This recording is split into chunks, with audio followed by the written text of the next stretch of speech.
About one of the biggest games on Steam ever. Good morning. Hello, and welcome to you all. Welcome to the #1 most wishlisted game on Steam right now. One of the most anticipated games in a very long time. From developer Slavic Magic and publisher Hooded Horse. It's a little game about city building and medieval combat. Survival, prosperity, conflict, strife, starvation, tribulation.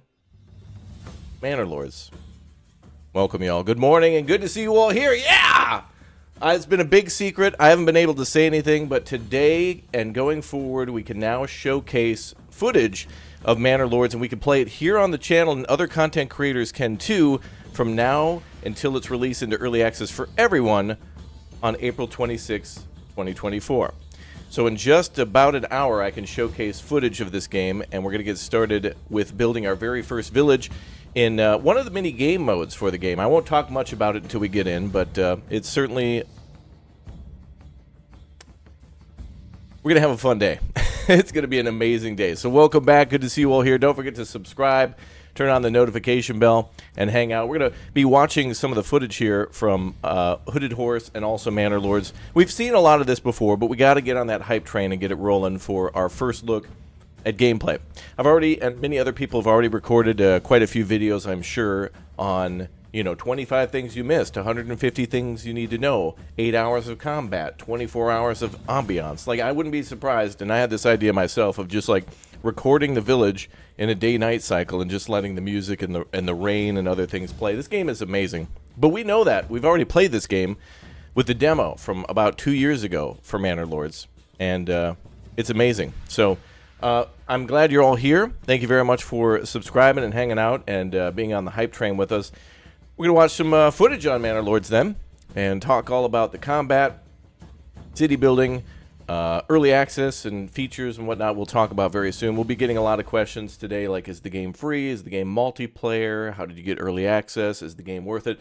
We'll be talking more about that after we play Manor Lords quite a bit more. I think, to be fair to Manor Lords, even though it's certainly worth all the hype and everybody's very excited and it feels just as good playing it as it does being excited for it, I'll be, being honest, I want to play this game a lot more before I tell you how I really feel. But right now, hype train, baby. I'm on board. First class passenger. Got my ticket. All right, let's watch some footage on Manor Lords. The music here playing in the background is all from the soundtrack of Manor Lords 2, and very excited for it. So let's jump in and watch some old footage from the game. We'll watch the reveal trailer, one of the most recent things from Hooded Horse that they've published about Manor Lords. We'll also be taking a look at some of the stuff from Manor Lords. In the last couple of videos here, one video I'm in from a year ago about the demo, which was really cool too. So welcome aboard. We're all in the waiting room. Everybody has to wait. No matter what, no matter where you go, you're not going to see nothing for an hour. So let's just chill out. You have been chosen to govern and enjoy. Now, what we're about to see here, this release trailer tells us all about what the main game mode is. But for those of you wanting a peaceful experience with no combat, the game does have that. The game also has Fritz. Fritz is back. Yes. Oh, yes. Our beloved little ox is back and better than ever. Actually, I think Slavic Magic has been putting about 82% of all the time that they put in since the demo into 3D scanning oxen and putting them into the game. Everything else is okay, but the ox, dude, that's the reason to get this game. A land of great peril and promise. Actually, wait, let's make sure we're on YouTube. Why are you putting me on 144p? It has suffered long from the scourge of banditry, but there is another threat. An illegitimate baron who claims the northern territories as his own. Oh, damn. Will you prove yourself worthy of this honor? Or will you perish by the traitor's steel? Oh, right. Game Pass, too. On April 26th, this will be a Day 1 Game Pass game.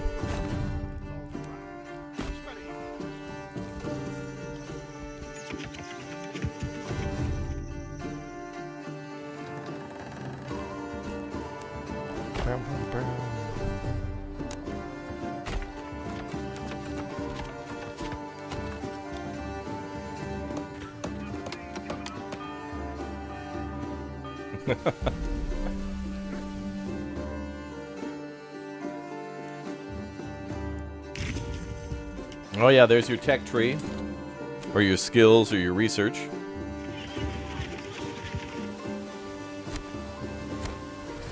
we go, boys. Looking at all this is one of the trailers where I could just say it's like, it's not going to be like that. And it is. 100% this game is exactly the trailer.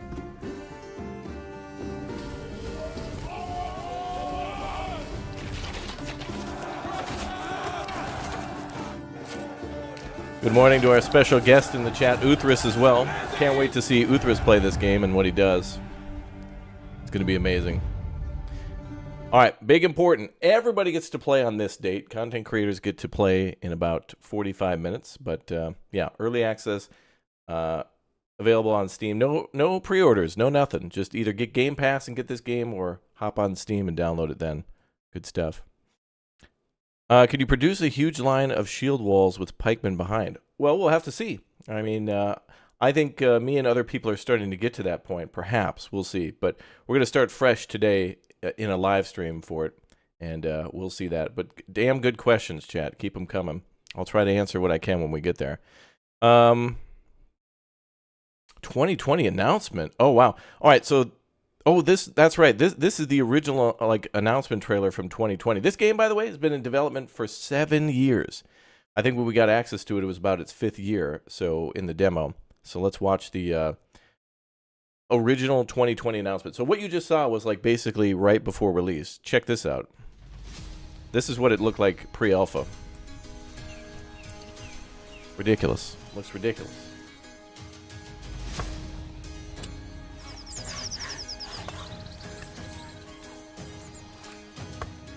I'll be completely honest though, and I've said this before for this, the buildings are very like bland and like bleached out and white. Like everything is just kind of like completely sun bleached. Like all the buildings kind of look like, it blew us away at the time. I was like, no way, this is gonna look amazing. Compared to where it is now, compared to like all these buildings, it's like, wow, they're really bleached out and like it could be a fire hazard, but it looks better.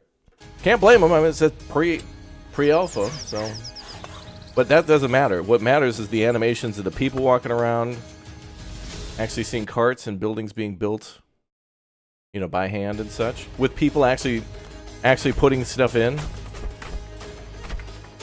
That crunchy build mode when you put down a building, it feels so good. It really does. There's even a mode to turn that off. Like when you put down a building or something in the game, or build a road, and the camera kind of moves, but you can turn that off. What year is Manor Lord in? That's a good question. Middle Ages. Like 1973, I think. Before the internet. Look at all this stuff that was already here from the beginning. Like nothing has changed and yet everything has changed. Like the ambition was met and then it was just improved upon. You got troops and armor. You got marketplaces. Burgage plots. The voice acting here already.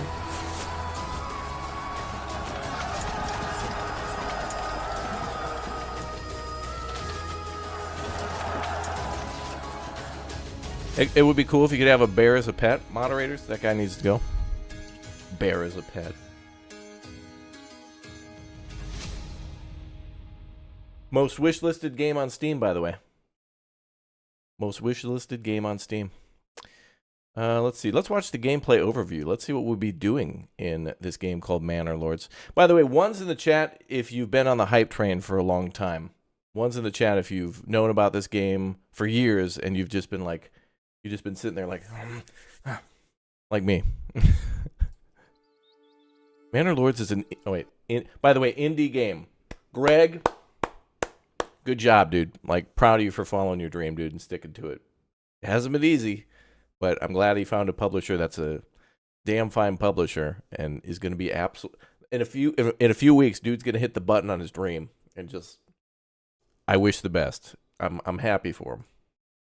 Manor Lords is an indie strategy game for PC, still in development. It aims to combine organic medieval city building and real-time battles. Does that pretty well, from what I've seen.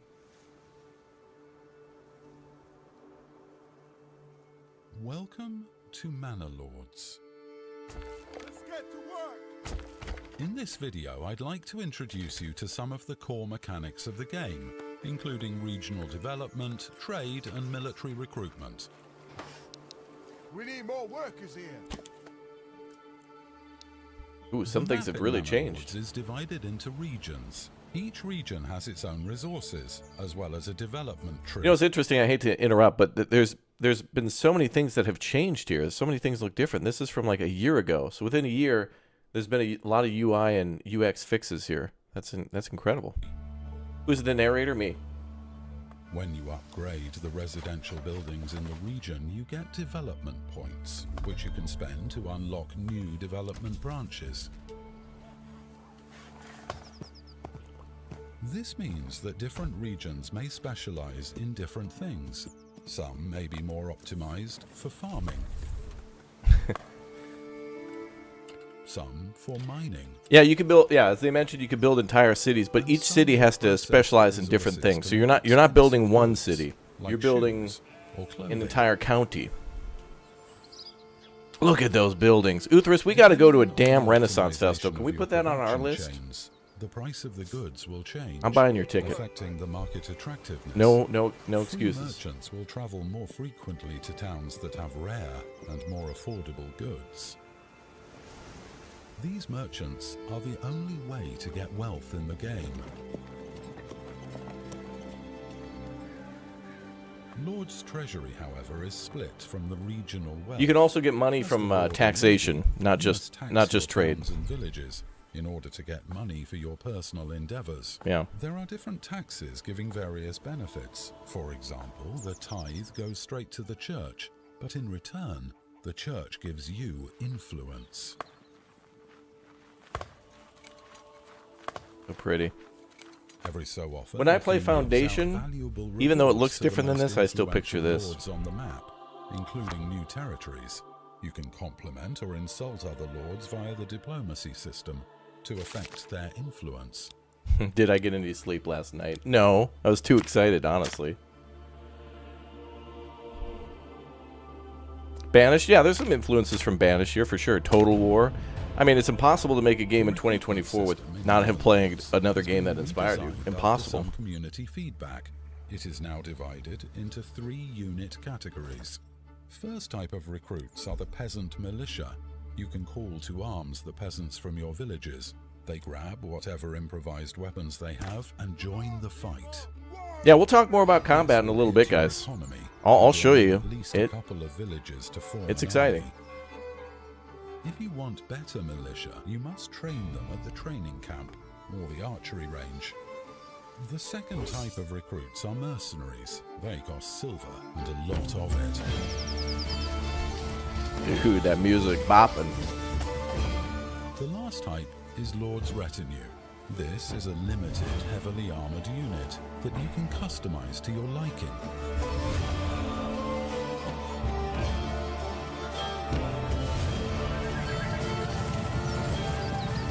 Wow. Even cavalry. Thank you for joining in for this short preview of Manor Lords gameplay systems. If you're interested in discussing the game, be sure to visit Manor Lords Discord and subreddit. See you all in the next video. Ooh, GOG too. Very nice. Let's watch another one. Let's go to... Oh, the Steam Next Fest impression. Oh, is this me? I think I'm in this one. Over 2 years of waiting. Literally starts with me. My game. I'm glad they put me in my video for my game. Oh, boy. Yeah, it's going to be a busy week, folks. It's going to be a busy week of no sleep. By the way, my plans here on the channel, if you're wondering, is we're going to basically be playing Manor Lords about 10 hours a day. I'm going to do like a 5-hour stream, take a break and release an hour video, and then do another 5-hour stream. And then after that, go play Manor Lords. And record more videos on Manor Lords. Not excited or anything. This game's okay, you know. By the way, look, it's me. That's me. That's my name. Let's see what other smarter people had to say. Over 2 years of waiting, and it is finally time. Time to judge. and there's like a huge array of options. Everything from binging with Babbage to a young cutie pie. I'm gonna choose this guy because I resonate with him. He looks tired. All right, let's take a look at our surroundings here, because we need food. Few moments later. Oh, we're dead. Quite a damn good looker of a game. Can't really get over that, to be honest. It just looks so good. The puddles forming on the road. Yes, the puddles. Really Puddle man. God, this looks yes! awesome as well. Didn't realize the detail. The puddles, bro. There is collision and I didn't mean to scream. pathfinding on I actually did. roads. That feels good. Now this is where the game gets insane. Hold on a second. Where it goes. What, hold on a second. Is this guy playing with a steering? Is he playing Manor Lords with a steering wheel? Hey guys, welcome back. We're gonna start off with some. Okay, we're gonna build a shield wall. Let me shift down in a second. We're going low gear. Oh, okay, all right. Oh, quick. All right, we won the battle. Awesome. All right, thanks guys.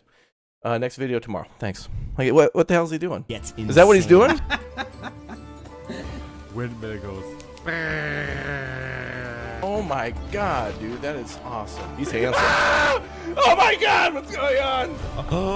How did it know this is what I look like?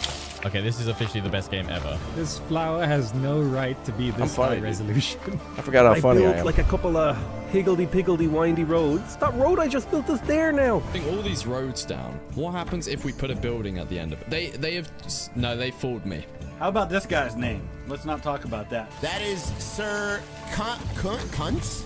Oh. Let's change his name. We can rename the orcs! Yes, Fritz. Oh, yeah, 뭐야? Hey, first time. The road snapping is just so satisfying when you're building it. Oh, that's so satisfying as a system. The plus symbol means that they can put things on their land. They can do Oh, farming. that's right. Okay, yep. They can do chickens. They can do goats. Yeah, there's goats in this game. Dead Es sieht nicht gut aus, dieses Spiel. Was zum Geier? Wie hat ein Entwickler das geschafft? Ja, Wie geht fantastisch. sowas? Du fragst es dich die ganze Zeit. You peasant Absolut. bastards! Get to your logging camp up, or I will starve out your families! Look at the snow actually building up. Oh, and it's actually building up as well, look. I didn't realize they had disaster events like this. People are putting out the fires. Oh, if right. there's something wrong with it, I'm not gonna hide it. Landscape under rework. Can I rotate this? Oh, I can. Okay, here comes a trader. This will hopefully save our food situation. We have a lot of stuff to sell. He didn't actually pass through the way he was supposed to, and now my people are starving. Rip, rest in peace. Oh god, oh god. Hey, it's Booster. Hey, buddy. Bárbara llevando su cubito. Su cubito de agua. That was Tiene un andar Booster, muy bro. gangsta, ¿no?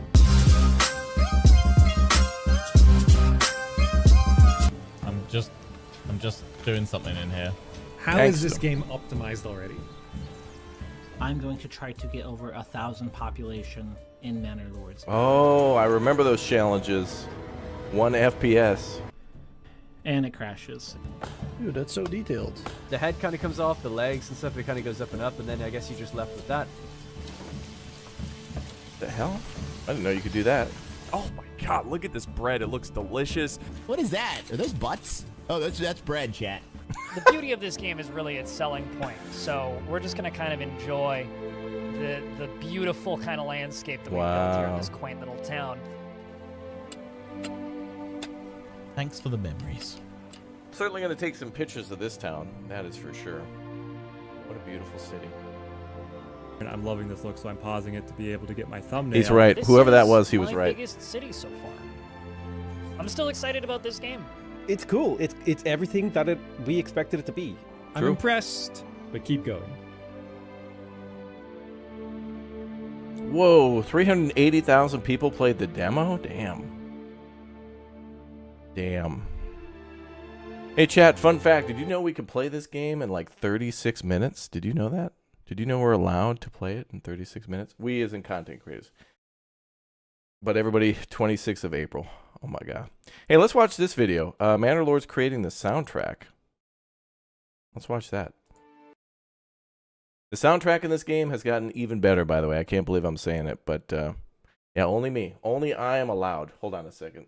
Greg, hold on. Greg, is that you? Yeah. Yes, ban them. Okay, cool. Thanks, Greg. All right, cool. Exclusivity deal completed. It's just that easy. It just works, chat. Isn't that right, Todd? All of this just works. That's right. Let's see how they made the soundtrack of Manor Lords.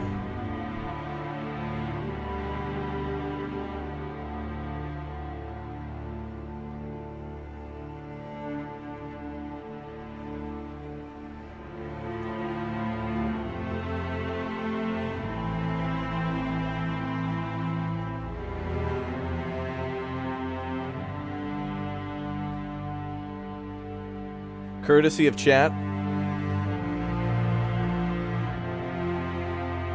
I have my Lord's hat now. Thank you, chat. I'll probably wear this. The project's scope just increased with time. We started with samples. It was a small budget scope in the beginning, and through a lot of kind of online presence and hype and excitement around the game, you know, the scope increased, and we landed up here at Air Studios, which is an absolute dream come true for any composer. Soon, I'll wear it soon.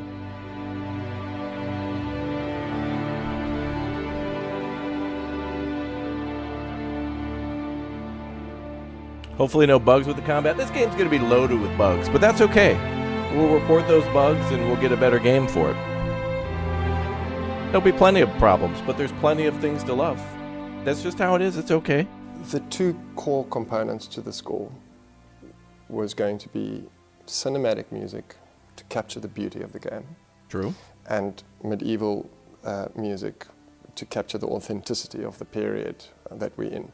I'd say that the biggest challenge for us was coming from the film side of things. And it's something that Greg keeps pointing out with us is it sounds like an event's happening. It sounds like something's happening. So with gaming, it's quite interesting in that most of the music is background music, but you want it to sort of set the scene. You want to feel like you're in the world, but you don't want to be having moments where, you know, the dynamics are too big. What's up, Alvin? How am I doing? Today's the day of the year.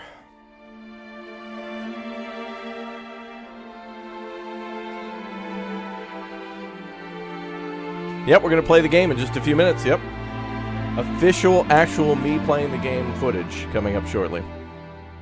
The strings as soon as they let us. Element of the score, to me, was extremely important from the beginning because of how much detail there was to how the game looks. And, you know, the puddles in the puddles. dirt roads. Dude, the and puddles. The trees. Puddle rustling, mechanic. And, it just felt to me so important to capture that almost cinematically, offset by this strong, authentic medieval stuff.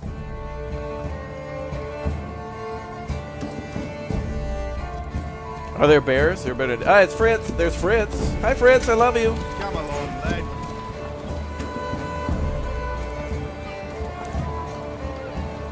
Ooh, you could actually see him. Oh, I thought he was plowing the ground. He's just hauling a log. You spat it in my face, tried to carve me a new nipple. Look at the church. Look at the church in the middle. Oh. Oh, and there's a... Oh, never mind. You can see the manor in the background with the tower on the right. See, honestly, I want to make a video like this, just 1 hour of just like rain and Manor Lords. I think I should do that. I think I'm just going to make dumb videos about Manor Lords. Like, here's the 7 different oxen type that you can have in Manor Lords. Like, here's the different shades of tan and gray and brown.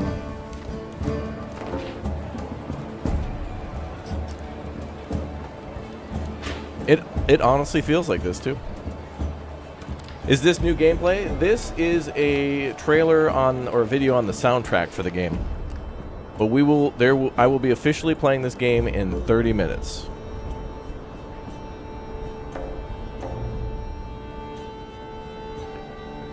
So one's in the chat if you're hyped. I don't want to see too much hype though. I don't want too much hype and excitement.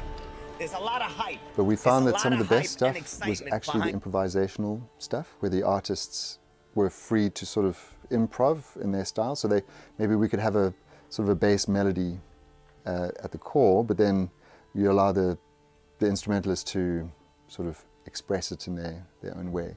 So we've moved more into relying on the expression of the artists than our expression of it. I suppose that was a big learning as well.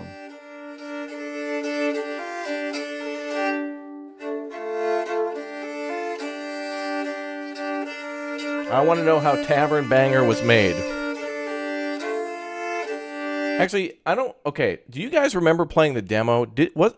When you would build the tavern, wouldn't that be when the Tavern Banger song would play? Like, there was only one point in the game where a special song would play, and I can only remember it happening when you would build the tavern, and then Tavern Banger would play. We'll play Tavern Banger in a minute on the channel. I'll show you what I mean, but... Yeah.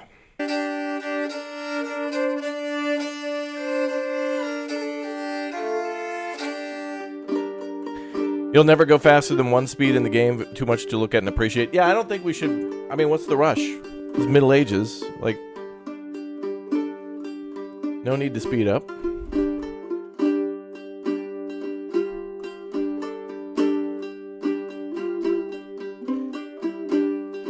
Since I've been playing this again, though, I certainly have been reminded of a lot of things that I learned later in the demo. Which is the music that you'd hear in medieval world. It's church music. We'll talk about it. Is all inspired by scripture.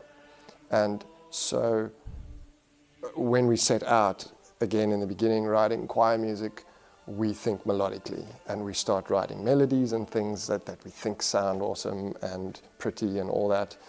But that's kind of the wrong end to tackle. Overall first. game is strong with this one. The Look at that. melodies and the things are based Mustard off color of overalls. the chants. Awesome. And so we had to dig down, and we had to go and find these actual old chants, and then write our music based on that to really capture what music they actually listened to, what they actually sang.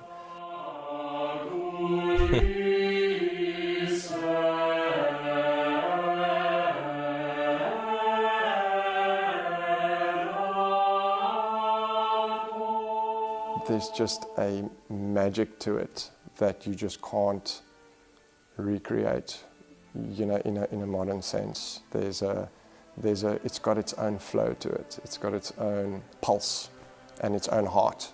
So we did use quite a lot of chants, existing chants, and we felt that these absolutely worked the best and brought us right to the center of the period.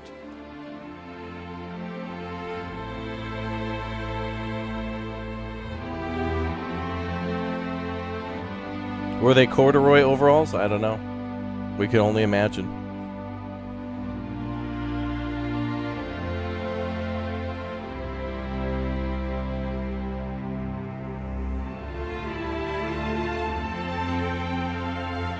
I don't want to say anything and disrupt the music.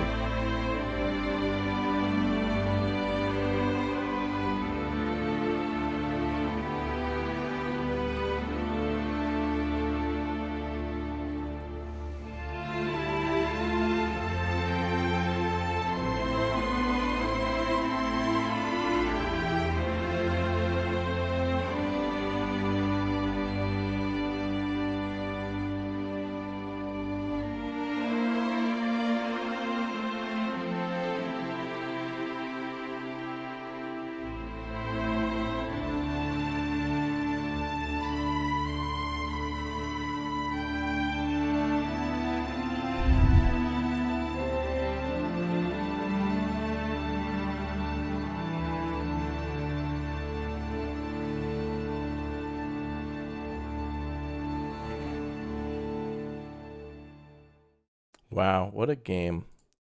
What a soundtrack. All right, let's see what else we got. Oh, thank you very much to Alvin for 5 gifted memberships for the chat. And again, congrats on the 41 months as a member. And Zydos, thank you very much for clicking join and becoming a Raptor egg. Welcome to you as well. You guys want to see some battle features? Oh yeah, let's watch some warfare. Enough of the pretty stuff. Let's see some blood and gore, brother. Thing about battles in this game too is imagine this, like You could spend hours and hours and hours in the game building your city, getting ready for the battle, and the battle could only take like maybe 10 or 15 minutes, you know? Like you take all that time to raise that army, feed all those people, get your population up, give them all weapons and shields, train them, go to the field of battle, battle's over, back home. That works. Manor Lords is an indie strategy game for PC aiming to combine organic medieval city building and real-time battles.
What?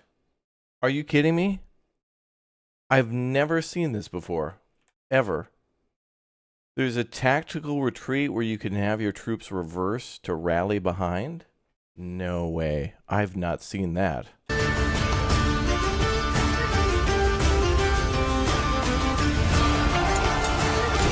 That's so good because that's in a way a feigned retreat where you could pretend to make the enemy think that they're gaining ground and you could lure them right into attack. You could basically pull that front line back and swallow them up and, you know, give them the old crescent. No way.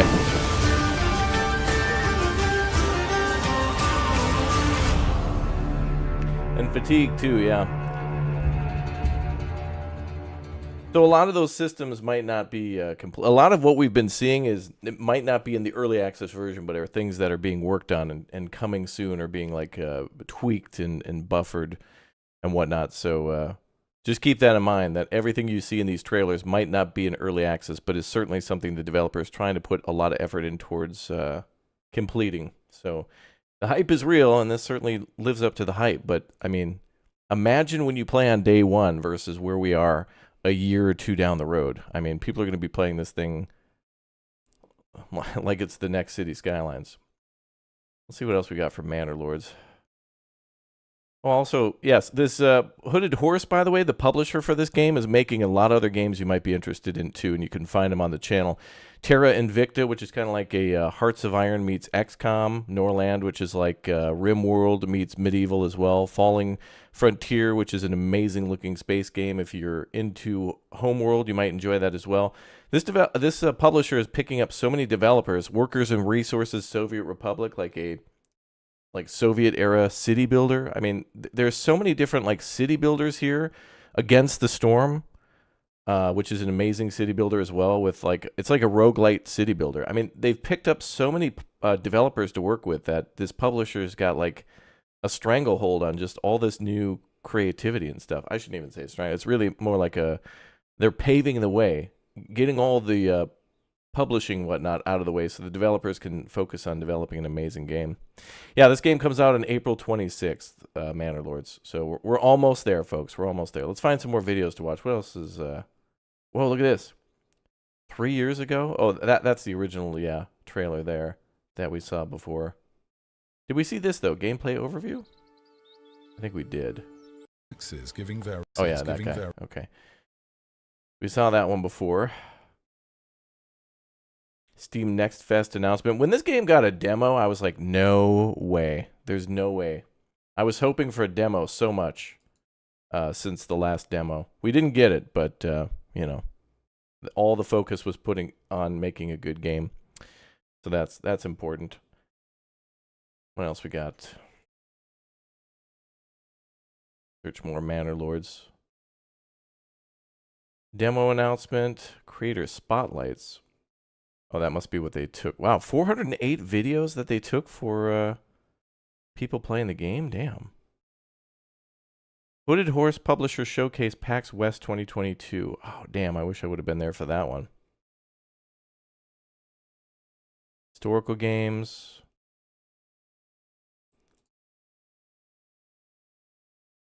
Let's watch the Next Fest announcement, see if there's other footage in there. This is from a few years ago, but...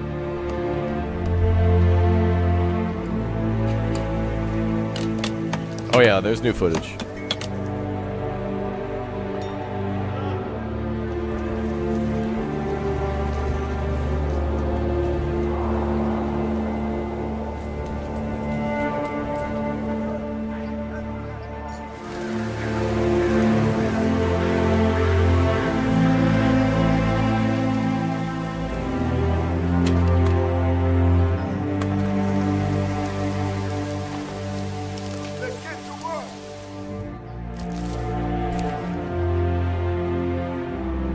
I love the voices in the background. Like, let's get to work.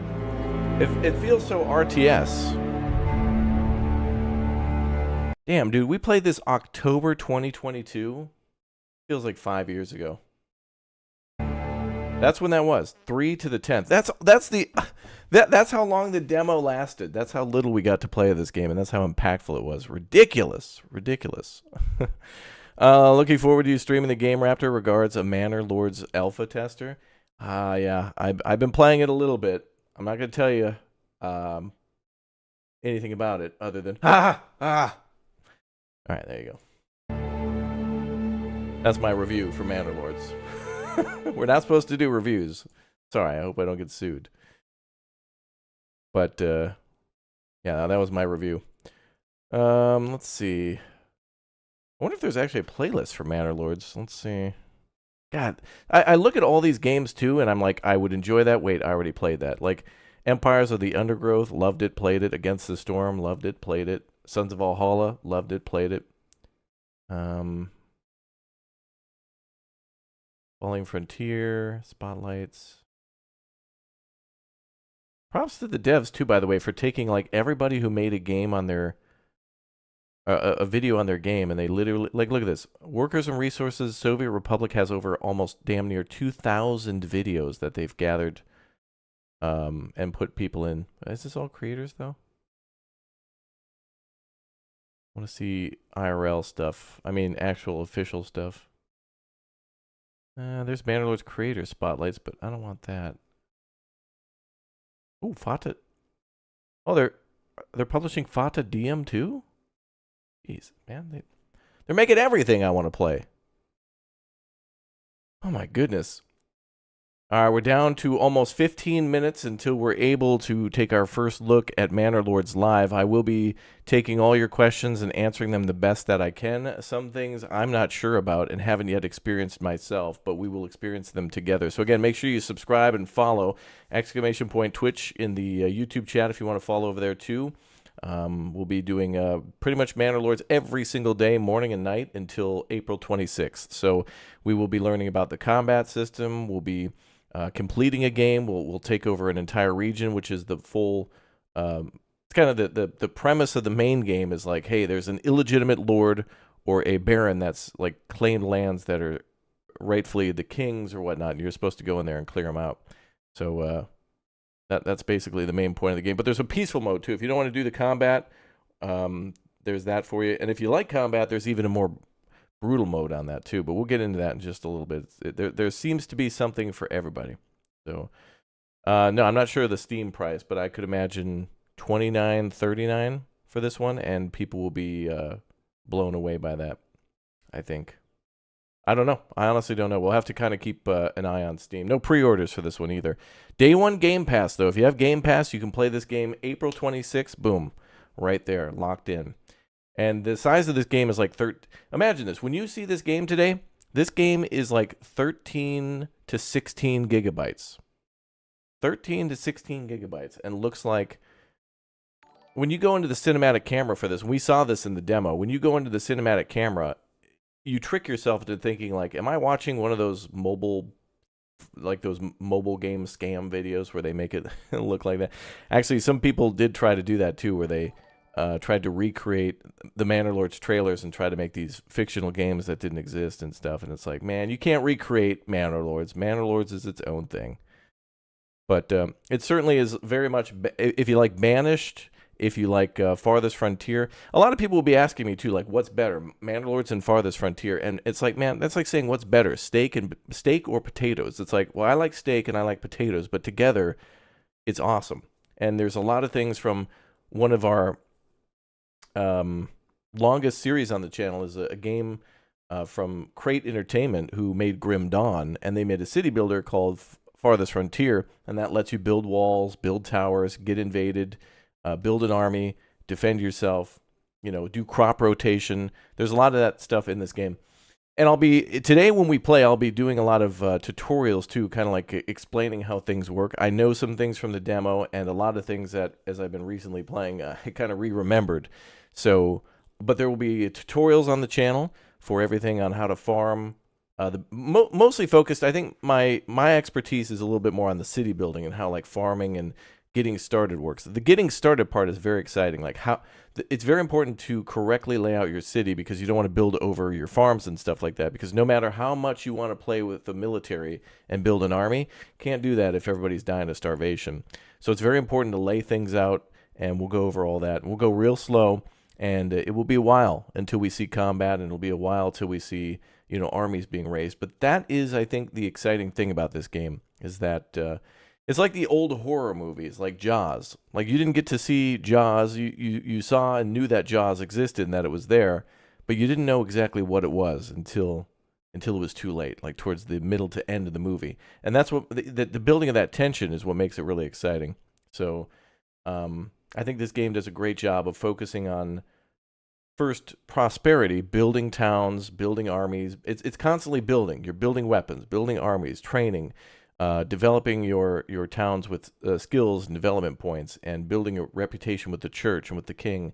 And you're constantly building all these different factors, and then eventually, you have to let loose and try to take out the enemy and capture territories and such. It plays a little. We knew this from the demo too, that it would play a little bit like a chess game, where there's the map with all the different regions or counties or districts that you're supposed to capture, and each of those you eventually move into. So yeah, Nova Roma. Oh, are they publishing Nova Roma too? No way.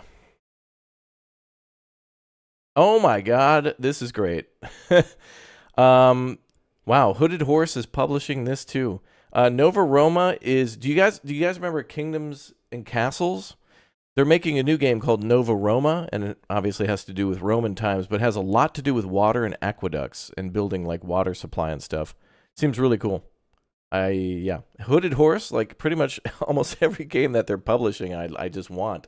I need to get my hands on. It's going to be awesome. We're going to be playing every one of these. What is that? Wait, they have a game called Blacksmith Master? Wow, I'm gonna have to check this developer more. I love little medieval blacksmithing games. I don't think we've gotten a perfect one yet. We've done a few on the channel. There's a few that lean towards realism, and there's a couple that are kind of more fun and cozy and stuff. I love medieval blacksmith stuff. One of my favorite Lego sets ever is that Lego blacksmith one. I haven't gotten it, but man, I am so ready. Okay, let's go to. I think we've pretty much covered everything that's there. It's just now we just got to wait a few minutes and we actually get to play Manor Lords live. Here's the announcement trailer from 3 years ago. We got 433,000. I think we may have seen this one, but who cares? Let's watch it again.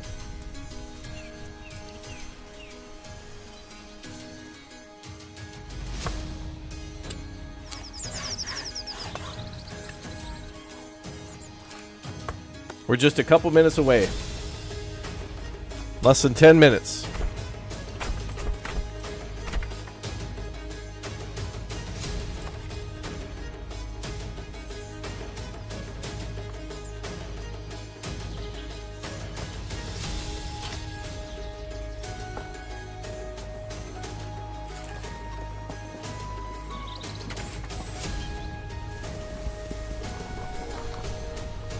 Oh, that windmill, though. That windmill.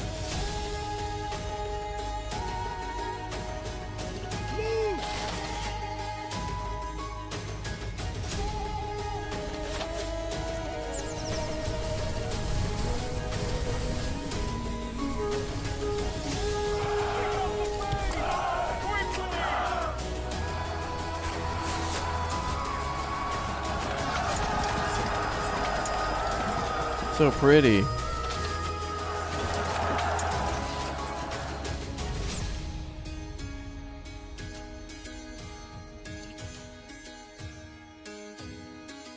Does anyone here in the chat believe in time travel? By the way, I want to teleport everybody to the future real quick.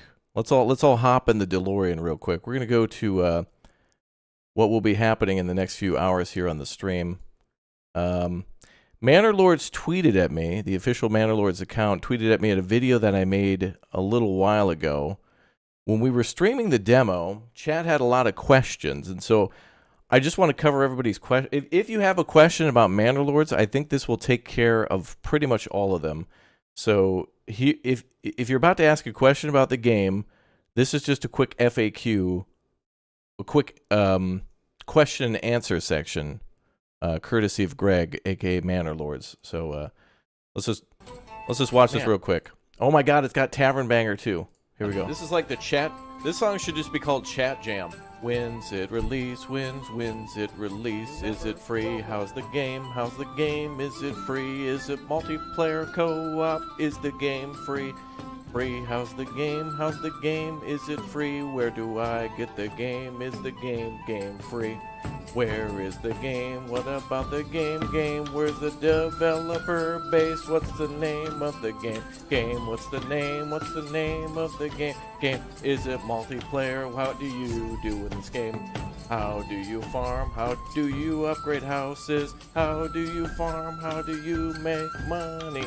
How do you farm? What's the money? What's the name? How much for the game?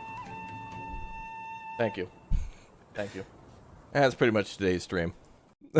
That's pretty much how it's going to go. That's every stream, by the way. All right. In honor of Manor Lords releasing in just a few minutes, I think it's time we pull up that song.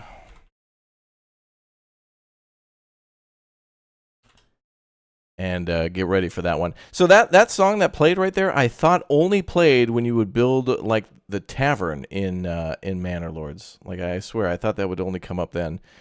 All right, we're gonna get ready for the full song here. Where is it? There's a full soundtrack, by the way, on YouTube. If you search Manor Lords soundtrack, you'll find all the soundtracks. So if you want to listen to any of that music, it's locked in, ready to go. Okay. Chat, we get to play in about 7 minutes. 7 minutes until we get to take our first official live look at Manor Lords. I'm excited. My body is ready. Honestly, it's been hard to keep this secret from you. We've had access to this for a little bit, and it's been hard to not share it with you. I've been so excited. Honestly, when I have to keep secrets from you guys, I do feel like I'm lying, and I want to share so much and be like tell you guys what I'm excited for and be like, "Hey, Raptor, how's your day?" And it's like I got an email from Manor Lords like, "Here's your key to Manor Lords. Enjoy it, I guess." Meanwhile, inside, I'm like, I want to go play Manor Lords. I know, wow, lies. I know. But it's like, I like sharing this stuff with you guys. All right, we're down to about 6 minutes. 6 minutes until we could play Manor Lords. Oh, my God. Oh, my God. Let's see if there's anything else. Oh, let's watch IGN Manor Lords. Let's see if they got something that we don't. Oh, Manor Lords? Manor Lords. Oh, gameplay overview. Oh, they got some stuff here. Battle features. I think we saw that. 2020 announcement. Wait. Oh, that's the old school one. Now, of all the game journalists out there, at least IGN is putting out like it's basically gameplay. Like they just make a video on gameplay, and that's it for the most part. Even if they're not as good, at least it's just the game being played. You gotta commend them for that. Oh, what is this? Official gameplay. Wait, from a month ago. Ooh. Or have we already seen this too? It's hard to tell because sometimes there'll be a video from 6 months ago that'll then be re-uploaded a month later to like IGN or something, and it's hard to tell. Manor Lords. Okay, this is from years ago, but yet it was uploaded a month ago. I'm confused.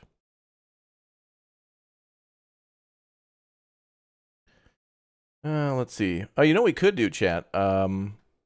We could trick everybody joining the stream late into pretending that we're playing early.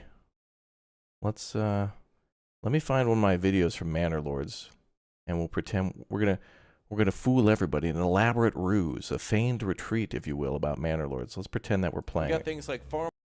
Hold on, we're gonna pull up my video from the demo. I've been this is a video from the demo about 2 years ago that I uploaded just a couple of days ago, 2 weeks ago, because I had forgotten I've been rewatching these videos on how to play because I couldn't play the demo, but apparently you could. Some people were saying you could by like just loading the exe. I don't know if it was that easy. I have no idea. Anyway, we're gonna pretend that we're playing. And by the way, just to make it so there's no, you can't. I'm getting an Xbox controller. And we're going to do some gaming. So let's see here if anybody falls for it. Okay. All right, guys. Welcome to official Manor Lords gameplay. We're building our advanced. Okay, we're going to walk around the world now. There's a third-person perspective feature in this game. If you're not aware, my God, what is that frame rate? Oh my God, YouTube, your compression. I hate it. I hate it. That's a windmill. What that does is it wins mills, and milling is good. Yep. Over on the left, guys, there's a gate. And, oh, look at the shadow. There's actually the shadow on the ground. What the hell? This is actually impressive. Okay, we're continuing our gaming now. This is a village. You could build one of these in Manor Lords. When you get high enough level, when you achieve level 4 gamer, you get to build a village, guys. Okay, hold on. I'm going to do a cheat code now. And I'm going to... triangle, circle, square, X. Okay. All right, enough. Let's listen to Tavern Banger, and then by the time this song is over, it'll be time to play Manor Lords. Let's go. Y'all ready? This is it. The celebration. We get to play Manor Lords in just a couple minutes. Here we go.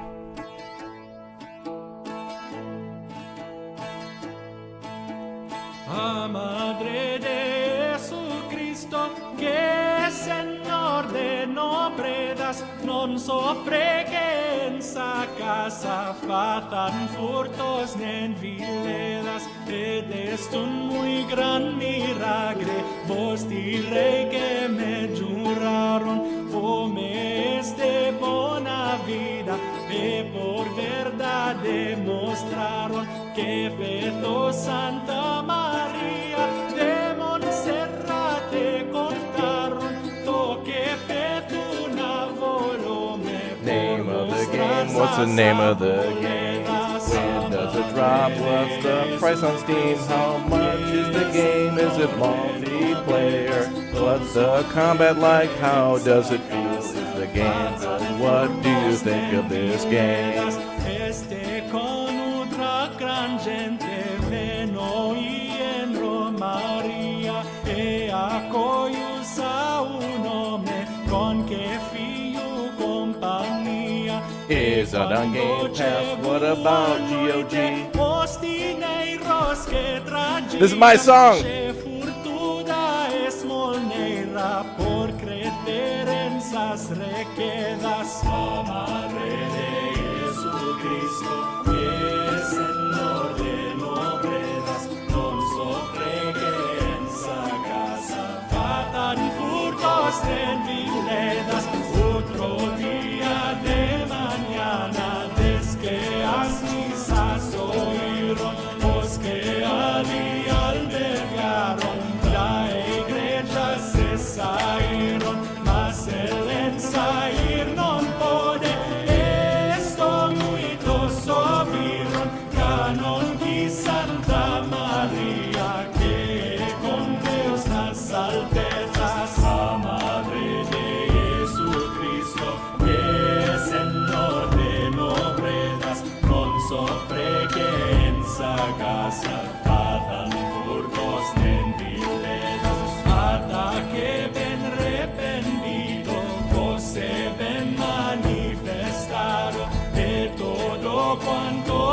dará uves ao drogado, de que dices ante todos, de como había errado, saísen con vergonha por sas massas ruguetas. A madre de Jesucristo, que Senhor de nobretas, non sofregue en sa casa, fatan furtos nem vilelas. Toda aquesta sai foi feito cao, quis a verdadeira Madre de Deus piadosa, santa e muito justiteira, que não quis que em sa casa fosse termula maneira, feitas coisas desquisadas, bem comidas per pobrenas. A Madre de Jesucristo, que Senhor de nobretas, não sofregue em sa casa, fatan furtos nem vilelas. A Madre de Jesucristo, que Senhor de nobretas, não sofregue em sa casa, fatan furtos nem vilelas. Manor Lords. Here it is. Let's go. Game is still in development. Manor Lords is an indie passion project, and even though it's been 7 years, the game still needs more time to be fully complete. Certain game or platform features might not work as inspected, and you might probably encounter bugs or crashes. Feel free to drop feedback on our Discord server, and for support, please contact space support, I think there shouldn't be a space there, at hoodedhorse.com. Thank you for your understanding as I continue work on the game. Greg, Manor Lords dev. Ladies and gentlemen, Manor Lords, here it is. All right, starting today until April 26, 2024, content creators are permitted to play, showcase, stream, and do everything but review Manor Lords. I think reviews are not allowed until the 24th, which is fair because everybody needs time to play the game before they review the game. So, questions about, how's the game? I'm going to just say it's fun, and I'm going to keep wanting to play this until its release date. But I'm not going to give a number score. I'll say that, oh, this seems broken, or oh, this could change, or whatnot. I'll give constructive, creative, and kind and positive feedback, but that's about it. We're here to play this damn game. We're here to build villages, and we're here to have a good time in Manor Lords. If you like good times, make sure you subscribe to the channel. Thank you very much, everybody, for all the support and being here. Thank you very much for watching. All right, we're going to get started then by building, I think, what would be the...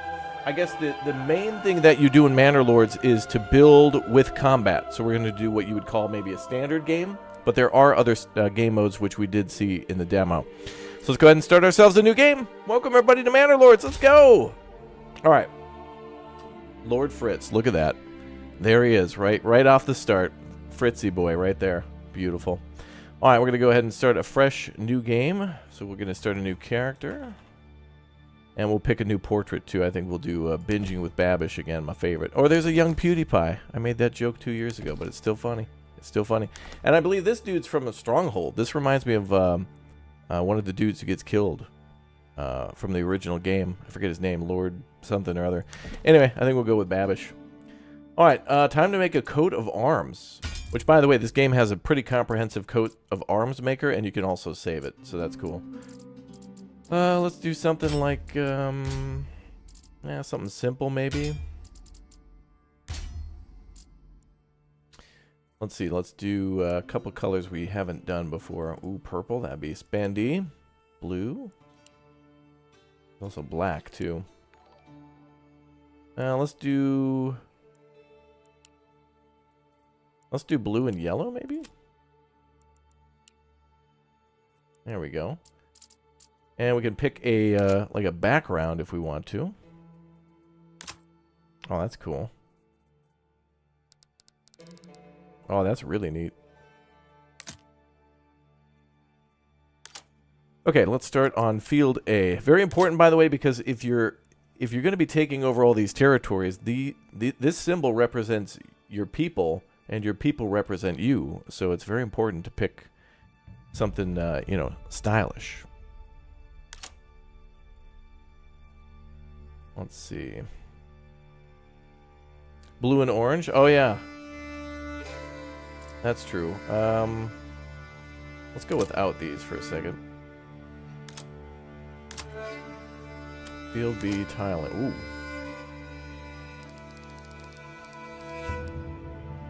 That kind of looks cool.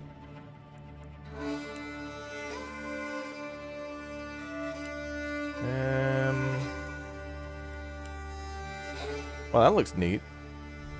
I think we should go with this. You know, like in construction sites, they use like yellow and black for caution. That's what we're in the testing phase, chat. This is like our warning tape. You know, like police line, do not cross.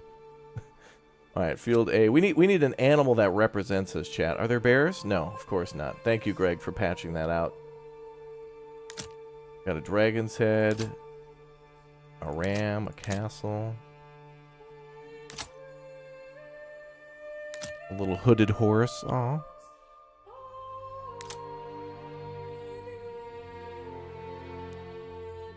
Seems like a good. So we got a bird too. I like the bird. I think we'll go with the bird. I think we'll go with that. All right, let's make it a little bigger. I mean, you know, bird raptors, right? Those are, you know, carnivore birds, right? I think this is fine. Hi, Raptor, new here. What's the name of the game? Is it free? You're from YouTube chat. You leave me alone. You were watching the stream. All right, let's go with this. That's fine with me.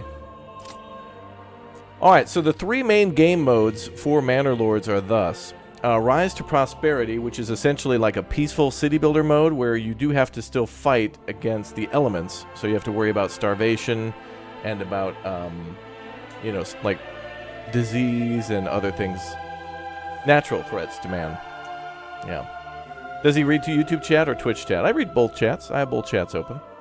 Rise to Prosperity. Premise: fulfill the requirements of your citizens, plan and rule your medieval town as you see fit without worrying about combat. Victory conditions reach the large town settlement level. After that, you may choose to continue in the endless mode. Here's the mode we'll be playing today, which I think is the intended or standard mode in the game. Restoring the Peace. Premise: 2 territories in the north are claimed by the illegitimate baron whose castle is located off the map. Bandit camps reside in the other unclaimed regions. Build and expand at your own pace. When ready, challenge the Baron for the Northern Territories. Victory conditions: conquer every region. And this one's crazy. This is like combat plus mode. Like this is insane. On the edge. Grow your city and raise your forces as quickly as you can. The lands are pestered by raiders and undefended settlements will quickly perish. Victory conditions: survive all the attacks and reach the large town settlement level. So this On the Edge is essentially both these modes on extreme. So it's like even more combat and even more like danger, death, and destruction. That kind of thing. Pretty cool. All right, well, we're going to start, I think, right down the middle. But there are options that you can set yourself. So there's like 3 defaults to that. So your 3 game modes, to which we'll go with Restoring the Peace. And then there's, you know, chill, default, and challenging. And then you can also tweak these any way that you want. So, yeah, you can like turn off weather events, make approval a lot easier, disease less frequent, that kind of thing. Now, couple tips here, chat. Number 1, there's only one map in the game called Early Access Map. And so there'll be more map types in the game later on through its development. But also, it looks like every time that you click Begin down here in the lower right corner, it'll start you in a different spot of this map. So you don't get to choose where you start, but every time that you start a new game, it will be the early access map for one of these modes, and in like one of, I don't know, 6 or whatever different points in the map. So, yeah.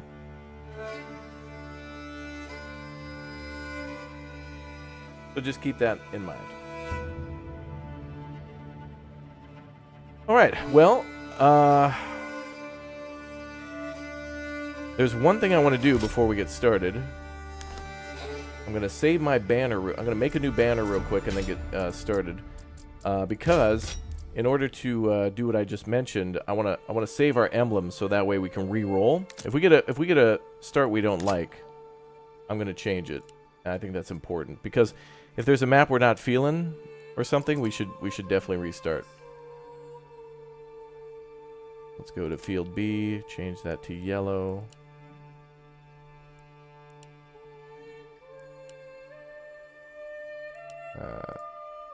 There we go. Go back to the bird. Raise that up a little bit. Now you can save your coat of arms too. That's what I was trying to do. I forgot to do that. Okay, everything's good. Ladies and gentlemen, boys and girls, Manor Lords, let's begin. It begins.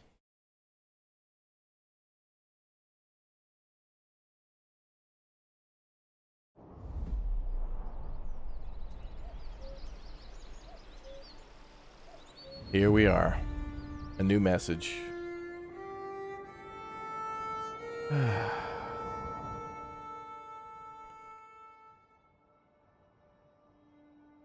A new message. Victory conditions, dominance. Build up your town, your manor, and when ready, press claims towards regions owned by your opponents. Once a claim has been pressed, be ready for battle. I will unite these lands under my rule. Claim all opponents' regions. Earhart. The hell? We'll have to rename him. In Manor Lords, families need food and fuel and a roof above their heads to survive. Supplies in the region panel above shows how much you've got left. Absolutely. Alright, now every time you load into these resources will be randomized too as to their location and their plentifulness. And this view shows which regions are under your whose control. You can press claims to other regions when you gain enough influence. So we won't be able to expand until we have influence or military raised. And here are our enemies. We're against Hildebolt von Brunette, I don't know. And then also some random outlaws and brigands. So these camps here mark where brigands and thieves are. They'll constantly attack our town, but as far as I know, there's no way to defend against them. Like, we won't see them coming into the town. They'll just randomly sneak in at night and steal stuff. So they're going to be constantly a problem. So there's the two territories that have been claimed by the illegitimate baron. We're going to have to take these, but they'll also expand, and they'll also be reinforcing these. So enemy troops will arrive in these locations, and they will build up their defenses. So the earlier we attack, the better, but also possibly bad. Because we could have some bad times. Wow, look at those 3 resources there. How do we feel about the map? Yeah, Lord von Brunette. Yeah, he's a brunette. Actually, it'd be funny if the guy was bald. How are we feeling about this map? Are we good? I kind of like it. What do we got? We got clay, iron ore. A crown above a resource, too, by the way, means that it's a rich deposit, so thus there's tons of stuff there. So if you start in a map that's got like a crown above the iron ore, that's probably going to be really good for when you start like mining and doing like making weapons and stuff. That's going to be real good. Let me scoot over a little bit. Let's check out the territory next to us. There you go. Look at this. Our regular deposit, 150 iron. The rich deposit, almost 3,000 over there. So when it comes time to war, and there's more above us too. Oh, almost 4,000. Look at that. When it comes to war, that's going to be great. Now, I think this territory, though, is rich in farming. So let's take a look here. If we take a look at farming, every region in Manor Lords has strengths and weaknesses. Be sure to check all the resource deposits as well as investigate soil fertility before deciding on direction of your town. If your region has weak fertility, consider setting up trade early. Yeah. But it looks like we're okay with fertility, actually. We've got some really good rye fertility. Emmer's not too bad, but could be better. Flax is kind of eh. And barley, too. So not great fertility, but not bad. But we can see fertility of other regions, too. If they're worth our time for capturing. Yeah, this region in the middle. A lot of fertility there. I think this might also be randomized, too, as well as water placement. Not entirely sure. Yeah, NPCs could go through for us, yep. So where's our town? Here. Pretty good spot for a town. Lots of stone. Ah, and a perfect spot to build a manor here, but I don't see any roads nearby. Unless it's on the border. I like to build my manors near cliffs and roads and such. Yeah, there's rivers, yep. Little streams and stuff. That's actually a road. Look at how shiny it is with all the mud and stuff there. Almost look like a river. Here's a river. Just a tiny little stream. Very nice. All right, I'm going to re-roll. I want to see what else we got. Sweeten the pot for me. What else we got?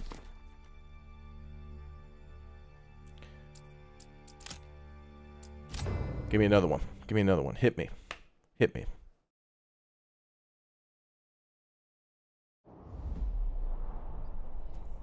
Deal me some new cards. What do we got?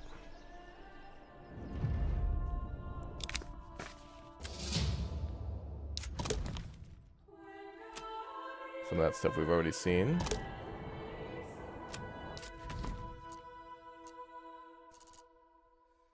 Oh, we got a rich iron deposit here. Berries, clay, and animals. We're rich in iron.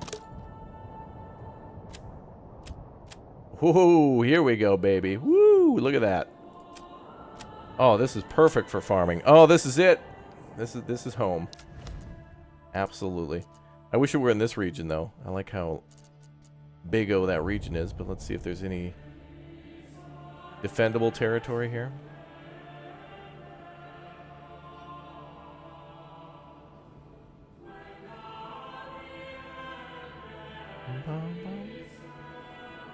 Ooh, there's a little stream here, too. Oh, this is it. This is home. This is it. This is home. Okay. Let's get started. All right. Y'all know what we're doing. First and foremost, we can already order another ox. I cannot stress to you how important it is to have like 2 ox working. If you buy a second one, all logs and everything get moved around faster, both from your logging camp, you know, from the site it's cut down to the logging camp, and then from the logging camp to the construction site. So here, if you order another ox, that's for construction. I don't know why we can order a new horse. Horses can't, they're worth more, but they can't pull logs. They might do maybe farming equipment and might be used for cavalry in the future, but I mean, think of that. 30 gold for a horse. Imagine building an army of like, you know, 200 horses or something. How expensive that will be. Crazy. Anyway, there's a road here. Cool. We'll build our town right off the road. Roads? Now we gotta find a place to put the church. The church has got to be up on a hill. Hill, yeah, brother. I think we'll build right up here in this little cozy area. So let us begin. First things first, a logging camp. We're gonna have to cut down some trees and use that to start making our town. So I think we'll start hitting up this area. Also, speaking of fertility, we got to figure out where we might farm, and maybe down here will be a good spot closer to the road. And then also we can cut down territory around the around that. Spoilers? What are you talking about spoilers? This is exactly like the demo. Look, the first like 10 hours of this stream are going to be exactly all the things that we could do in the demo. This game's very slow. Alright, let's plop it down.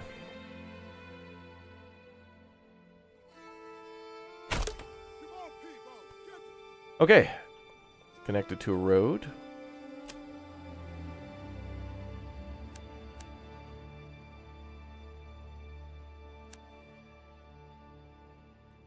Unassigned families work on construction automatically.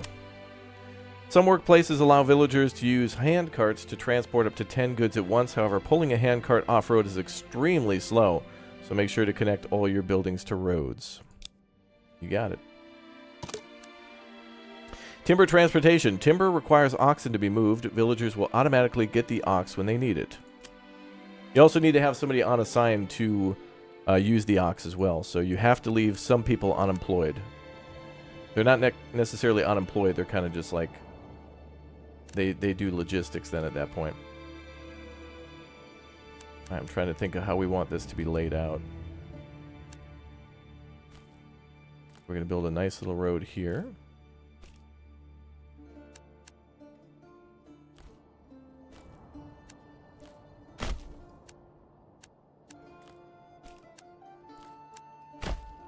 That's nice. Okay. And then the first things we want to build, I think, before homes are going to be storage. So the people brought bread and like rocks and firewood and stuff with them. We need to get that. It's spring. It's March, so it's going to start raining. If you hover over the month, it'll tell you what different months do. So March through May, there'll be raining and stuff. So it's going to be bad. Like it's going to be bad for what would you call it? Like shelf life of things. Oh, wait a minute. We got a problem here. We did not rename our region yet. Specialize your region. After you reach the next settlement level, you'll be granted a development point to spend. Unlock development branches to make your region more efficient. To enact policies, you'll need to raise your administration level by building an administrative building like a manor. Hence the name. When you rename your region too, I think it actually gets renamed on the world map. Yeah, check that out. Sweet. Bearville? Don't you even start. Alright, we'll name the next territory Bearville. Sure. Okay, let's get started with the building of some other stuff too. I like to do all the layout first and then prioritize stuff. So, let's see. Yep, we're live right now. It's not pre-recorded or anything. We're finally taking our first look at Manor Lords. It's going to be a long day, folks. Get locked in. Okay, let's build a storehouse. There's not a lot of roads here to lay stuff out, so we're kind of at our own... We can lay things out at our own leisure. I want to maybe build the church up there. Church has got to be on like a hill, and there's some flat land here kind of elevated. Actually, it keeps going up, up, up. Maybe here, where these trees are. We'll leave that for the church, which means it'll be kind of next to the logging camp eventually. All these trees will get cut down and may regrow. So yeah, there is a day-night cycle in the game if you want to turn that on. It's off by default. The developer didn't necessarily want it on, but there is a cosmetic day-night cycle. So if you want to turn that on, just go into the options and it'll work for you. So that was pretty cool. Okay. So this is going to be the road into town, then I'm going to build a road here. And I got to avoid that. Layout is incredibly important. Church is probably one of the earliest things that you should build. It's very powerful. The church is able to get your happiness up quite early. Your approval rating is incredibly important to getting other people in the town. So make sure you do that like ASAP. And there's a tool here to get rid of cosmetic brush like this. If you don't like it, you can kind of delete it like that, so it doesn't go over your road. And there's a little shrine too. I think this is free to build, doesn't do anything yet. I think it'll be a religious thing in the future, but you can kind of just mark your town that way. Okay, let's store some stuff. So we've got, what's on your head? This. It's my fancy hat.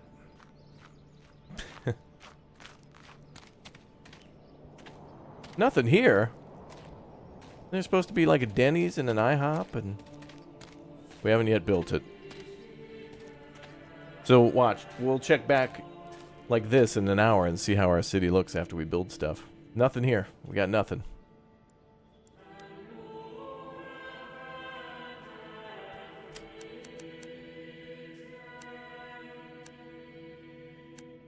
Okay. I think we're gonna build the city down here. Foraging there, hunting there.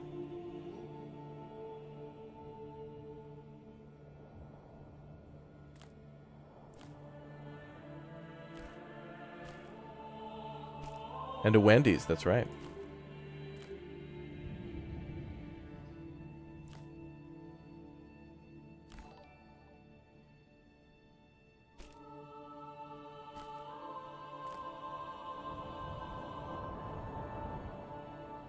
Yeah, maybe I'm not going to build that many roads to start with.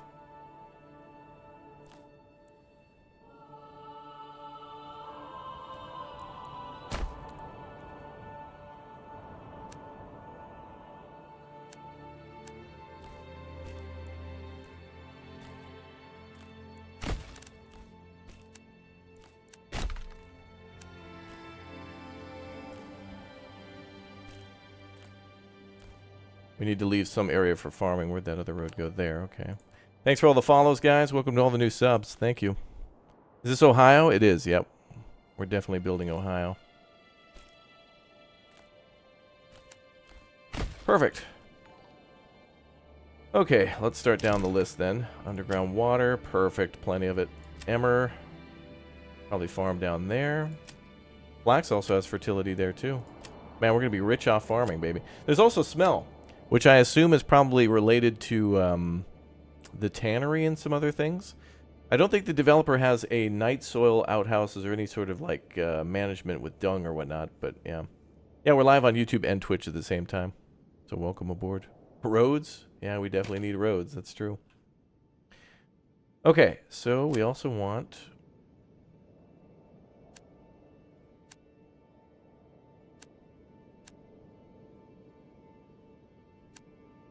I think actually that's a really good start. Then we'll build our church up here. And then more houses too. Okay, let's start with our granary and stuff. Storage.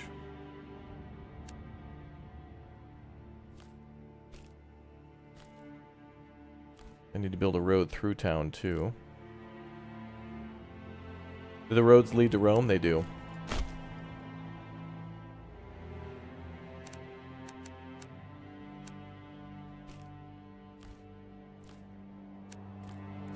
Break this area down a little bit.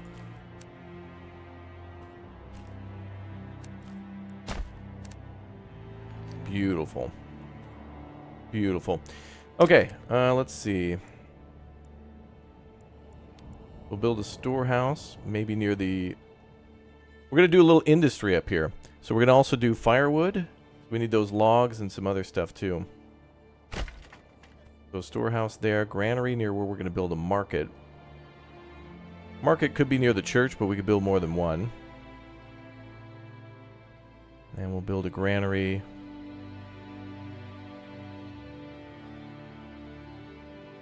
Over here. Okay, and then we need to buy another hitching post for our other oxen that we're about to buy. And we're going to move our current one over to the logging pile too.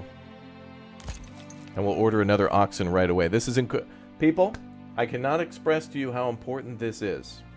You need to buy a second oxen right at the beginning of the game. It allows you to build so many things faster in your first year. It's crazy. Maybe other people will say do something else, but in my experience, this is the best way to have building materials delivered while also logs are being delivered to the lumber mill. Buy a horse, got it. That's not what I said. Chat. Alright, I think we're good to go. Let's on pause and welcome to Manor Lords. There's Fritz again, yeah! I actually don't know how to rename the oxen. You used to be able to click on them, but... And there's a list of your livestock up here, but I can't click on them.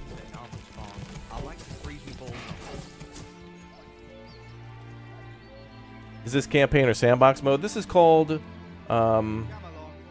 Restore the Peace, which is like the standard game mode, like the intended game mode, in my opinion. Alright, so the ox should come in from off map.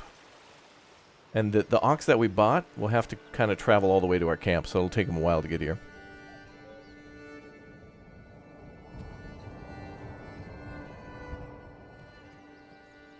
Alright, we got to lay out some homes, too. But we better do what I said about importance. So let's build our logging camp, the first thing we do. And then this should be the second important thing. High, medium. And then this should be low, and then finally very low. And then we'll start laying out some homes. So basically what I'm doing is kind of creating a queue of how things would be made. But I think preserving your food has got to be the first thing you do. Because if it goes bad, it doesn't matter if they have houses, they'll be dead. Wow, Lady Shiva, thank you very much for the big O crazy super chat. The big 5-0. Thank you very much. Let's get some dino nugs in the chat. Flexible plots. This is what makes this game special, too. The farm fields kind of work like this, too. Some buildings have flexible borders. Place 4 points to designate an area. 1, the cursor will snap on roads and buildings to try to create an organic shape. 2, you can leave more space for future extension upgrades. 3, the first 2 points mark the front of the house by default. Now, one thing that the symbol has now changed. It used to look like a little house with a plus sign, but you'll see that this video is a little outdated and look a little different when we build it. So we're building burgage plots, which are important because our people will be able to farm off some of that land a little bit. So we can be we're able to build like carrots and vegetable farms and chickens and stuff like that. Is this real? This is very real. Yep.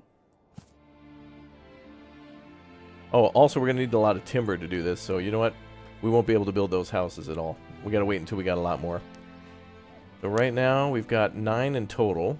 This button here gives you a difference between surplus and total. So yeah, there's your timber there. Now, this game is single player only. I think the intention is to only be single player. And thank you very much, Colonist, for continuing your gift sub on Twitch.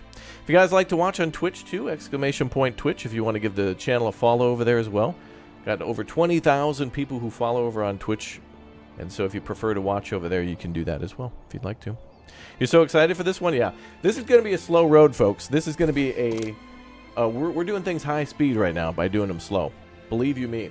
Even the game's telling me. In most cases, resources in Manor Lords have to be physically moved. It can take a moment, so feel free to change the game speed if you like. Game speed controls are to the bottom right. The game speed controls go up to ×4 and ×12. But honestly, I think you need to enjoy your time in this game. Things, so long as you do them a certain way, will go real fast. So believe me, they're gonna go fast. Is that our second ox? We gotta find the one we bought. See if he's on his way. Could be coming from over here. Oh, there's a trade point. Excellent. So we'll be able to initiate trade from our initial starting area too. Beautiful. Are there castles? Yeah, you can build. That's what the stone is for. You can build like a kind of fortified manor, in a way. And you can also build churches out of stone. So it's not like stronghold castle building with giant round towers and square towers and stuff. But there is building with stone of castle-like structures. Manors, if you will. Hence the name. Lady Shiva, thank you very much for the 47 months. Wow, as a bear cub. Glad to catch a live stream. Amazing content. Thank you. Thanks for being a part of it. Thanks for having fun with us. How does this compare to Bellwright? Well, Bellwright's cool and all, but Bellwright is like Manor Lords, and it's like Manor and Banner Lords, but plays a little bit more like Medieval Dynasty. Okay, so what we're doing is we're having everybody transport the supplies here from the initial starting camp into storage after they build it. And this is kind of like their initial shelter. What's weird here, too, and I have yet to clarify what this means, this says homeless people's tents. So they're basically just living in tents because they just got here. And it says upgrade to a worker camp for 1 log. Provides crude living space for 5 families. Contrary to burgage plots, can't be upgraded or expanded and may cause a small loss of approval. But what's interesting is you can upgrade to a worker camp, so I don't know exactly what that means. Like, it says it can't be upgraded, but then you can upgrade it. But it's a worker camp, but I don't know what that means. Like, is that just a temporary... Does that work like the shelter in, you know, like in Banished or whatever, where as you're building houses, you give people a temporary spot to stay? I'm not exactly sure how that works yet. I've been trying to experiment. There's our 2 oxen. There we go. We're moving at top speed. We got, what are the names of the ox here? There's an ox named Jacob? What the hell? A new message. I've heard of your renown. I only seek to defend my rights and my honor against those who would wrong me. I hope you will not judge me by the rumors and slanders that some may spread about me. Signed and sealed by my own seal, Hildebolt von Brunette. Right back or end conversation. Oh boy. So now we can actually write back to this guy who's taking over the lands. So this is the dude we're against. Looks like a... Here's Johnny going on here a little bit. Got Jack Nicholson, I guess. So we can actually respond to him with rhetoric, negotiation, or declaration, but we have to have influence in order to declare a surprise war. We can negotiate for silver, but it'll take a little bit of influence. Or we can tell him, you have no right to claim Selbitz and Hofstetten. So basically, we're here on a mission from the king to kick this guy out, so we can reply and say, hey, we're here to end you, buddy.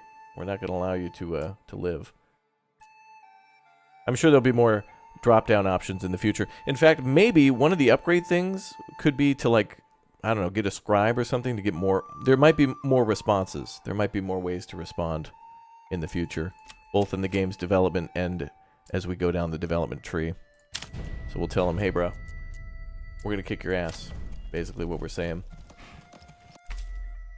And a thing that was locked in the demo was development. So when we upgrade our town enough, we'll be able to go down what I assume is... The top one is about farming. The one on the right is about trade and merchants. The one at the bottom is about like blacksmithing and forging tools and weapons. And then to the left, it's things like beekeeping and hunting and trapping and things like that. Beekeeping could be real lucrative too. You can sell the honey, the wax, and make candles out of it. So there you go. And there's also a way to, under farming, you can unlock the heavy plow, which enables oxen at the farmhouse to plow instead of the people. So only if you unlock the heavy plow will the oxen actually plow the fields. That's something really important to consider. Okay, all the alerts at the top we're already addressing, minus the houses, the homelessness. So we got to wait until some of these things are done. So let's do a little supervision.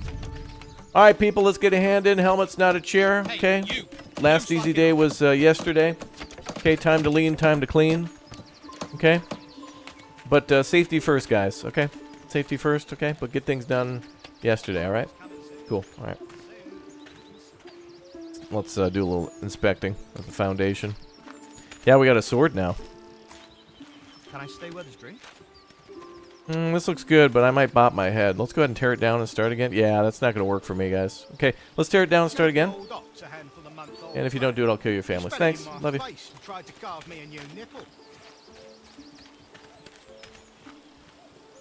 We'll be back. No, they're just standing around. I told them to get a hand in. Helmet's not a chair. What the hell? This is Frostpunk 2, yes. Actually, Frostpunk 2 will have its beta out on the 15th. And if you pre-order Frostpunk 2, you'll get into that. Spoiler alerts, we'll be playing Frostpunk 2. And Manor Lords 2. By the way, folks, we will be playing this game every single day on the channel until the end of the month. So this is your one-stop shop, everything Manor Lords. From here on out. We're going to do everything. Can you ride a horse? I don't think so. This thing's a work in progress. The visit mode, it's a very early in development mode that just kind of lets you walk around. It's very impressive, though. But imagine if it were like Banner Lords, where you could like literally get on a horse and lead your boys into combat. That'd be really cool. But then that would take away from the RTS part of it. But still, it would be cool if they figure out a way to do it and make it like they would make this game. It would just, yeah. Yeah.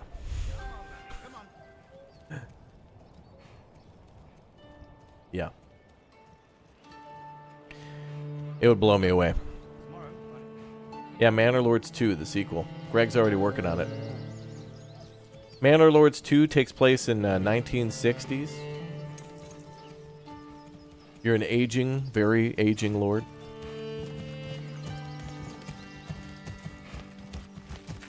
Are they going to get more logs or what? Oh, yeah. It needs more timber. Oh, and I think what they were doing is hauling a log up here for the other hitching post, too. So we need 3 more logs up there.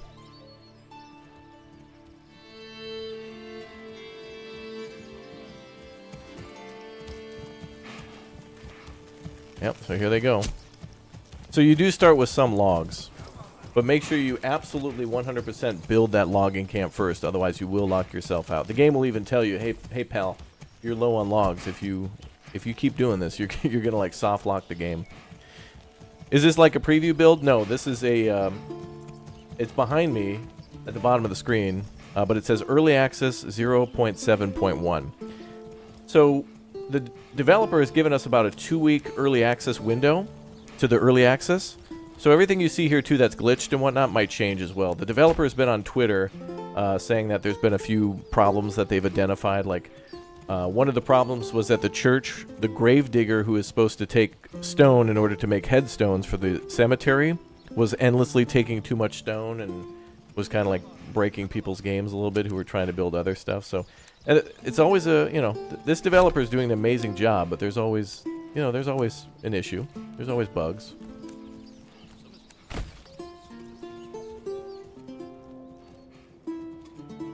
Commander Creddy, thank you very much for the 5 gifted memberships for chat. Thank you very much. Yes, you can do battles in this game.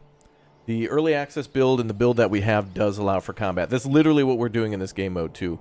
There's actually combat we could do now. Actually, we haven't found them yet. Yeah, we have brigands over here. Thieves and robbers. These guys all have some lovely little weapons to welcome us. Axes and spears and other stuff. They'll try to rob us, and in fact they will.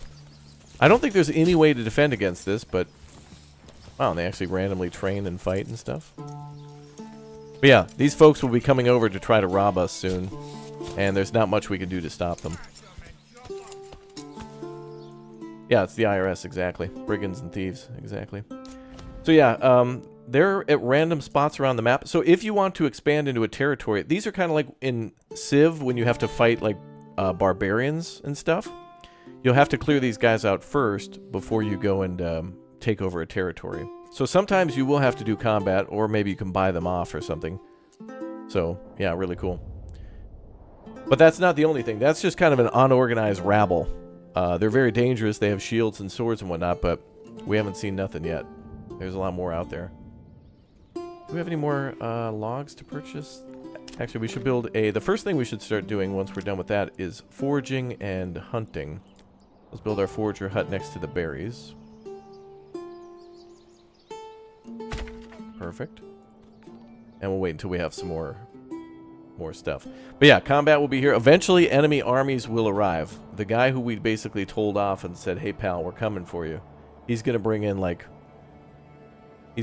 some trouble. And we'll see how that goes.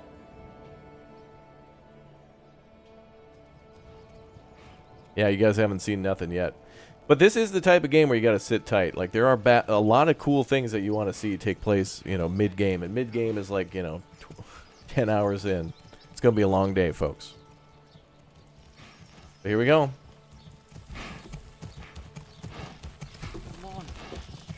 Transporting all those logs.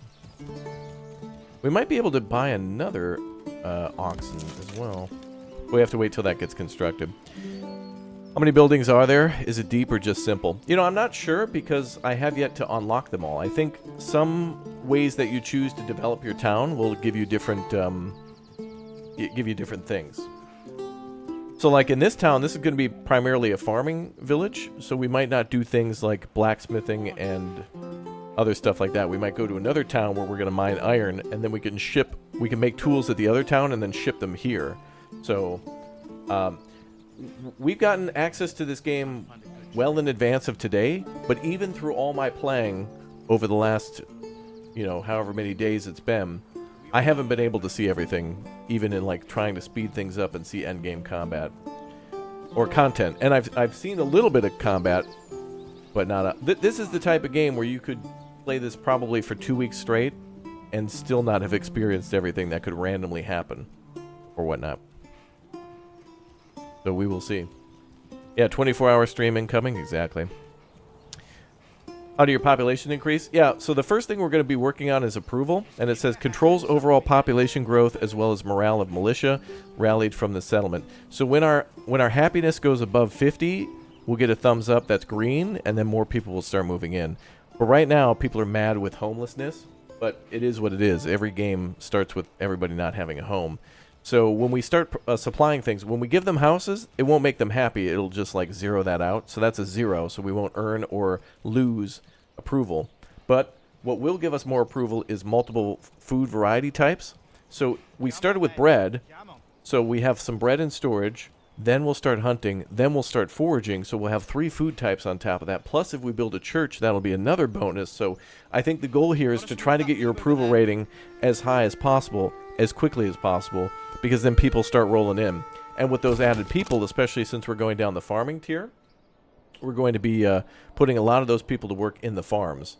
And they're going to make a lot of good stuff for us. So we'll be able to make, like, we'll be able to build a tavern and make booze that way through the, we'll make barley, and then we'll open a tavern that way, and we'll make a, what's it called, a maltery or whatever. Anyway, we're going to make beer, and that'll make the people happy too, and then we can export some of that stuff as well.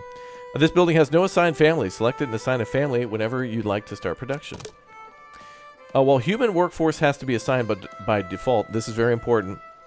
The livestock workforce is shared between workplaces. So not every building in this game requires an oxen to function. A lot of things can be transported by cart. Like, for example, the forager can wheel all the things that they forage out in the forest to the granary.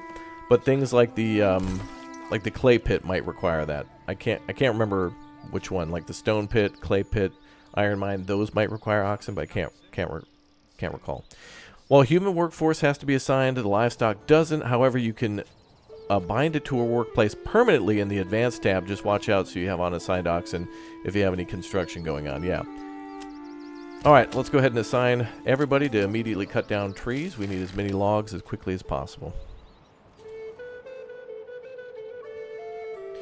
So you have early access before the early access. Exactly. One thing that's common for today's world is that there'll be early access games, and then creators will get early access to the early access to hype that up. So, courtesy of Hooded Horse, the publisher of this game, and Slavic Magic, for sending over a key for free, and then giving us advanced early access to the early access. I know it's a little confusing, but I was going to play Manor Lords no matter what.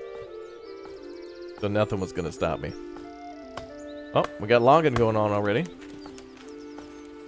I can hear somebody cutting down a tree. Oh, there he is. A fresh start for me and me own. Nice. Oh, there it goes. Nice. So when those trees get felled like that, then the oxen come over and pick those up. So. And the logging camp can store 28 logs. Game looks really pretty. Yeah, it's pretty.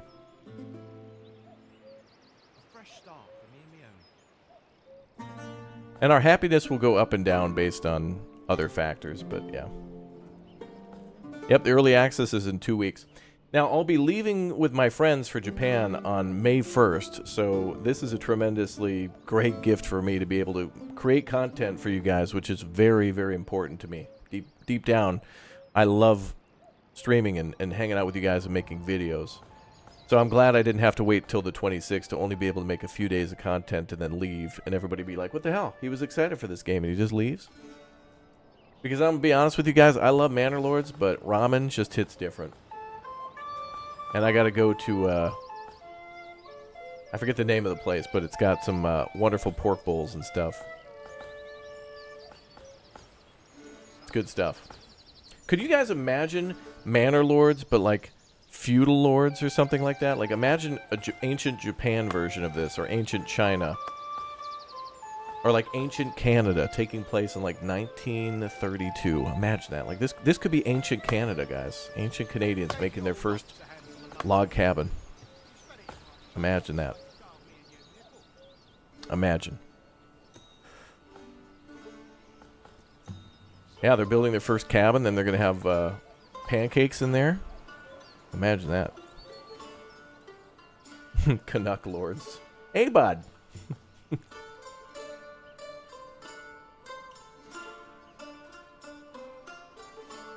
Like, what would be the required structures you'd have to build? Like a hockey rink? Would it be the hockey rink or the Timmies that you'd have to build first?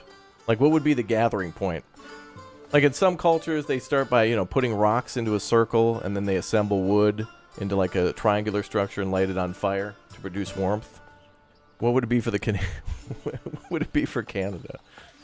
The Sugar Shack, yeah. Toilets. Yeah, you're right. They're pretty clean. Yeah. Canadians, in this game, the equivalent to Timmy's is this structure here. It doesn't have the drive-through or the parking lot, but it's a pretty important structure. We'll be putting this down soon enough.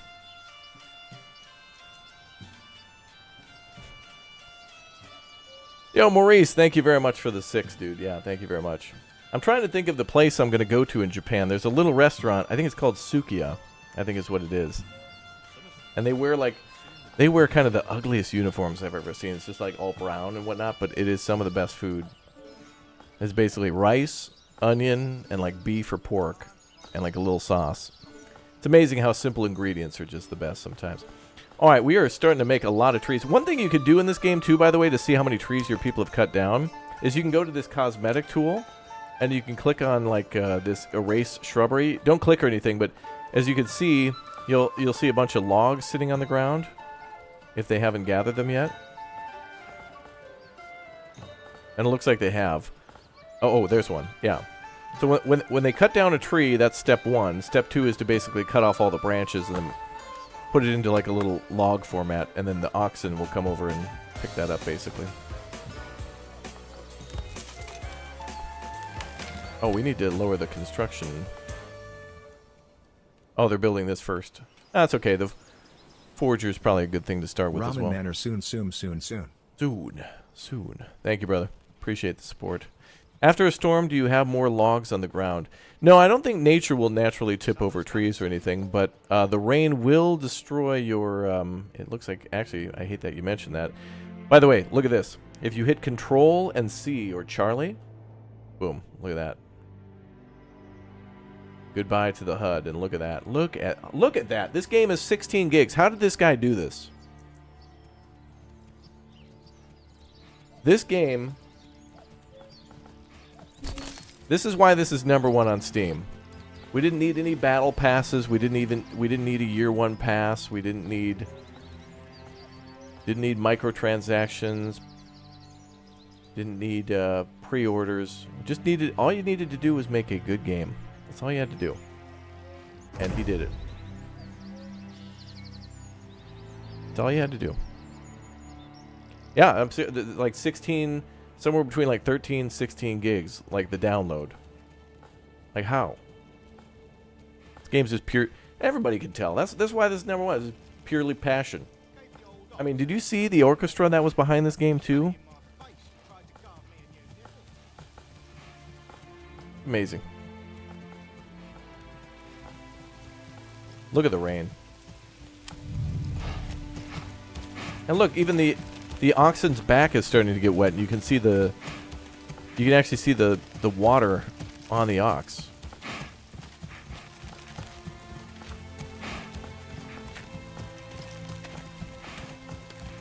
And then the road will start to get wet too, and you'll see puddles and stuff. It's bad that it's raining for us, though. It's good for foraging because it'll make plants and stuff appear, but it's going to spoil some of that food. So right now I think they're getting ready to build our storehouse is what we're building here. I'm also going to have to build a building called the woodcutter, and that will chop these logs into firewood. And firewood is needed year-round in order to heat homes and prepare food, and then especially in the winter because the temperature drops significantly, obviously. And I think firewood consumption doubles. So you're going to need a lot of these oxen, and all this is very important. We also have a forestry building in the game, but I don't really use it because I usually just use the logging camp to continuously clear land for my village and then for my farms. Oh, look, you can see the road getting puddles now.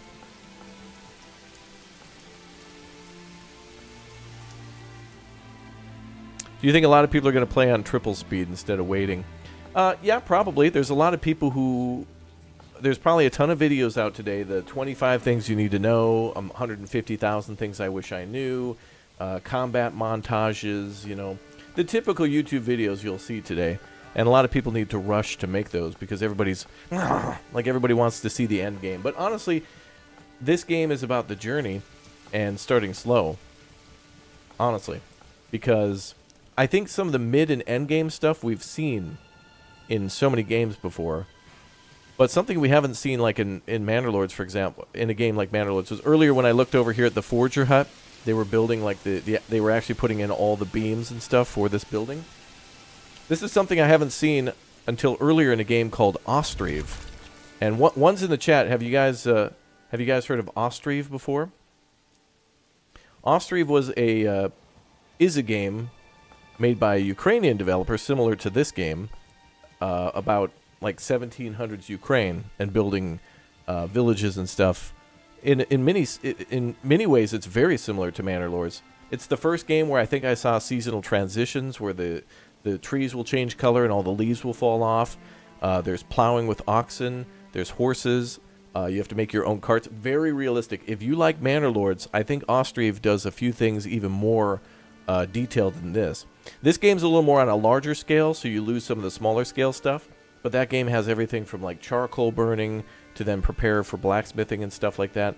So if you like Manor Lords, Ostriv and also Farthest Frontier are two other games that are amazing. But Ostriv is an incredible game, and it first showed me like people building like foundation pieces by pieces, and like people lifting beams up into place. And like when you build a trade depot, they literally put each beam into place. So every building has its own little like 1, 2, 3, 4, 5. Like the pieces are put together like how you'd watch Legos or something be put together. It's fascinating. So Ostriv was kind of the first game I saw do that, and then when I saw Manor Lords do it, I'm like, oh my god. But when I saw Manor Lords, it was also after Medieval Dynasty. So Medieval Dynasty, Manor Lords, Farthest Frontier, Ostriv, they all kind of share this wonderful quality of developers just like putting in just incredible effort to make like beautiful scenery. I mean, look at this. Like, why speed up? Look at this. I mean, we're losing food and people are probably going to die, but this is great. This is beautiful. It's wonderful. And it's made in Poland, so it's got to be the best.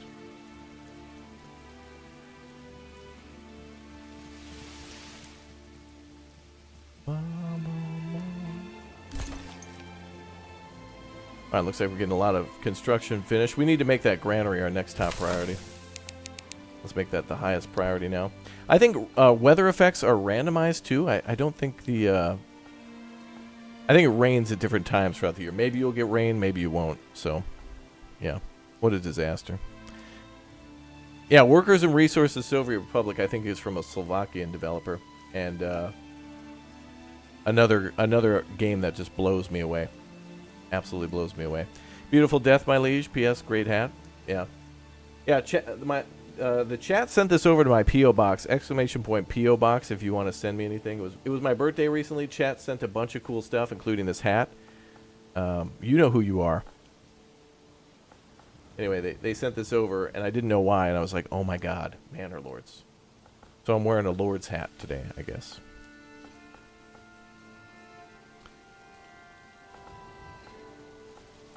Yeah, the peasants may die, but that's really that's a price I'm willing to pay. A small price.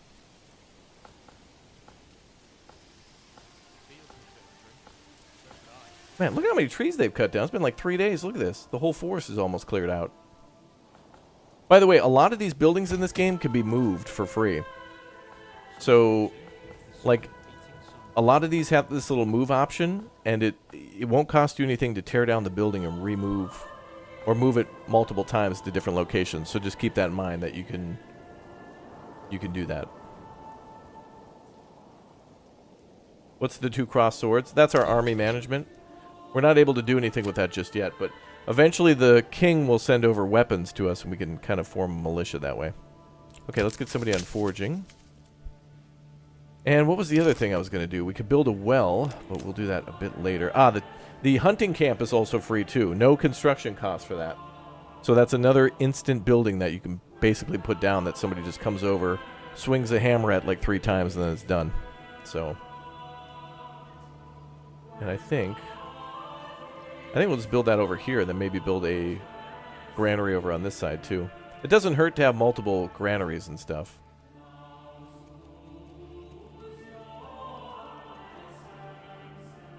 Yeah, we'll keep everything kind of close together for now.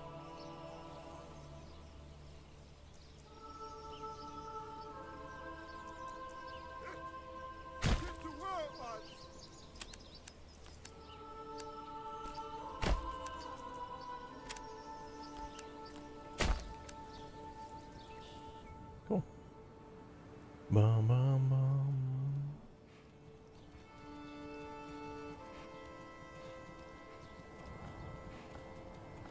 No hobble. Tomorrow, find a new home.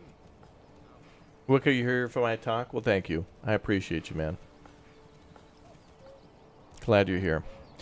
Can you make all of your combat units wear only chainmail and metal helmets? Yeah, there's a unit customization feature. We looked at the combat trailer, and there is kind of a unit customization screen.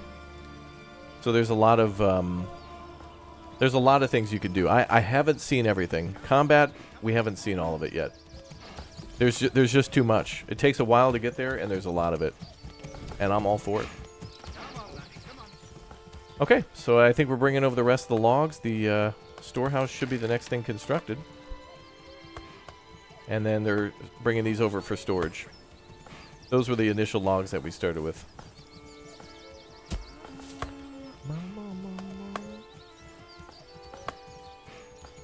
Do I know anything about when it might cost when it launches? I don't, actually. I don't think I've heard anything on price, but I think anywhere from $29 to $39 would be more than fair.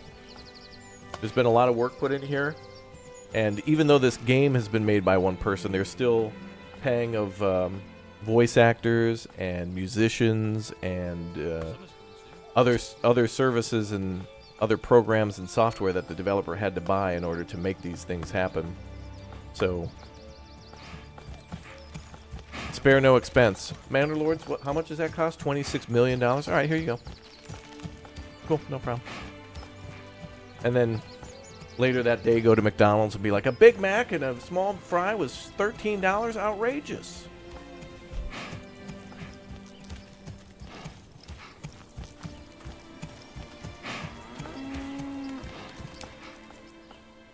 Oh my god, we have to start over. I accidentally put it on fast forward.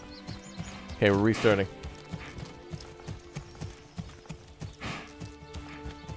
How? How do you make a game like this? Oh yes, this game will also be on Game Pass. Yeah, and GOG, from what I've seen.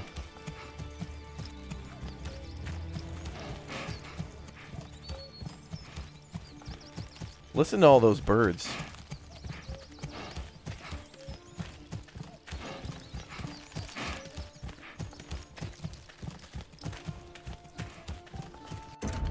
That's just fascinating to watch.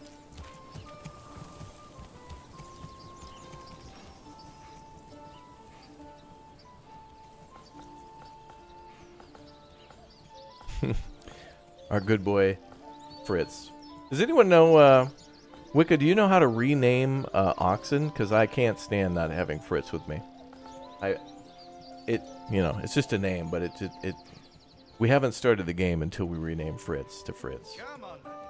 I can't click on him, though. Not sure.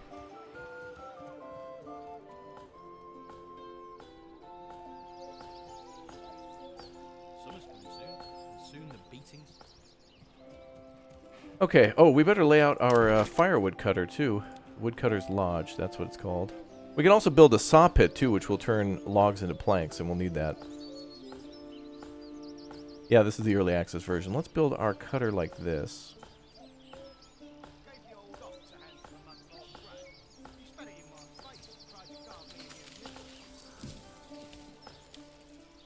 Boom.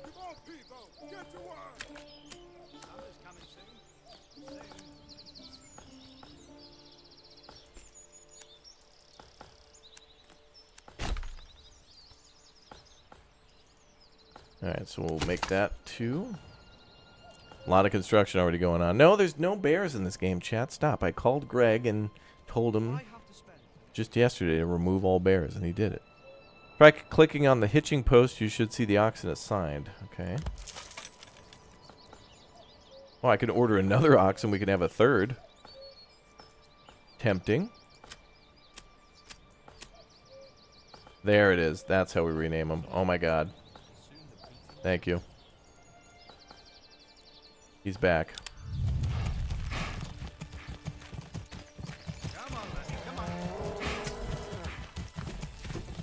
What? Uh-oh. Oh, we got a traffic jam. Oh boy. Well, that was close. Our first traffic jam. This town is bumping. Wow, we need to start installing like semaphores and roundabouts already.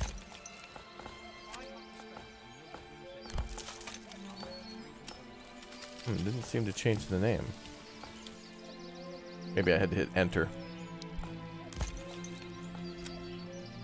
Uh-oh.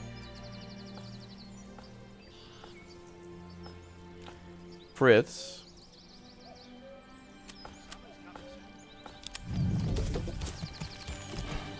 Uh-oh. Don't worry. That'll be a day 1 patch. Greg's immediately on that. Version 0.7.2.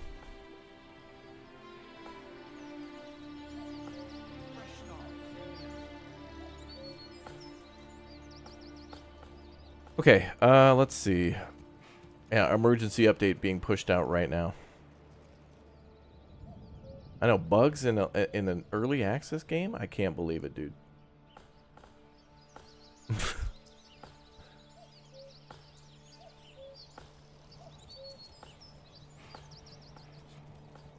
Okay, how many logs do we have now?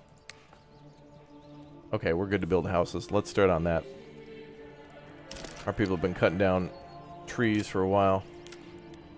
Time to start with our burgage plots, but first let's build a well.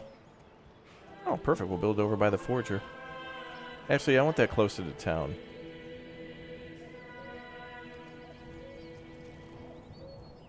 Maybe right here.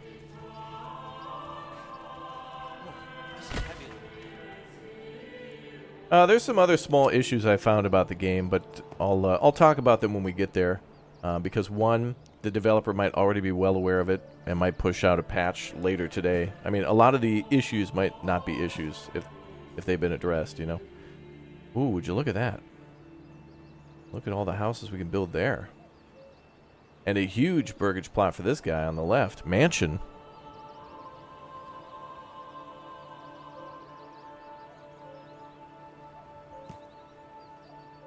Cool thing is, too, you can rotate these. And you can also add or remove homes. So if you want to cram them in like sardines or pull back a little bit, you can do that, too. Right now, that's what, 1, 2, 3, 4, 5, 6 homes. That's perfect, because we want more than 5, because we want, you know, people to be expanded. All right, bug reported. Thanks, Raptor. Yeah, you're welcome, dude. Happy to be here. Oh, that crunch and the camera shake is so good. It's such a minor, huge thing. It's like the first thing we saw in the trailers was like, you know, roads being built and farms being planned out, and every time the last mouse click would happen and it would shake. Love it. Oh.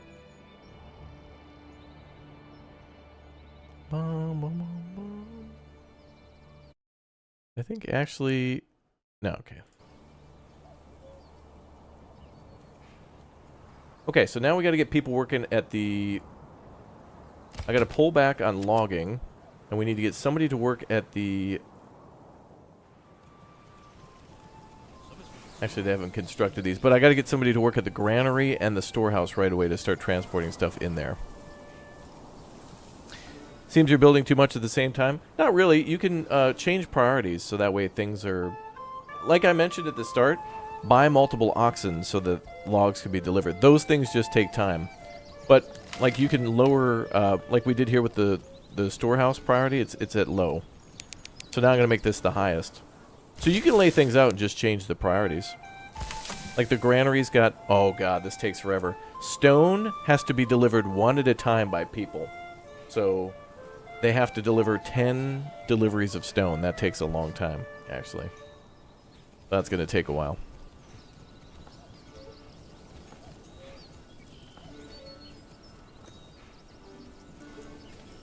But also, we've unassigned a few people so we can get more construction done now.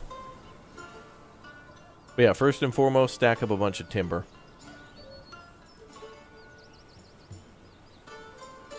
Yeah, we'll get more people. We're on the way.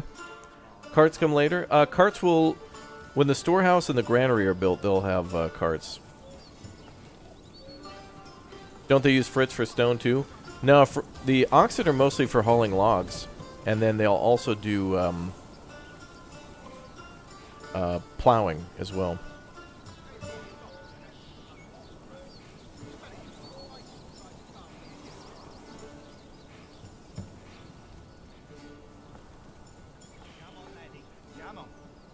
We got 20 firewood. We'll get on that too.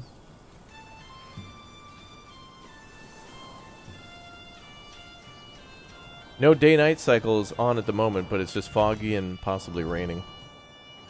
Or will rain shortly.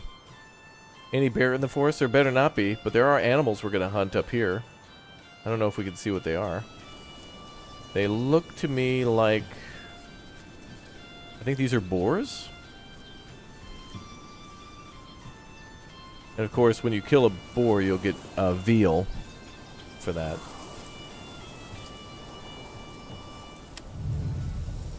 Oh, it would have been funny if I was standing in the forest next to him. It'd be funny to run in there as the Lord and just like stare at a deer. And be like, "What's up?"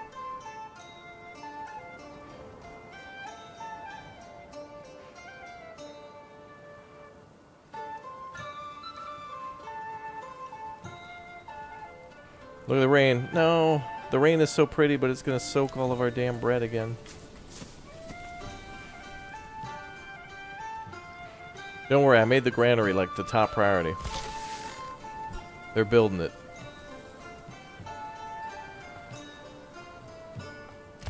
Yeah, I'm taking everybody off. Logging. Forging still has some stuff in storage. Alright, so we actually have some food in storage in the forger hut, but... What is this? Add an herb garden. Ooh! Later in the game, they tell you about disease and that herbs will help to prevent disease, but also food variety is also a disease prevention too. So if you give your people meat, bread, berries, that type of thing, they'll be less likely to get things like scurvy and whatever else. So, but an herb garden will also help us with that. So for 25 silver and 2 planks, we can build that onto the forger. I didn't know that. Didn't know that was there.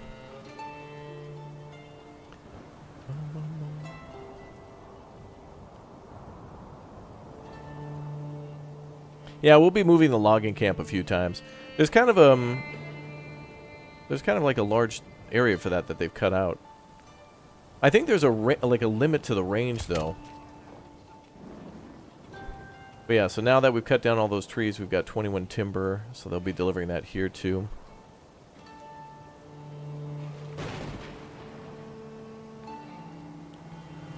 So I've unassigned everybody purposely now to help to transport stuff around and to do construction. So there we go, now the storehouse is complete. Let's go ahead and have them start storing stuff. So the storehouse guy will go and pick up the firewood and the stones too. So there. And then bread for the granary.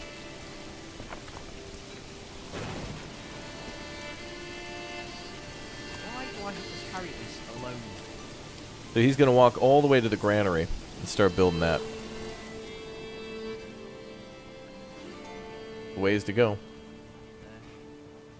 I think I built it over here because I'm going to build a market nearby and then the church. I'm glad I went to Europe before playing this game. I was very happy at when I was in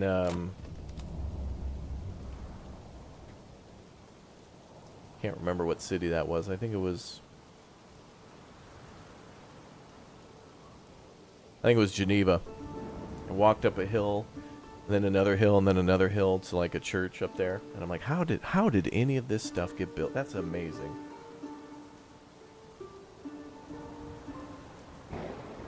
I'll be putting some really cool photos on my Instagram too of projects from Manor Lords and also places that I go that inspired me to build certain things in other games like going medieval or whatever. So exclamation point Instagram and also exclamation point Twitter to follow me on those places too. You might want to do that because we got some be honest folks, I got some big projects coming up. There's going to be some big projects coming up you're not going to want to miss out on. So track them there. You didn't come to Sweden this time? Not last time. But I want to go to Sweden. I've been to Sweden a few times. Denmark, Germany, Belgium, Netherlands, Poland, Czech Republic. Dude, I've been to Liechtenstein, but like for just 8 seconds at 30 kilometers an hour.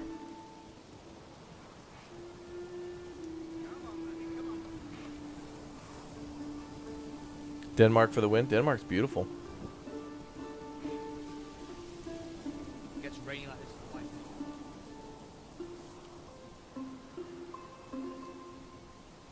That Havarti cheese is just good, though.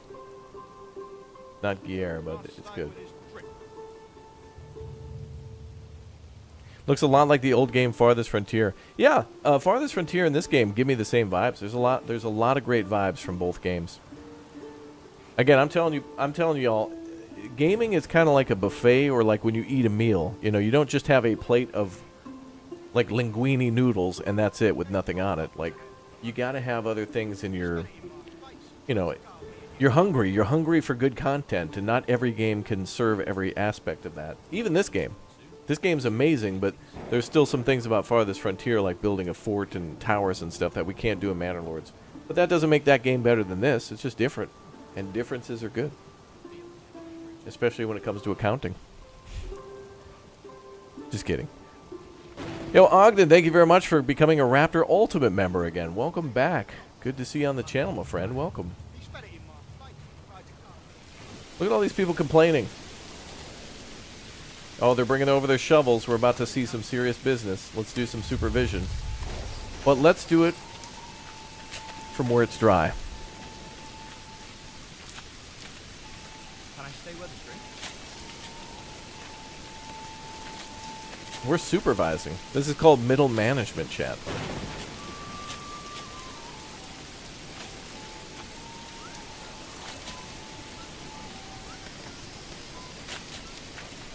So when they need to clear the land of things like rock and like grass and whatever, they'll come over with shovels. Yeah, middle-age management, that's right. Look at that. Middle-aged, middle management, that's right. I think our character in this game is middle-aged as well. I think he's 17 and a half. So he's reached about the middle of his life now. No, it should absolutely be placed over there.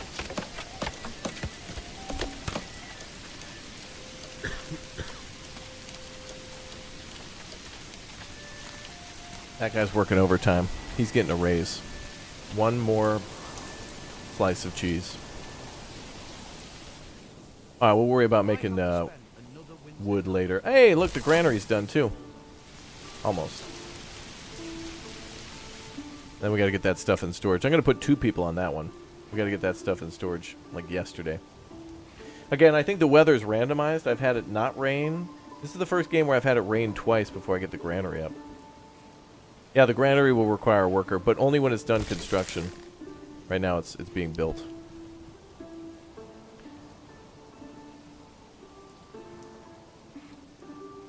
Will there be a way to change your Lord skin? Yeah, I think so. I think right now the portrait system is kind of a placeholder, as well as the whole visit mode. We'll see what happens with that one in the future. But right now it's just kind of a way to immerse yourself in your city, which is amazing.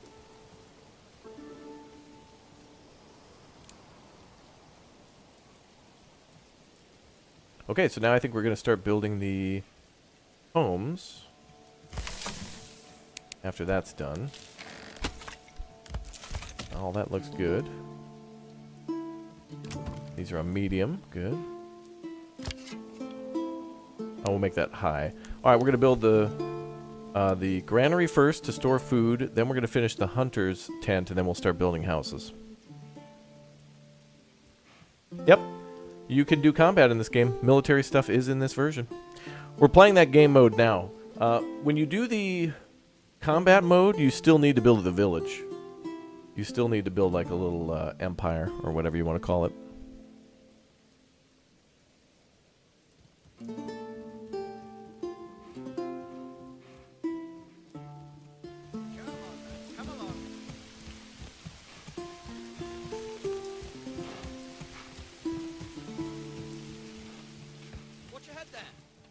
Oh, I hear construction.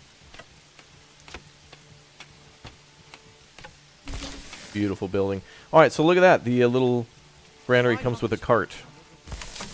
Now we can assign.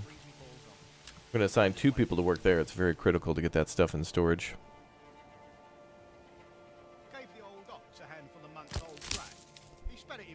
And then we'll leave 2 people on a side to assist with building and transferring. Bum, bum, bum, bum. This game's got deep medieval music. Yeah, one thing we saw about the trailer for this game when they were talking about the music was that the developer continuously pushed to not make it too epic, so that way players didn't think that a disaster or an invasion was happening. Look at those birds. See those birds? Wow. Look, flying through the mist. Look at that.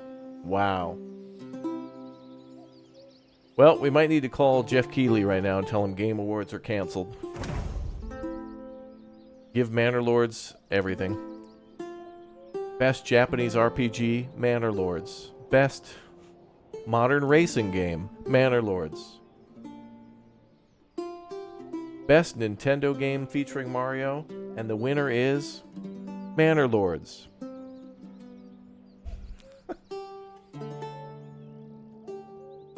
And the nominees for the Lord's Manor of the Manor Lord of the Year goes to, oh my god, Can I stay where the street? Manor Lords. Best FIFA game goes to Manor Lords.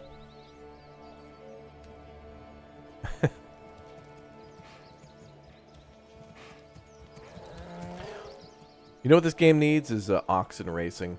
I was just thinking about a game we played the other day called Lusara Summit Kingdom. If you really like Anno 1800 and survival games and whatnot, like Manor Lords, there's a really cool production-based game out there where you're building on a mountain, like on a summit. There's a video on the channel in a live stream called Lusara Summit Kingdom. And in that one, it features yaks instead of oxen. And it's very important to like get yak milk and, you like shave them and stuff for their wool, and they're a very important thing. But they also have, for entertainment in the game, races. So you can build like a yak racetrack and stuff like that. I'm thinking we need that for the oxen, man. We need ox races. Mm-hmm.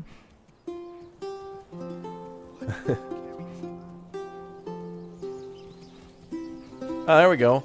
Some high-speed haulage. Look at this. Actually, it looks like he's hauling stones. Oh, yeah.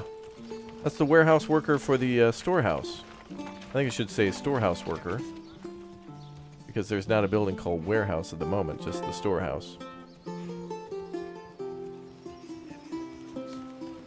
Awesome.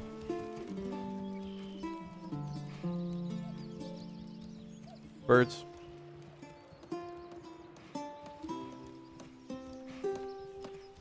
Oh, there goes the hunter's camp. Nice. Don't want to assign anybody to hunting just yet. Oh, looks like all the stuff's out of there, though. All the bread and all the logs and stuff have all been stored. So it looks like we've successfully stored everything. Now we're on to home building. Time to build some homes. Sweet. And that will be... when these houses are complete, that's phase 1 complete. We'll have more people moving into the city after that. So now, yep, you're going to start seeing logs being delivered by our 2 oxen. And then the land being cleared by shovels. And then we'll have to start thinking about trade and building a trading post so we can get more of that moolah. Yeah, right now we're doing a vegetarian village. Yeah, we're eating bread and berries. That's all right, you know. We'll get some meat. We got some deer in there.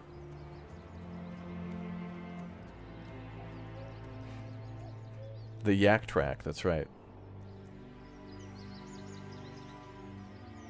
We'll have to do wood cutting as well for the making of firewood. Mm-hmm. Yep, this is on Game Pass at launch too, yep. Yeah, anytime I mention this is on Steam, please do remind me and everyone else that it's also on GOG and also on Game Pass. I always forget because so many people like mention Steam. and like ask, is this on Steam? But yeah, there's more platforms than Steam, and this will be on those too. I believe this will also be coming to Nintendo Game & Watch very soon. Have I tried Dragon's Dogma 2? No, but I do know that's really neat. I like that game. I just didn't really have much time for it, considering all these other things I'm working on. If I had more time, though.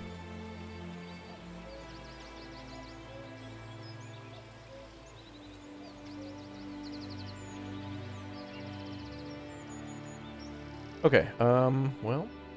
Yeah, you'll need patience at the start, but I'm telling you folks, this is about to speed up. After these homes are complete, we're going from low gear to high gear. Things are going to really start popping off. Family requests more markets for the stall of the granary. Yeah, we'll worry about that once we finish the houses. Yeah, so many games, so little time. Is this the new King's Quest? Technically, yeah. The King's Quest is, hey, go up into the north. There's a guy up there making me mad. Go kill him. Bye.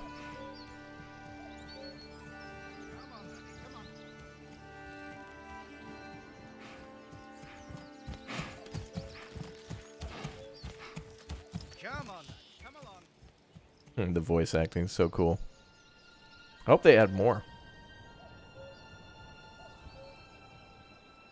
So I think what's happening now is that the oxen are going up to the logging camp to get the remaining logs there to put down in the burgage plots.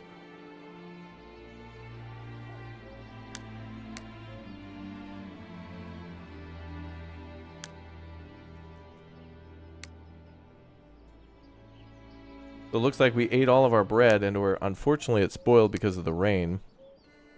But we do have berries. So berries are being stored. Let's get somebody off that and back on foraging. Actually, let's do hunting. Get somebody on hunting now. So a little troublesome on the food situation with all that rain, but that's what happens. A little randomized.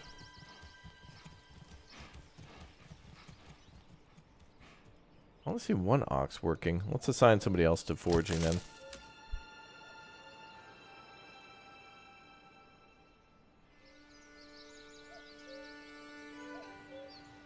It's a shame about that bread, because if it didn't spoil, we would have had one more food type, which really helps to attract people early.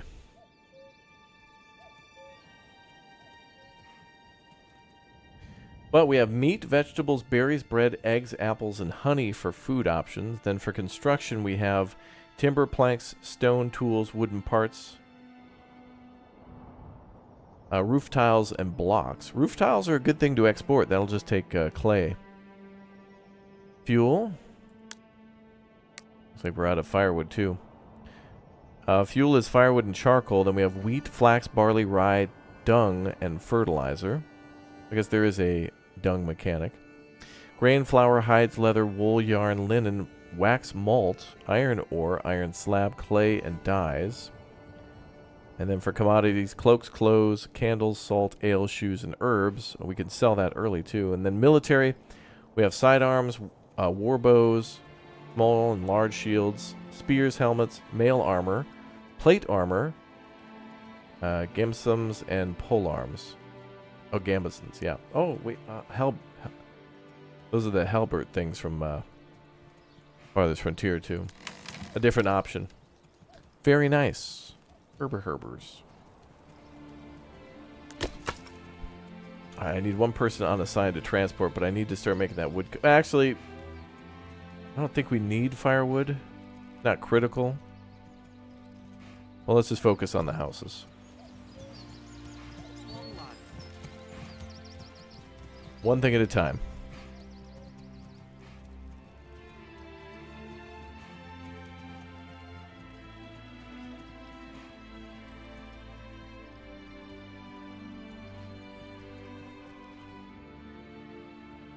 Well, at least we got lots of iron here at 2,500. We'll be able to do blacksmithing here, too. So we can do metalworking and farming. Those will be profitable. When you recruit troops, does it take your population? Do they just show up? Well, you could do both, where you have people be militia, so farmers can also take up arms and fight. But also you can hire mercenaries, so they're not necessarily from your population, but you can hire people from off map to like come fight for you or with you. So that's an option too.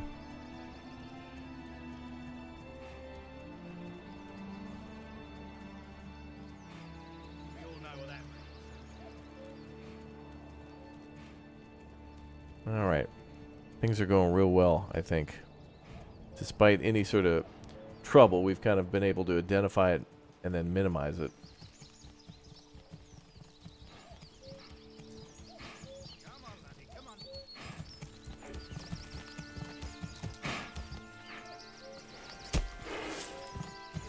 Come on, come along. Nice.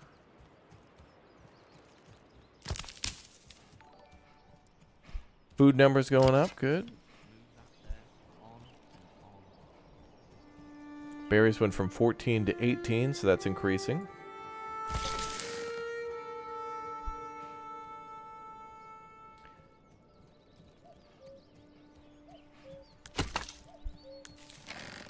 Okay, I think the storehouse is done. We've put whatever we got in there.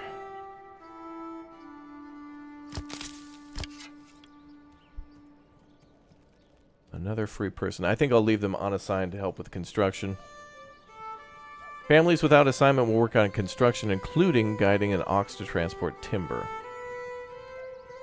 Alright, so more unemployed means higher construction speeds. And everything in this game is really high speed. If you guys blink, you might miss the light speed construction going on here.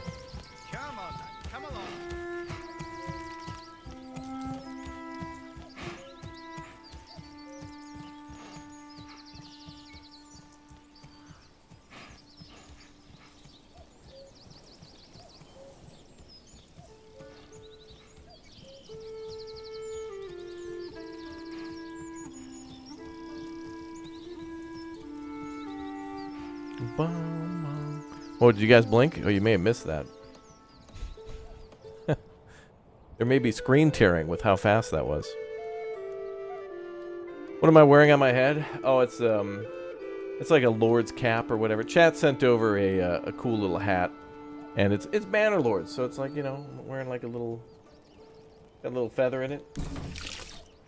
You see that little feather? Oh, we finished our well. Well. Where did we put that? Oh yeah, up here.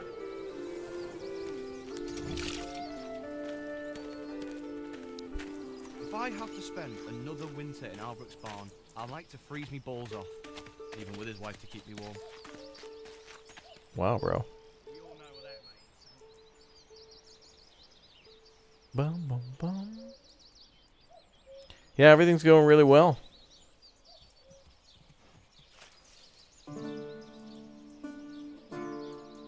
Oh, construction begins. Our first house. Here we go.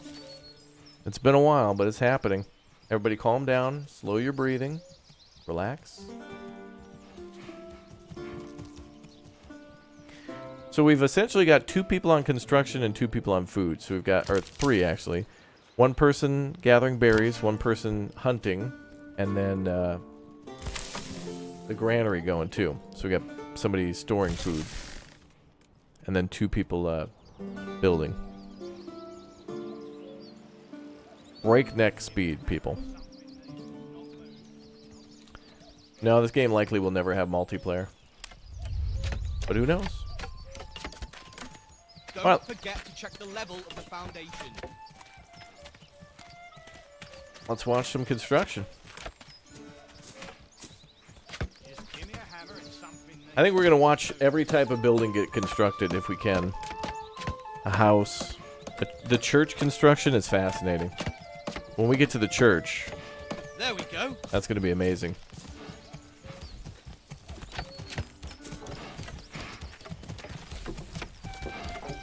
Come along, lad.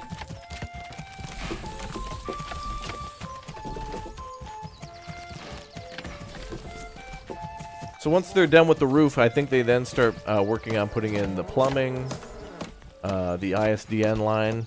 Remember, it's the Middle Ages, so... I do hope we have enough wood to finish this building. It's been most embarrassing to run out halfway through.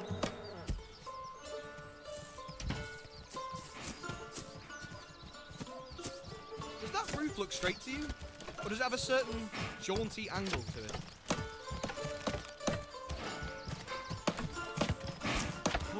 Oh my god, look at the sun through the... Oh, wow.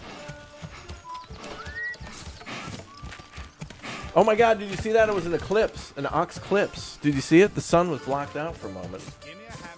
The ox clips.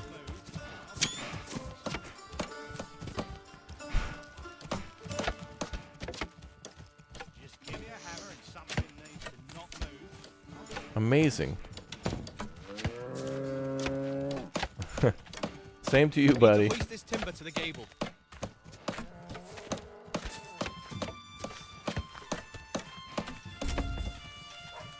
Our first house is complete.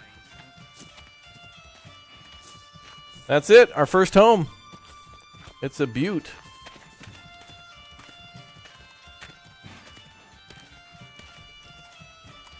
And plenty of room for maybe a little vegetable farm. Burgage plots. Homeless will move into the plot, and if approval is high enough, it might attract new families too. However, families need more than just space to be happy. Click on a building to check their residential requirements. So these people are also required to have a church. They want a fuel supply, aka firewood. And then they want food stalls in with 2 different types of food, and then also clothing. So we'll have to start using the hides that we get from hunting to then make leather at the tannery, and I think that they can sell that so they can make clothes. Yeah.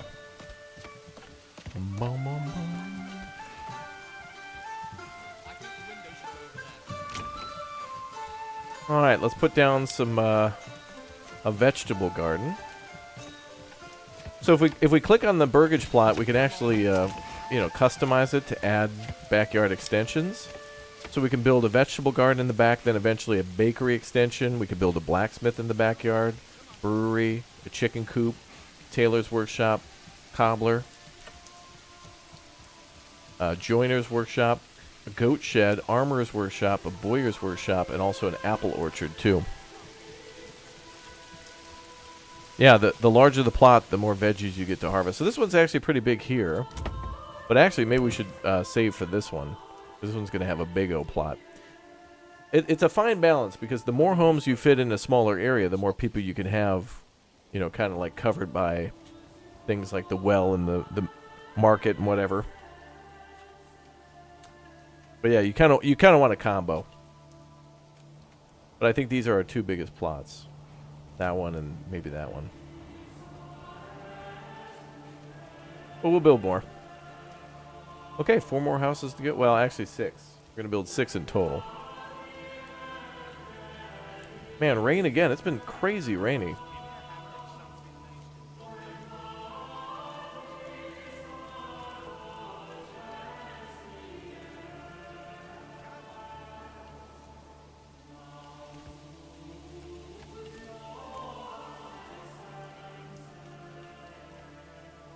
It's been raining like crazy. Well, now we got 2 meat, 31 berries, so that's good. Also, we don't want to do over hunting. We want to make sure we monitor that.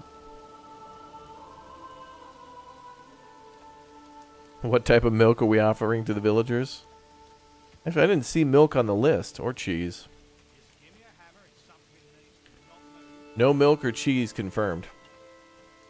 Not that I see. Maybe in a future update.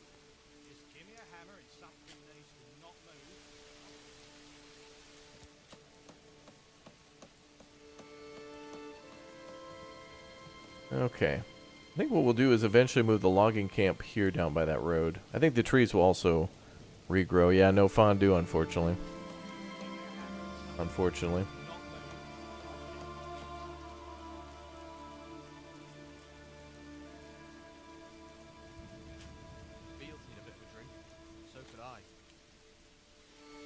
No, no dairy.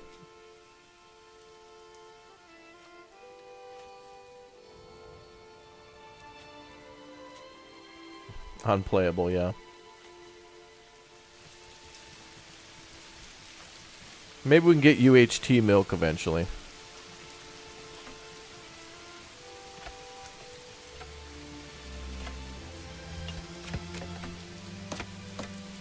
Who's using the auger?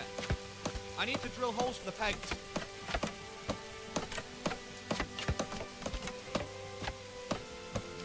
Gotta smooth that beam over there. Man, the home construction's fascinating. What do goats produce? Hides.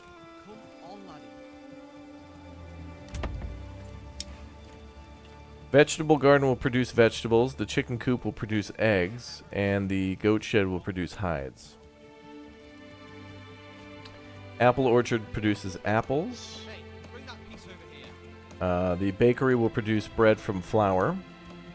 Blacksmith workshop will produce tools, spears, and sidearms. Brewery will produce ale from malt.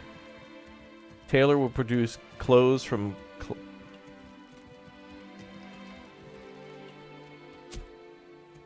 three things. Yeah, clothes and then cloaks and armor. Cobbler will produce shoes. The joiner's workshop will produce wooden parts and shields. Armor will produce helmets. Boyer will produce war bows. And then the apple orchard, yeah, apples. Cool.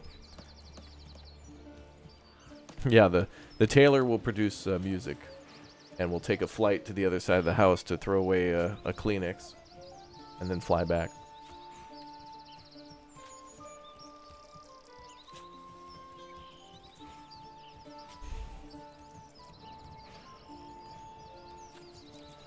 Bum, bum, bum, bum, bum.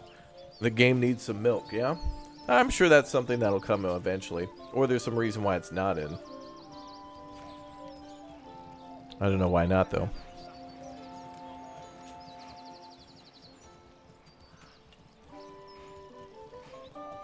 Bum, bum, bum, bum, bum. Come on.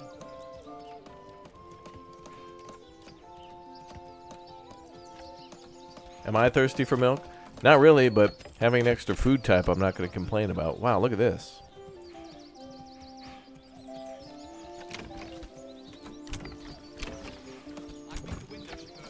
Wow, there's only 3 logs left to be delivered, and then all construction materials are locked in. I'll go deaf from all that hammering.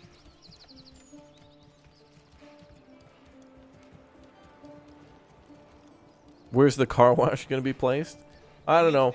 What we need to do is build a main street and then pack it with Denny's, Taco Bell, McDonald's, gas station, McDonald's, gun store, liquor store, and then we'll have what we call an economy.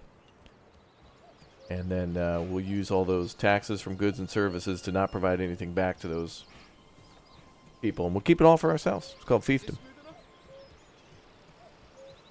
We'll let the corporations decide. I'm sure they'll have, just like the lords, I'm sure they have our best interests in mind, I'm sure. Just have to be patient and loyal, everybody. Keep putting on that clown makeup, everybody.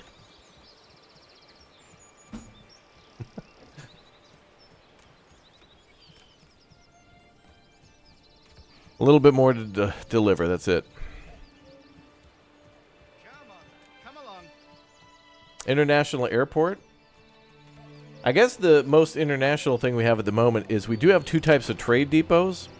We have both a trading post where we can sell things like leather and apples or whatever. But then also a livestock trading post, so that way we can buy goats and stuff from there when we build on a larger scale. Like, for example, when we buy a chicken burgage plot, you just get the chickens automatically. So you don't have to do anything special to get them. It's like when we put down the vegetable plot, we don't have to, like, import seeds or anything like that, you know?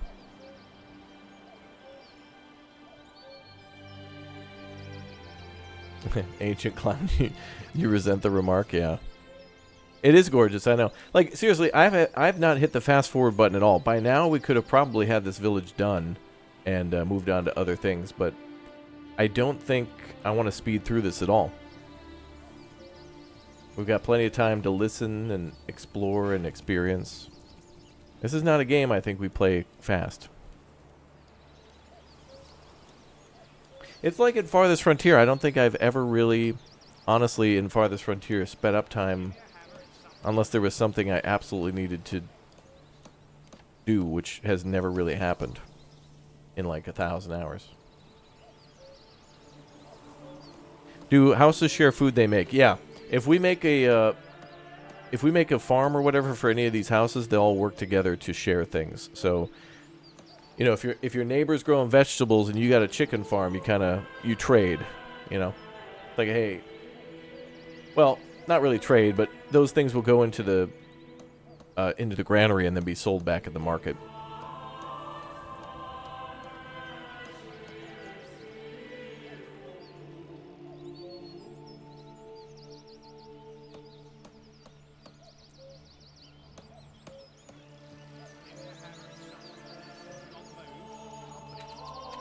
These guys are getting work done. 43 berries and only 2 meat still. 2 meat? What's the hunter doing? That must take a long time to skin the animal with... Oh, yeah, there you go. This is heavier than it looks. Oh, yeah. I guess it takes a while to hunt, carry it back, throw it down on the slab. Yep. Now stay with his grip. And then the granary coming to pick it up.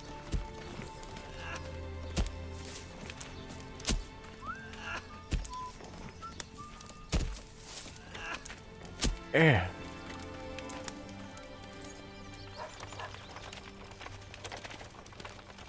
And he'll bring that right back to storage. Cool.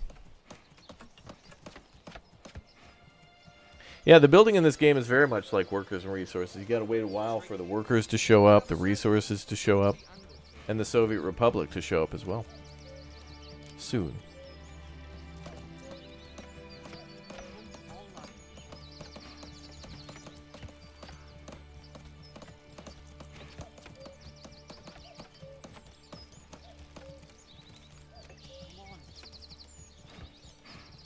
Man, look at that construction go. What the hell? Things really sped up all of a sudden.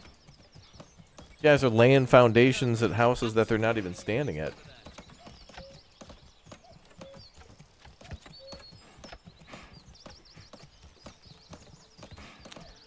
Splendid work on the roof, good sirs.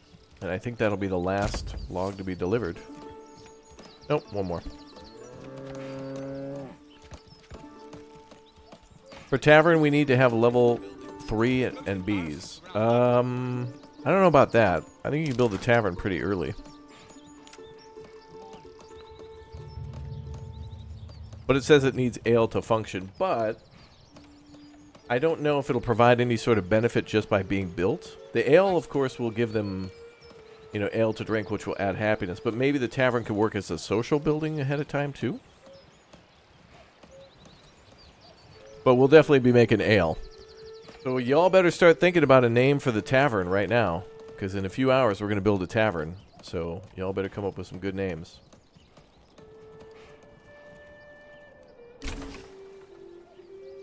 And I don't want to hear anything bear related. Don't you do it.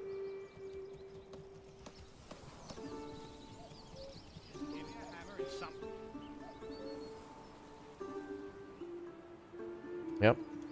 Yep. I knew you would do that.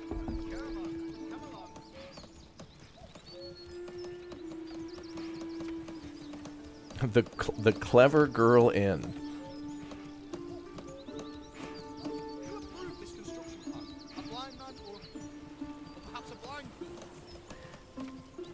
The bees and the honey.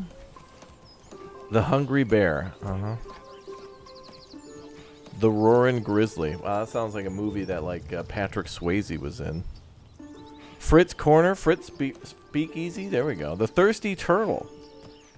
Hey, thank you very much, Blockstar, for gifting 1 gifted membership to the Twitch chat. Thank you very much for the gift sub. The Hooded Bear. The Inn. Oh, the Staggerin. The Wet Whistle. Bloodbath and Beyond. Wow. See, okay, that should be one of the things we're allowed to do in the game then, is to rename things. I guess it's important to maybe not be able to do that for certain things like burgage plots to tell that they're level 1. But I think we should be able to rename this, like, you know, Bob's house or something, and then just have level 1 in parentheses. Or whatever next to it. Look at the houses, guys. We're going. I told you, things are popping off, dude. Look at that. 3 houses completed now. 2 more houses done, and everybody's got a house. Things have happened. I told you.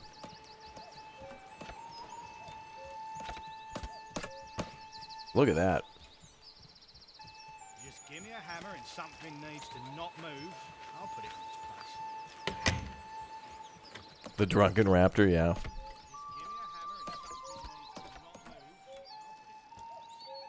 And then we're building 1 extra home at the end for people to move into. For when we get a high enough level. Well, we might as well start thinking of the next part of construction, the saw pit, so we can then build the church. And that's under...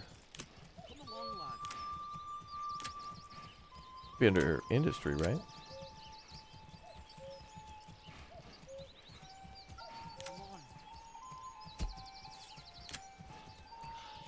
Oh, there it is.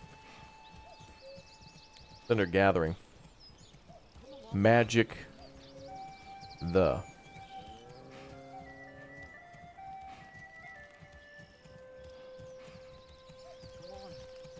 I think I'll build that here.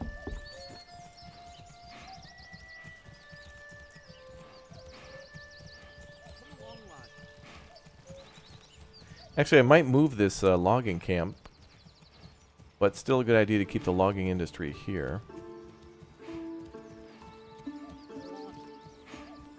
We'll just plop it right here, I think. There we go. Eventually we'll move the sawmill. Good suggestion with the naming buildings. Yeah, it'd be nice, because, you know, I want to name the tavern and... There we go! Settlement level increased! We did it! To get more population, you need to have enough empty burgage plots to grow your... and your approval needs to be... Uh-oh, typo. It says Neds. Approval Neds to be over 50. So on the screen that tells you about burgage plots and approval, need another E in there. But anyway, it needs to be over 50. Got it. A new message. Armament delivery. Here we go. Military stuff starting now. A strong militia is paramount to the survival of any settlement. Luckily, a shipment of weapons has just arrived, and you'll now be able to create your first militia banners to serve you and protect your people. However, we need more weapons to equip all the people as the settlement grows, either by making them or importing them from other lands. Let's form the militia. Yes, this will release on the 26th of April. Yep. Alright, well, we'll get to the whole military thing in a minute. We're going to finish some more homes. Well...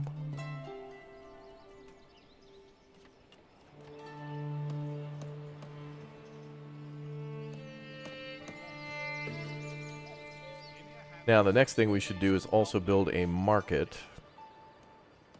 Maybe we'll put that next to the well.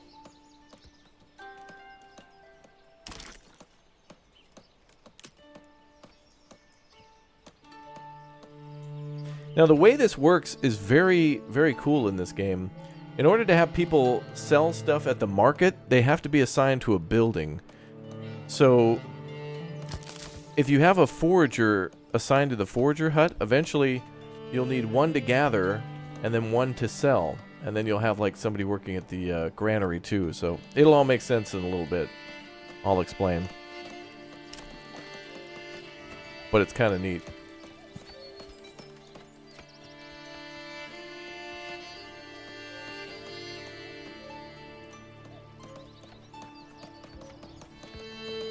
I think I'm gonna maybe not do that yet.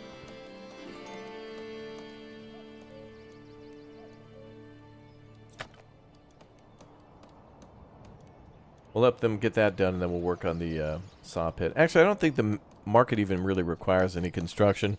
It just becomes like a cleared out area, and then And then they build little shops there based on if somebody's assigned to the building. The market really doesn't even build. It's kind of more of a zoning thing. The Pig and the Wolf are coming? That'd be a good tavern name for sure.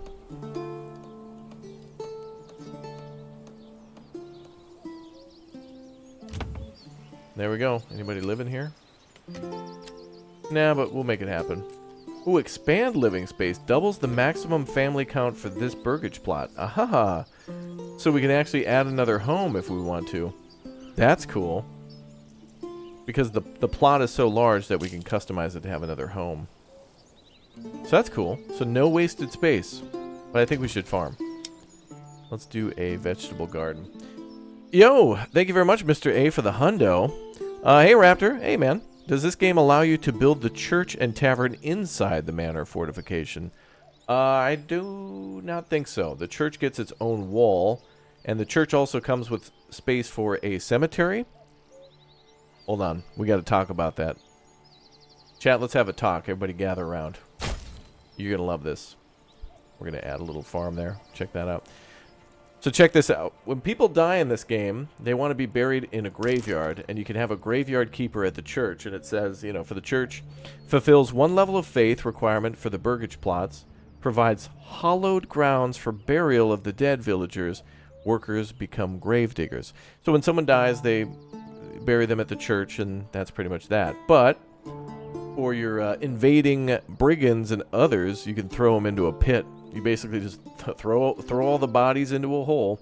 Corpse pit. Not all deserve to be buried on consecrated ground. Use this building to get rid of any raider corpses quickly. Workers become grave diggers. You just basically dig out a pit and throw all the bodies in there. If they dare invade you and stuff. Awesome. Yeah. Pretty funny. Yeah, the music and the vibe in this game is great. The music really reminds me of some of the music at the you got it, one in the chat if you played Stronghold. Stronghold Remastered Edition is also out on Steam. It's an old game from 2003, but Firefly Studios made this amazing like castle sim slash like medieval village builder called Stronghold. And Stronghold's initial missions where like even in the military campaign, like the first, I don't know, like maybe it's quite a few. It's like 5 or 6 missions that are just like, hey, site your keep, sire, place your granary, my liege, and then like build a couple of hunting things, and then you just basically wait. Like a lot of the early missions are just build 3 or 4 things and just chill for a little bit before things really ramp up later in the campaign. But the first missions where you're just like building hunting posts, and then like you're watching the hunters go out and hunt deer, and the music's playing in the background, you hear birds chirping, and there's like a waterfall in the background. Hell, Stronghold even has bears, I know. But Stronghold is amazing, and it's got music. It's got really like Castle Jam. That's a song in the game. That's my jam. Castle Jam's an amazing song. But there's some really chill music in that game too. And so the initial hunting missions, this music right here really reminds me of that. Alright, so we got our weapons delivered, right? Now we have weapons. Yeah, we got 20 large shields and 20 spears. We can start building a militia soon, but not with 5 people. Like, we've only got like 5 people living here. Ain't enough. Alright, did we build our next saw pit? Oh, yep, they're working on that now. So what I'm going to try to work on is getting our approval rating up. And the homelessness thing kind of hurt us, which is just how it goes. Can't move into a house that doesn't exist. So we're going to start working on the church next. Wow, look at that. The loggers cut down so many logs that the oxen are still picking them up. We only had the logging camp on for like 10 minutes or so. Holy hell. Yeah, you can plant trees in this game. Yeah, you could build a forestry building. Which is under... somewhere. Oh, here it is. Yeah, the forester's hut. Workers plant new trees in specified zones. Typically what I'll do is I'll just cut down everything to clear the land so I can kind of build a village and a farm there. And then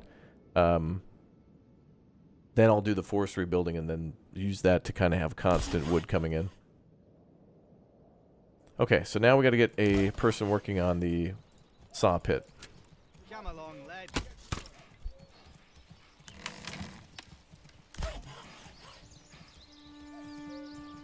So we're gonna start cutting logs into planks, and then what do we got for stone? We got 10 stone, so we can build the church with that. So that's the only thing missing then is 20 planks. And then we'll put the church like up here or something. And then more and more village. And then farming. It's gonna look pretty. Does it tell you what season you're in? Yeah, over here, the month. And it'll tell you what each of those seasons bring. So basically, in spring, there's a lot of rain, and all the seasonal deposits will regrow, so foraging and like animals will come back for hunting. And then in summer, crops will start to grow, and there's possible droughts, so that could hurt your yield. Then September through November, that's your autumn, where harvesting, plowing, and sowing crops takes place.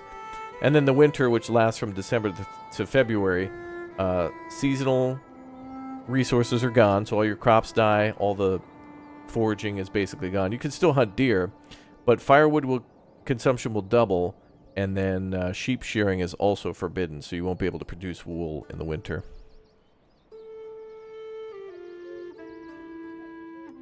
So that's the thing. Why aren't... why am I not setting all the houses to make food? It takes money to do that, and I don't have a lot of cash. We might be able to do one more house to do that. So I guess we could set this house to do chicken. Oh, we don't have enough cash. We could do more vegetable, though. Or we could start working on trading. Now let's do more vegetable. We'll be broke, but that's fine. I'm going to build a trade post, and then we'll start exporting stuff shortly. Got to get a few more people in the town, though, before we... One of the problems, I think, in this game is a lot of people are going to want to build a lot of stuff, but aren't going to focus on building their population. So,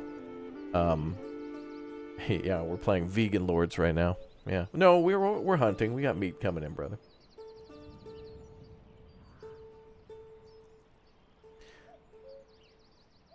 What are we hunting? Yeah. Where, Dad? In the direction of Deer Boy. Oh, yeah, we got Kratos up here, too. I think for the coat of arms maker, I think you can import your own images and stuff there, too. So if you wanted to put, like, the Wendy's logo as your, your coat of arms, you could literally take over the map as Wendy's if you want to.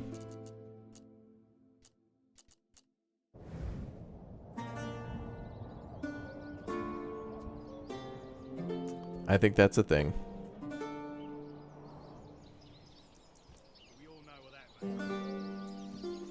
Bum, bum, bum, bum.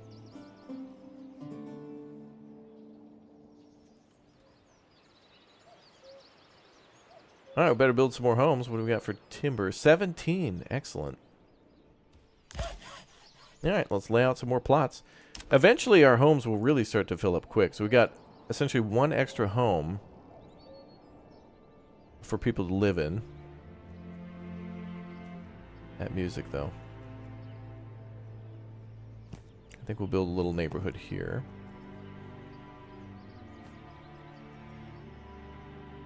Ooh.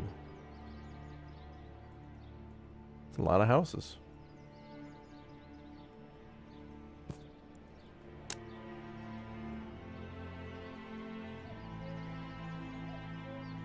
That seems pretty crowded.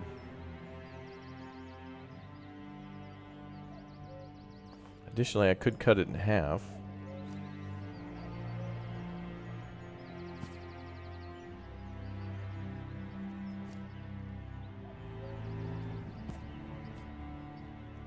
Oh yeah, we could do that. Or we could add more roads and break up the space a little bit.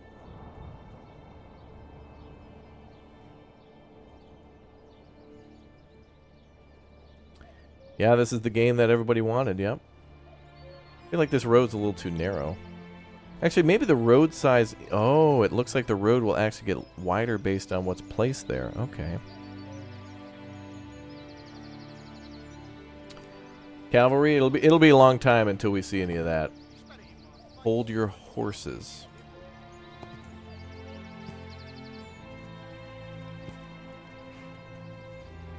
I think I'm gonna go with this.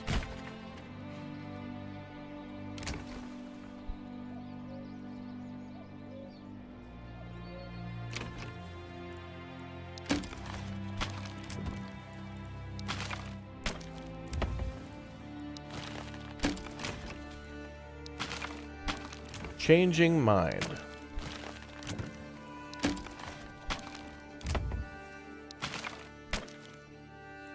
Oh, that was easy.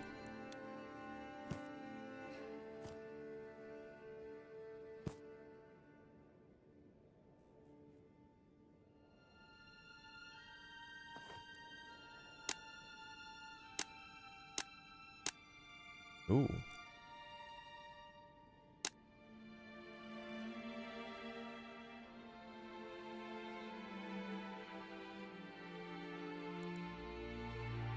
So we can even upgrade all those with extra living spots. Is it new or re-upload? Well, I'm live now, so you tell me. Yeah, we'll try that. Let's see how that works.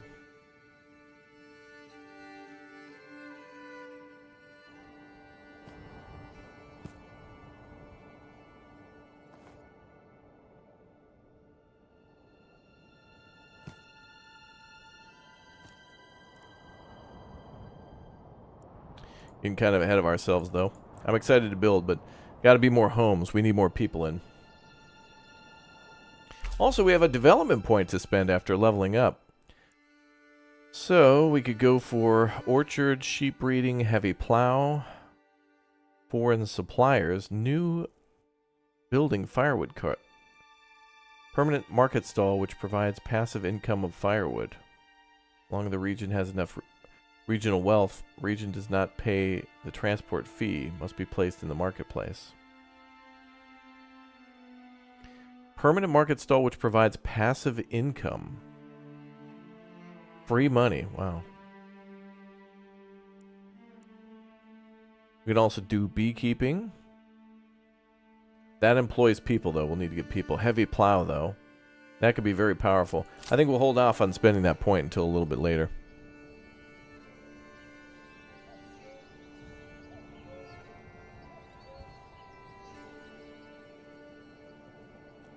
Generic storage full.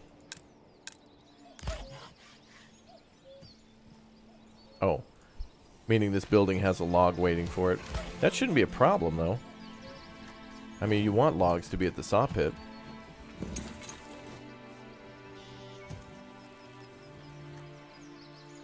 Look at that building. It's like the right amount of dirt and grime. It's so believable.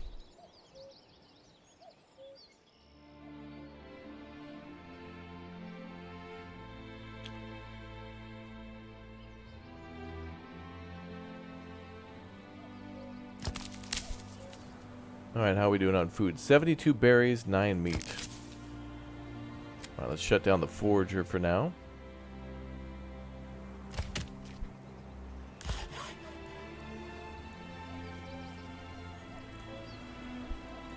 What do we have for planks? 5 planks. Alright, let's try to get that church done as soon as possible.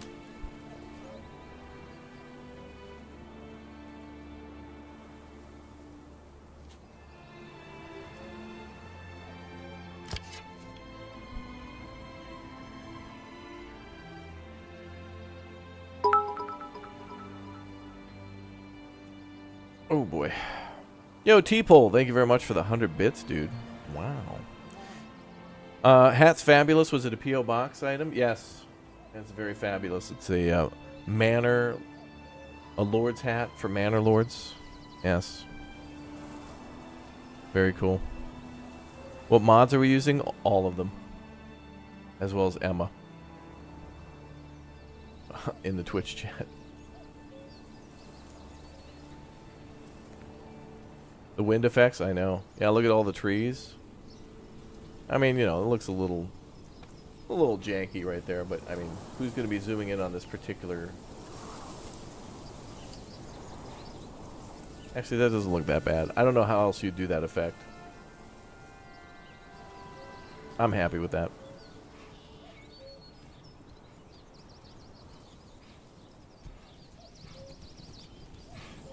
All right, more oxen coming in for more house building. Let's go.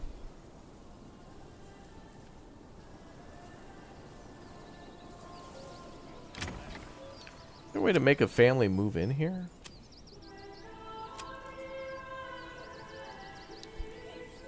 I don't think you could ask a family to move in and be like, hey, could you guys scoot over real quick and move into this one? I guess I don't have that kind of power as a lord.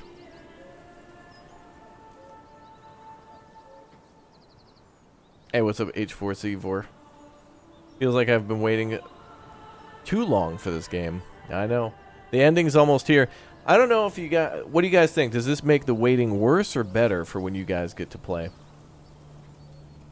I think maybe on one hand, it might make it better because you'll know what you get to do, and maybe with a little guidance from people who are playing ahead of time, get to advise and say, oh, hey, here's some good tips so you can have a good first run. On the other hand, you don't get to play. And that kind of sucks. I want you guys to be able to play too. It makes it worse? Oh. Well, it builds the hype, I guess, right? There's a lot of hype. There's a lot of hype. There's a lot of hype. There's a lot of hype and excitement behind this. Yeah, there's a lot of hype and a lot of excitement behind this. For sure.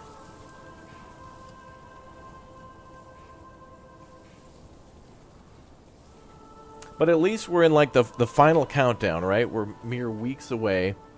And anything that we content creators find in terms of glitches or bugs, we get to be the ones to like help to fix it ahead of time, so that way when you pay for it, you get a little bit better of a game. We're kind of like beta testing right now. And then we get to give back all sorts of feedback of stuff that might not be good. Like, for example, when we build our manor, under administration, we get to build our very own manor. And this allows us to build a building and then put a wall around it, as well as defensive towers and such. And it works really... it's kind of weird.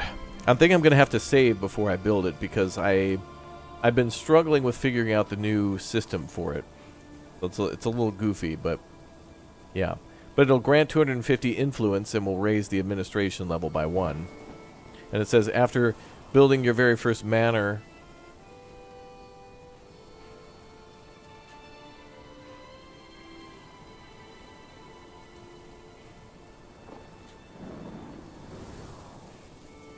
I don't know what that means exactly.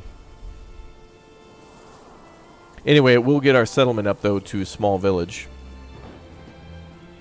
And one of the goals in this game is eventually to get to a large village, so I think that requires you to upgrade your manor and to upgrade your church, I think.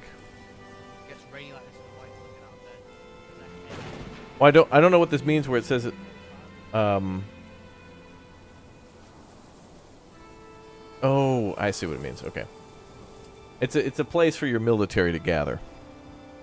And also your tax office and stuff. Well, all right. I haven't built the manor with all the stuff in it yet. Like, I haven't built everything that you could build within it.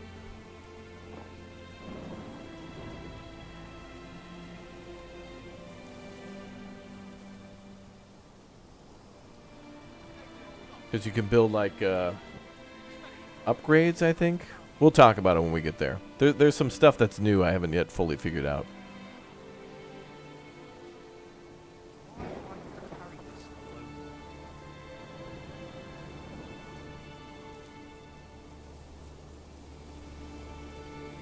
Yeah, Game Pass, yep.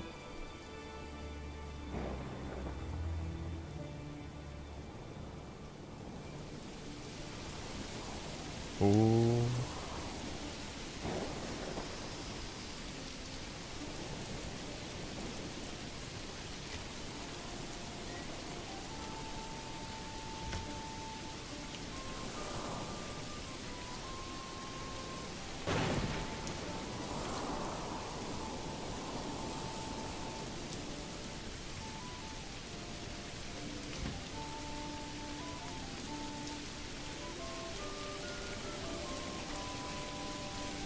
Wow.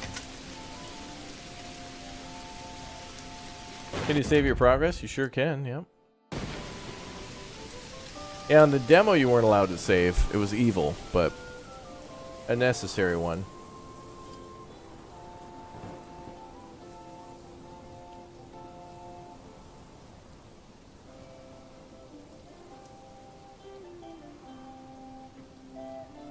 Oh, we got 10 planks and 10 stone now.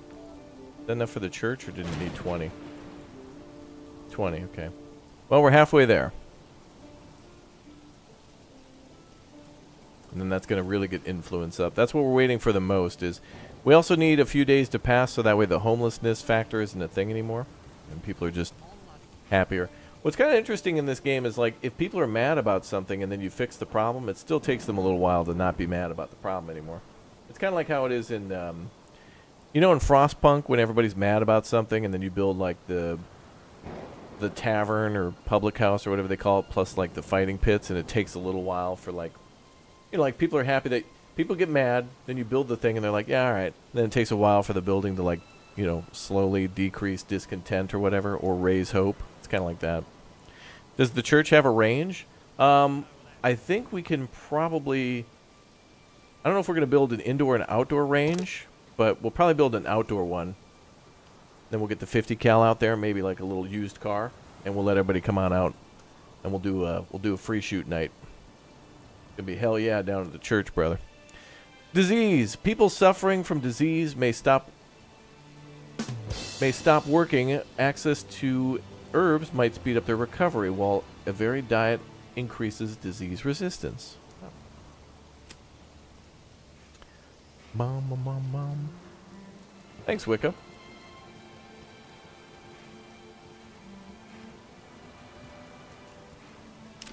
But yeah, in all seriousness, I don't know about the church. I know we can build more than one, so I don't know if the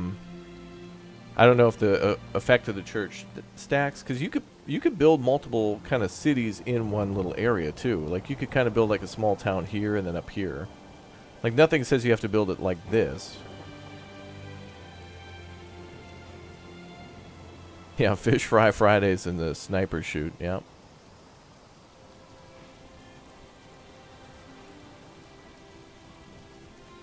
Now well, that music though.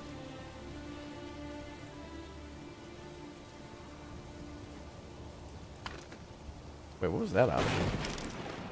Snap to rose. Oh, you can turn that off right before building stuff. Cool. Please toggle night for a sec. Yeah, let's go ahead and see the day-night cycle. Let's see what day-night looks like.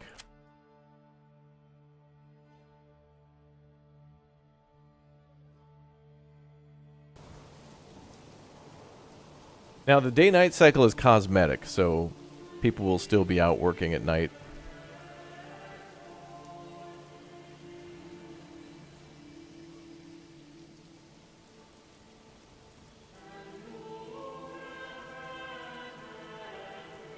There's that chanting that they talked about. Empty Pockets is a name for the tavern. Oh, that'd be a good name.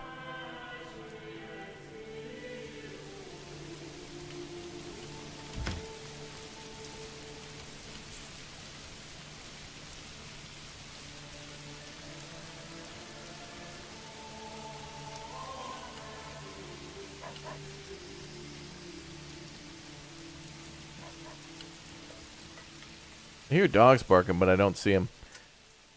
Imagine when we can start seeing, like, dogs actually wandering around, too. I think when we get the chickens, when we get a chicken coop, you can actually see the chickens wandering around. So I think it's the same for, like, goats and sheep, if they're in the burgage plot. But the game also allows us to have, like, larger scale farms. So, like, you know, right now you can maybe keep, I don't know, 10 chickens and like 3 sheep or goats in somebody's backyard. Then you could do more.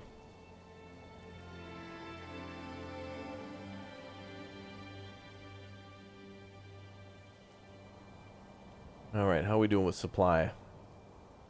9 timber, 10 planks, 72 berries, 11 meat. Wow, those numbers are looking good. It is July. We're going to have to start thinking about firewood.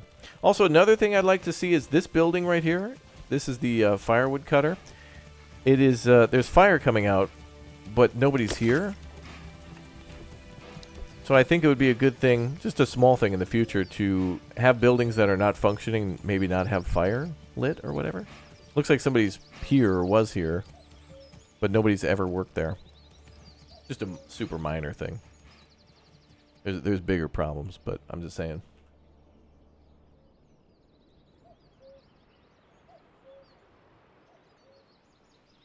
Also, I wonder if I delete... What happens if we try to delete a road, like a little small section? Oops. Well, that wasn't a small section.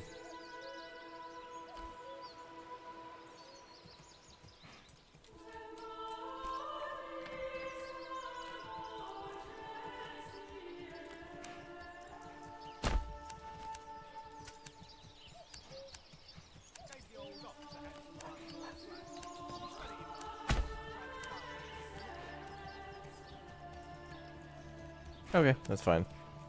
Fixed.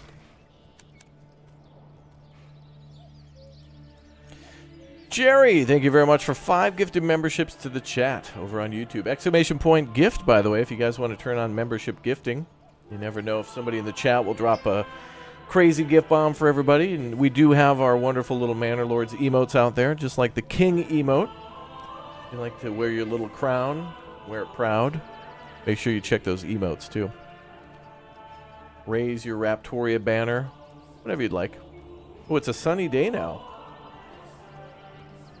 It's been rain. It's crazy how much it's rained in this game. Like, it rained all spring, and now we're in July, and it was still raining. It also rains a lot in autumn. So you get a lot of rain in the spring, and then a lot of rain in the autumn. I don't know if weather effects also affect your crops other than a drought, but I wonder if rain... I wonder if drought is caused by constant weather, or if it's like an event. Or just the game randomly decides, okay, drought. Or if it actually can be a drought based on constant weather being low. Yeah, there's combat in this game. We just got a bunch of weapons, so we'll be doing combat soon. We just got our spears and our large shields, so we'll be working on that. But we got to get our population up, so we're working on that. Everything's a constant TBD.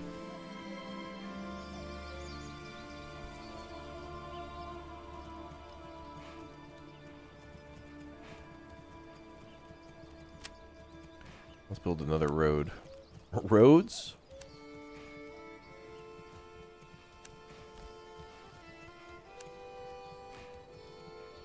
Yeah, there's your little king emote. Enjoy, chat. Yeah, over on the YouTube chat. You got that locked in.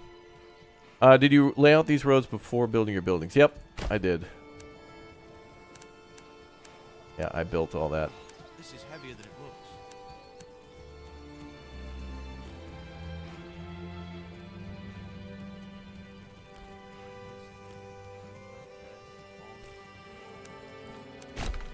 Build that there. I'm changing around the roads a little bit.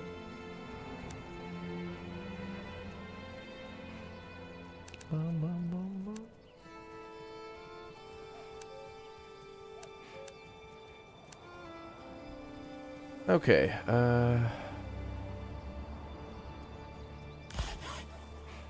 what do we got for materials now? Still 10 planks. I guess they're waiting for more logs to get delivered.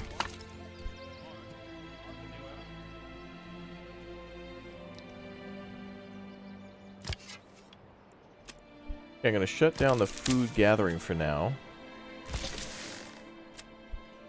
We got a lot in storage, so that's cool. Dutch Lion, thank you very much for the raid. Welcome to you and your viewers. Thank you very much. There are little streams in the game, yeah. In fact, we got one right next to our starting area. Pretty.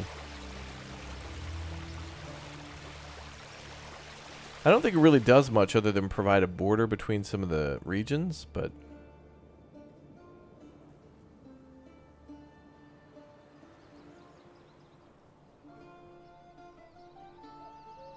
And I don't think it stops you, like, I think troops and stuff could just cross that, like, there's no, like, literally it's as deep as your ankle or something like that. Not much to that.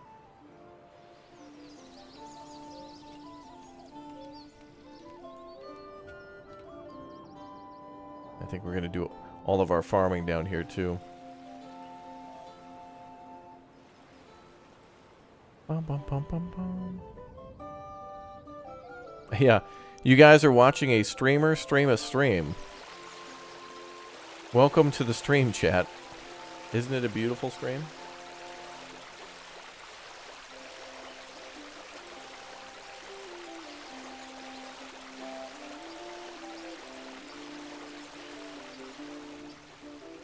Oh, Manor Lords going all right for you? Yeah, it's been going great. I've been going real slow. I'm just trying to take in all the immersion and really kind of get a feel for the pace of this game. I think something that a lot of players might make the mistake of at the start is to play the game on top speed, build a couple houses, build a bunch of workplaces, and then not actually have enough people to actually work at them. I think you need to go slow and build your population first, and then start building those workplaces. Five families is not enough. We gotta work on a lot more. Like Olive Garden, when you're here, you're family.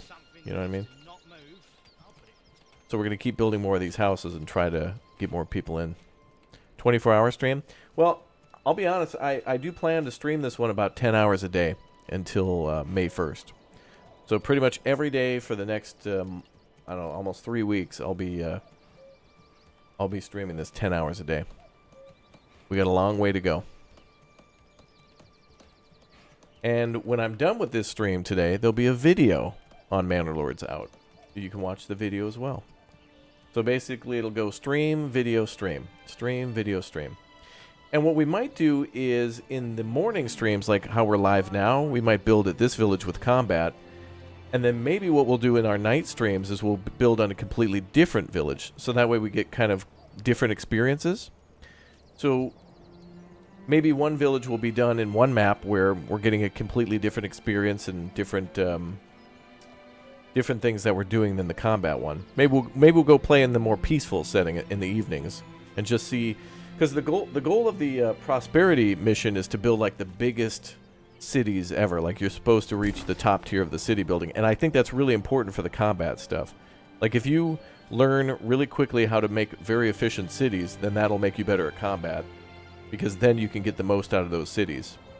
So it's all kind of what you guys want. I think I want to do the 2 streams a day with 2 different things going on, adding more things to the menu. But it's also going to take a long time to see combat in this one too, and we're not going to see everything in 1 stream or 10 streams. So just know that there'll be videos out there already with the juicy combat and the whole, like, you know, 25 things I wish I knew about combat and all that. Showing you the different formations and different military tactics and ways to use like a V formation for archery, you know, and feigned retreats. There'll be a lot of that stuff. I do wish, though, that is one thing I wish this game had, would be just a pure combat mode with no city building, where you just get to choose the troops that you go into battle with, so you can kind of learn how, like, just a way to command troops in this game. Just the combat would be amazing. So that way you could perfect, like, you could learn what units were good against each other and what tactics to employ. Like, it's completely possible that a group of a bunch of militia could beat a larger force. It all comes down to tactics. So that would be interesting. No city building, are you feeling okay? Yeah, I feel great. I just think that would be a better way for the people who like city building more and who don't know much about RTS or like the tactics, because every game's different. You could be very good at Total War and maybe we'll have some tough times in this game until you really get it. So, no, not like a training mode, but like a skirmish mode or some sort of a combat mode that's just purely combat. Alright, like I mentioned, we're going to have bandits attacking us. And this just seems to randomly happen. So one of the events that just happened is resources stolen by nearby bandits 8. And I don't really think there's a way to defend against that, because you don't actually see them come into your town. Things just disappear until you deal with them. So we know who's stealing from us. It's this group that far away. So if we want to go deal with them, I don't know if we can even get to that bandit camp without I don't think we can go through neutral territory to attack them. I think we have to take this territory and then fight them for that territory. I don't know. But they kind of seem to, I think it's just a random event that will happen where just things will be stolen, which sucks. And I don't know if you can make your militia or a patrol to prevent that. I'm not sure yet. I'm still looking. But 8 meat ain't a big deal. Of all the things they could have stolen, that's nothing. If they stole the tools, that would have been bad times, but we're out of those too. So I really don't know what the hell they would have stolen. What else they could steal. Hey, the day-night cycle's on too, by the way. But I think we're starting to see evening. We'll go through one whole day-night cycle and see how it looks. Again, that'd be a great video to make. Would just be a 24-hour video, like where you show just the day-night cycle in Manor Lords on the slowest speed. Build a big city, then just hit play, hit record, walk away. Once 24 hours in the game is complete, pop that up as a video. People would love that. Just imagine 24-hour video of Manor Lords ambience. Just people could fall asleep to that. Be like, I'm going to put on that Manor Lords video again. And you just fall asleep to this. Yeah, shadows are getting longer. Let's look into the sun.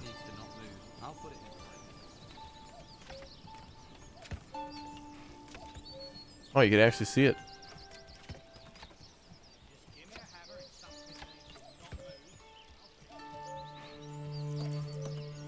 Look at that.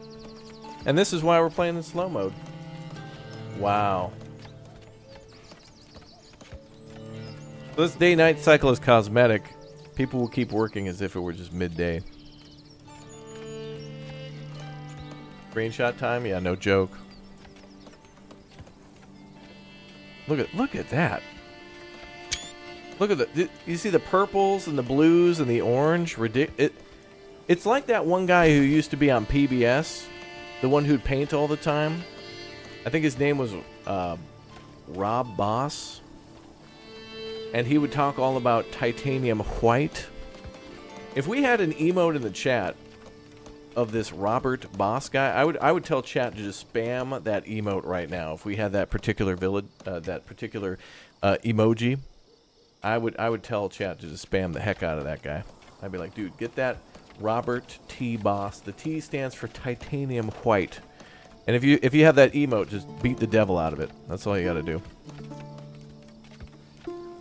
Wow, look at the... I actually have never seen this before. Look at the smoke coming out of the front and the back of the homes. I thought it only came out of... I thought they only had chimneys. I've never actually seen the ventilation like that. Look at that.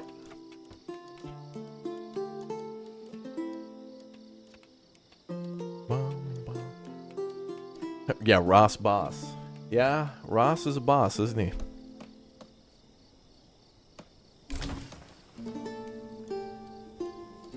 Look, you can actually see the fire from the hunting tent over here. Check this out.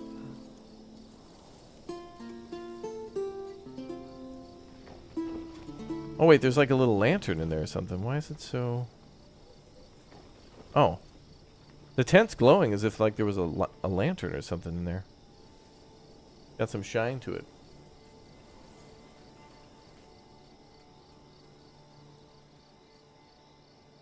Oh, listen to that. You can hear all the crickets and stuff, too. It's like when I make a joke.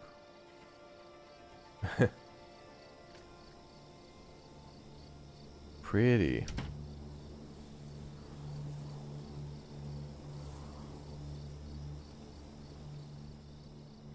Alright, let's, we'll see one cycle of the day-night and then probably keep it daytime forever.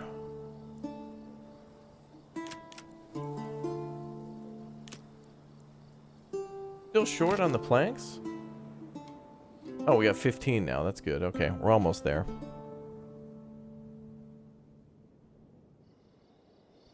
Listen to that.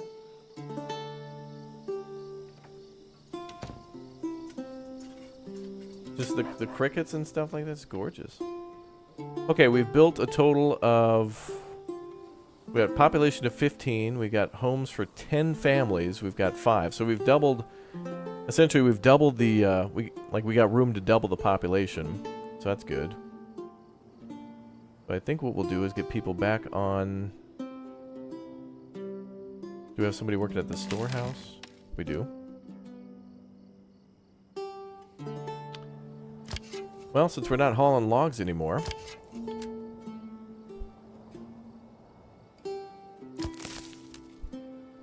maybe we'll just get our food thing set up again. Okay. So now we'll leave that 0. We're not doing any construction, and we don't need to haul timber because we're not doing that, so that's just fine. Music reminds you of Witcher 3? For sure. You know, it always makes me wonder, wouldn't it be awesome if some games that had nothing to do with city building just got a city builder? Like, imagine Last of Us just getting a city builder, where you had to just worry about and work on that stuff. There are games that are similar, like Infection-Free Zone, and stuff like that, but I would love to see like a Mad Max city builder or something to that effect. Would be amazing. Are there AI lords? If so, how many can there be? There was an option for more than one, but I don't remember how many there can be. I think you can set it up to where there are options at the start. We'll have to go back and look at that, but right now we're kind of in like a 1v1, like we're playing chess essentially. What is the granary doing if we don't have fields? Well, the granary comes over and picks up berries from the forager hut and picks up meat from the hunting camp. So it stores more than just... It's not just for grain. It's for any food type. And it might also store herbs, which are for health, which we could build at the forager. Oh my god. Johnny just swung in and dropped 50 gifted memberships on YouTube. Holy hell, dude. Whoa. Exclamation point gift in the YouTube chat. Don't miss out on those gifted memberships, dude. Right now, we're just watching the day-night cycle in Manor Lords to see how it goes. We're about to see sunrise. That's going to be gorgeous. Oh, look at... Oh, there's actually stars. Wow. Let's see how this looks. Oh, dude. Wow. Look at that. Oh, there's people out working at night too? Yeah, it's just cosmetics, so. Oh, look, they're working on their vegetable farms. So instead of carrots, it looks like they're growing cabbage. But, oh, wow. Is anyone else feeling some Valheim right now? Like, a POV, you're back from your first visit to the Black Forest and you're growing carrots for the first time at your new base. And you're doing that thing where you're getting out the whole the hoe to level and you're building all the little fences and stuff. Oh my god. By the way, chat over on YouTube, we got 69 nice new members. What if we can get to 169? Nice. Nice. Alright. I do like that the day-night cycle is cosmetic, though, so that way, like, you can experience... If you like day-night cycles in a game, you can get that, but people don't necessarily sleep because it's not... This game doesn't take place day to day. Like, days last just a matter of seconds. So people are still working, so you're still getting things done. Looks like there's actually 20 planks now. We can build that church. Yeah, we could do it! Alright, we can build the church. Let's do it. Let's shut down the saw pit then and start doing some construction. So... I think, yeah, we gotta build it like right up around here. Build the church and let there be light. I find it funny how the clay pit is like a radioactive orange. Like, whoa, whoa, whoa, whoa. Funny. Victoria Suite with 20 gifted memberships as well. Oh my god, dude. Oh my god. Can we see the camera pan to the other AI you're competing with? The other AI is, he has a castle that's off map, but we'll go see if he's got any villages and stuff. That'd be kind of cool. Now we gotta build a church somewhere up high. Uh-oh. Oh. Careful, you're about to run out of timber and block yourself. Make sure you have a logging camp before placing more buildings. Oh, we're okay. We've got a logging camp, so we're good.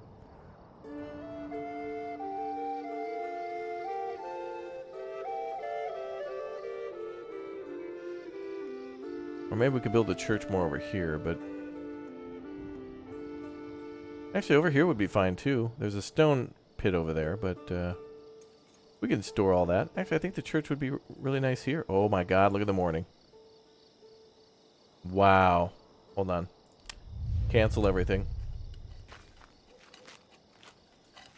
Look at this.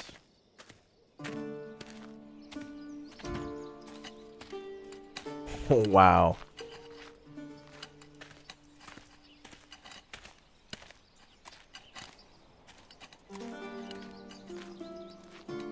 Few little clouds up in the sky.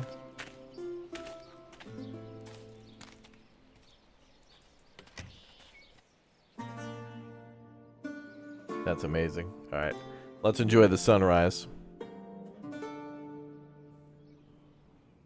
while we build our church. I think we'll build it a little closer than I initially said.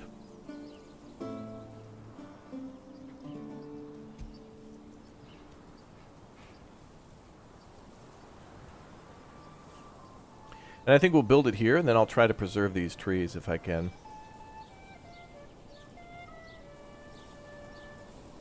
I think we're going to put it here.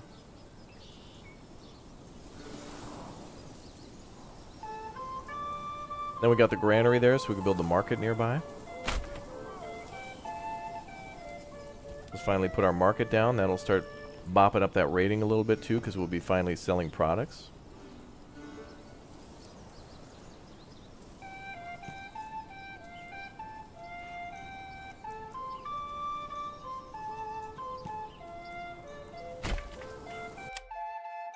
Supply and demand. A well-supplied marketplace is the lifeblood of your town. Honestly, we should have did this a while ago, but now that we're going to have the church, we'll also be selling firewood, food. This is where things... we're shifting into a new gear, people. This is going to be big. Well-supplied marketplace is the lifeblood of your town. 1. Assigned families will set up stalls automatically as long as there's enough space on the market. 2. Hover over a specific category to choose your current supply and demand. 3. Burgage plots closest to the market get their good requirements fulfilled first. Ah, yeah. So basically they're telling you, like, try to build a circle around it. That'll be cool.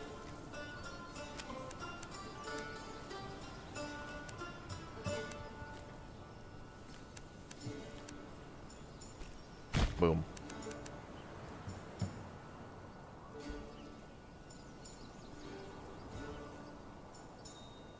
Ah, it's morning again. Look at that. Now let's see if we turn off the day-night cycle. Let's see what kind of time of day it makes. Oh, it's about the same.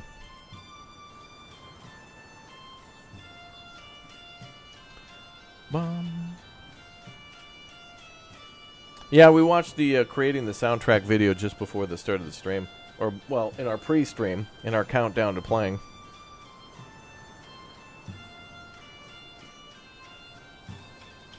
Pretty cool, yeah.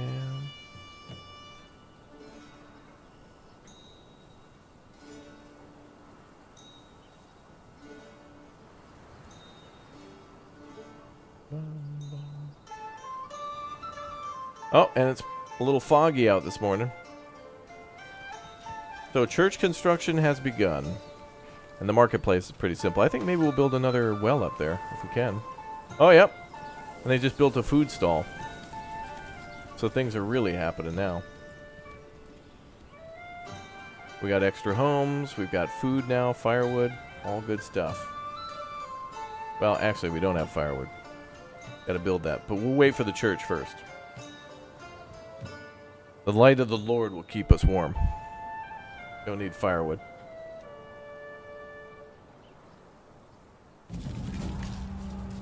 A bandit camp was sighted. Uh-oh.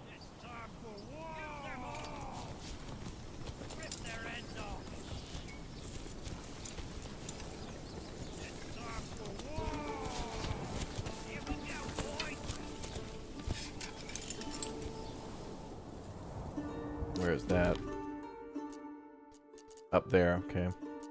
Yeah, slowly the bandits will spread. There's really not much we can do about that until we've got, you know... Like, we can't just hope that they go away. Like, we're going to have to build a military and go out and issue justice.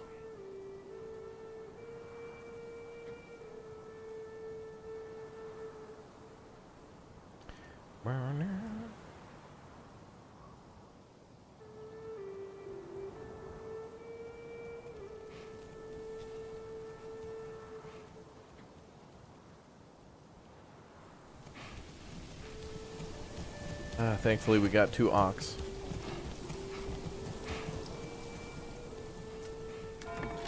So the church requires 5 logs, 20 planks, and 10 stone. The stone's going to take a long time to transport over here. Because that has to be delivered 1 stone at a time by people on foot. I can't believe we don't bring that over via a cart. Like this, it's all stored here at the storehouse, and they do have a cart.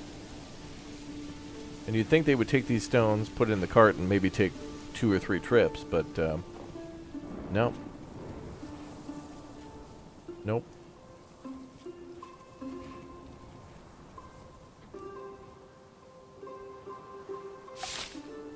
Mercenary companies are available.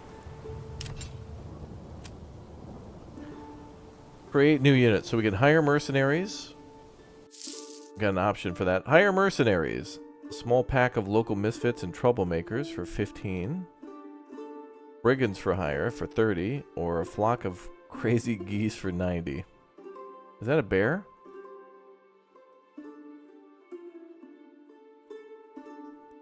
Cost paid up front for each month of service. Honestly, this is not as expensive as I was imagining. 15 is not a lot. But it says for each month of service, so you probably want to make sure you've got a year worth of... Because the moment you stop paying them, they'll just bail on you. So, you know, the moment they arrive and get to the destination, that's probably going to be several months. You know, they're paid by the hour. Yeah, looks like you got a pretty bad problem there with raiders there, bud. Yeah, could you take care of it? Here's the money. Well, you know, what you got here is your Class B, subsection 4 brigand infestation. I'm going to need to go ahead and probably order a special part from out of town. It's going to take another couple months to get... Could you just take care of it, please? Yeah, I'll see what I can do, but no promises, you know. That'll be 11 million infinities. Thanks. I'll do it myself. God.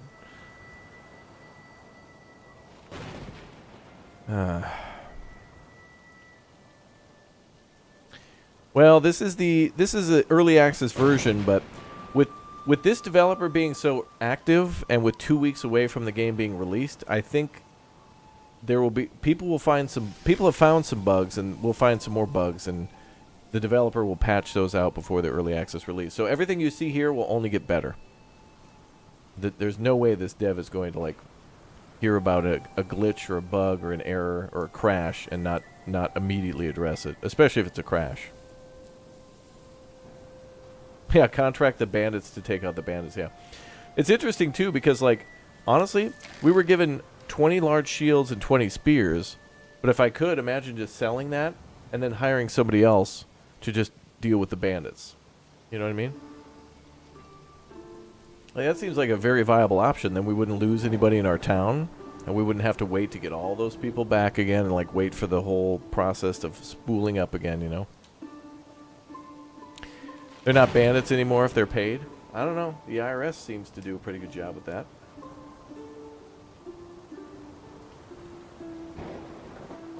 Hey, look, they've delivered fencing. Man, it has been an incredibly rainy year in this game. I can't believe it. Oh, look at that. Wow.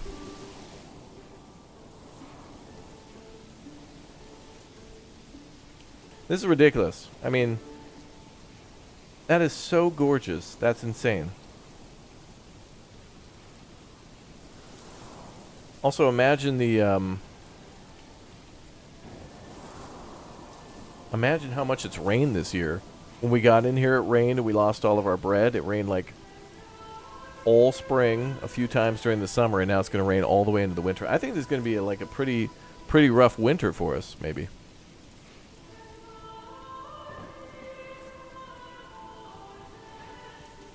Look at this. Yeah, we must be in England then.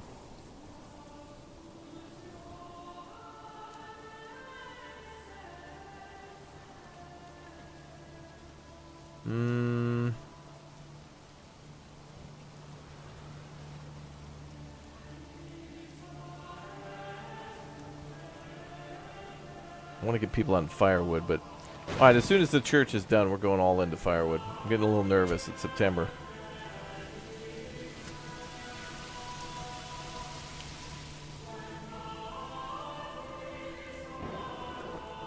Could have something to do with this area being so fertile for farming. You could be right.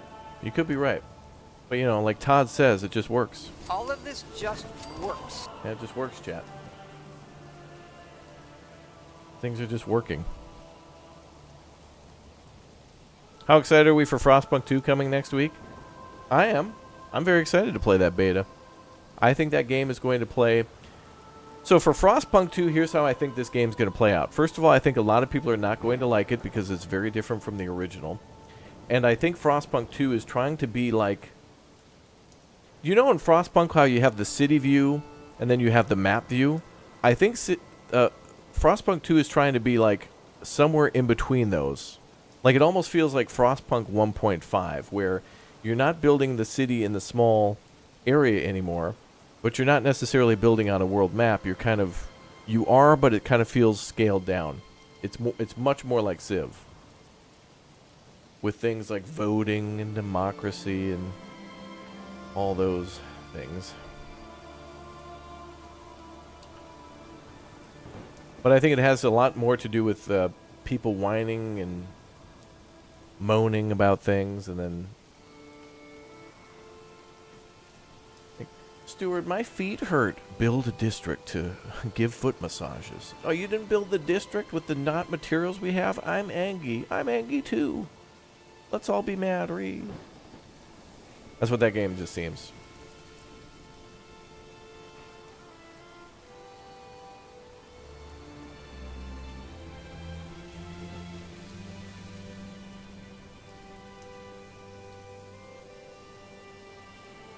We'll see how it goes. You missed the Todd emote? I mean, we've got a lot of members today. We might unlock another member slot on YouTube, so if people keep clicking and tap and join, we will have ourselves a new emote at some point. Yeah, Frostpunk 2 is just basically like just screeching simulator. Everybody just mad about something. One thing I've seen about Frostpunk 2 though is that it's not necessarily about pleasing everyone, but also that there's like, not necessarily political groups, but that there's like people's specialization. Like you've got miners who mine coal, and then you got people who like manufacture stuff, and they both have different ideas on how to run the city. The miners want to do like more things about, you know, making mining more efficient and easy, and the workers want to be more efficient in the coal burning. But what's weird is that like if you're more efficient in burning coal, you might need less coal, and the coal miners think they're going to be put out of business or something. So they get mad about that. It's like, what? You know, yeah. That's not going to happen. Not in that game. I don't know. Yeah, this game is an RTS. Yep. It has city building in it, but yeah. Very much an RTS. Oh, that's interesting. We're out of meat.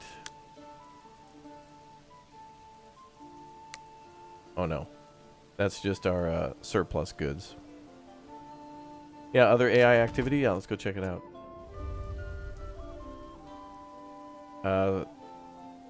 The dude's not doing anything? I guess he's just claimed this territory.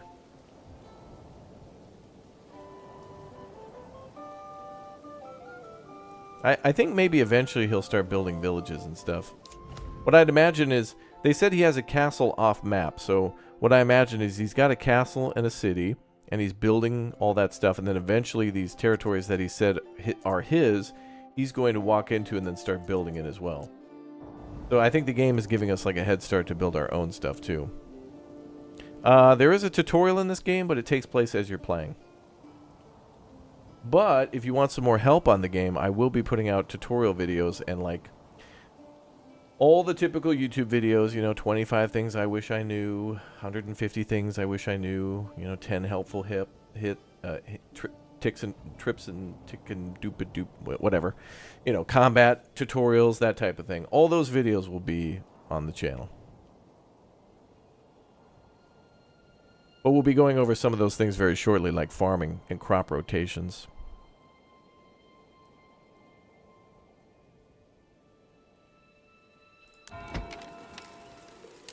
Alright, church has everything it needs but the stone now. Well, looks like they're bringing over the rest of the planks.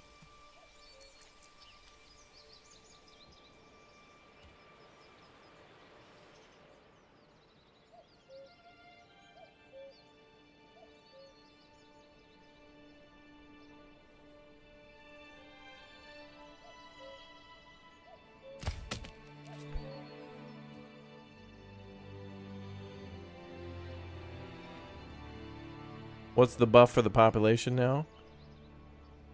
They're still just mad about the homelessness, but the buffs now will come in from us having marketplace.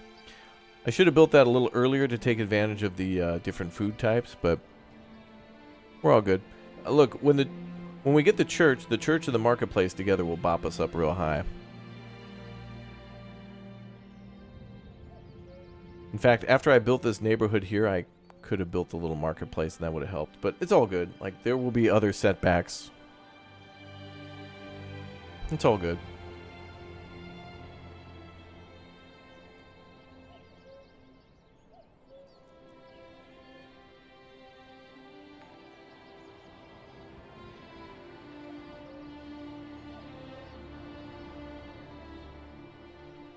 People don't come in groups. They come in like one. Families will move in one at a time. When people move in, it's like they are groups, but they're families.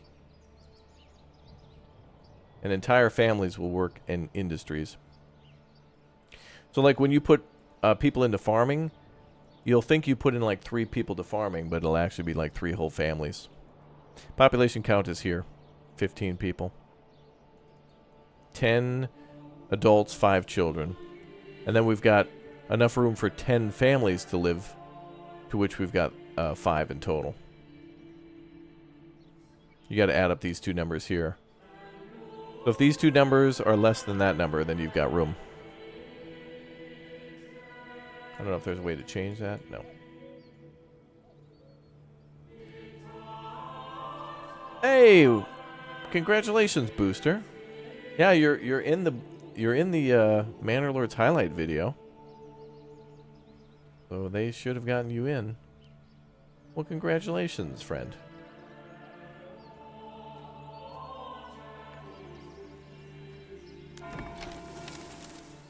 Okay, just a few more planks need to be delivered, and then the stone and construction begins. Our goal will try to be to have the church built before December. Hopefully we'll get it done by the end of year 1. There come the rest of the planks.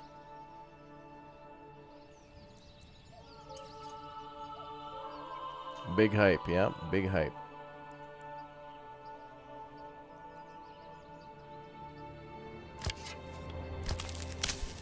We got hunting and foraging again.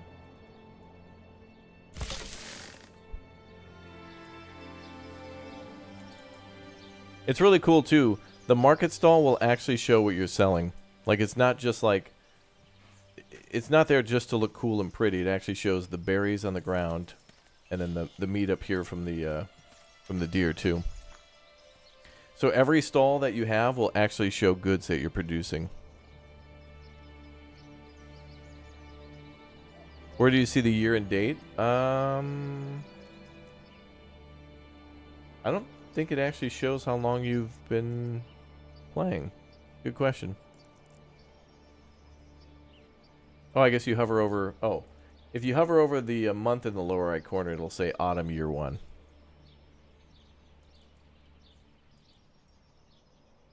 So we haven't even been here a year yet.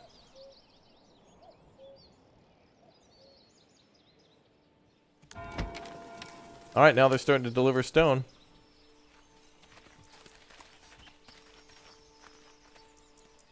church is going to be a very important thing, though.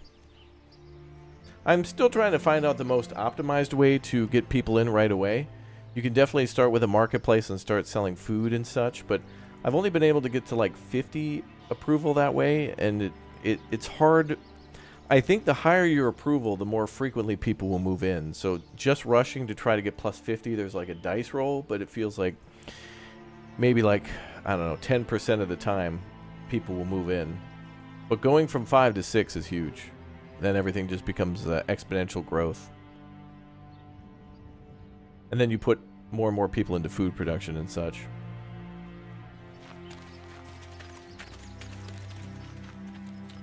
All right, let's see.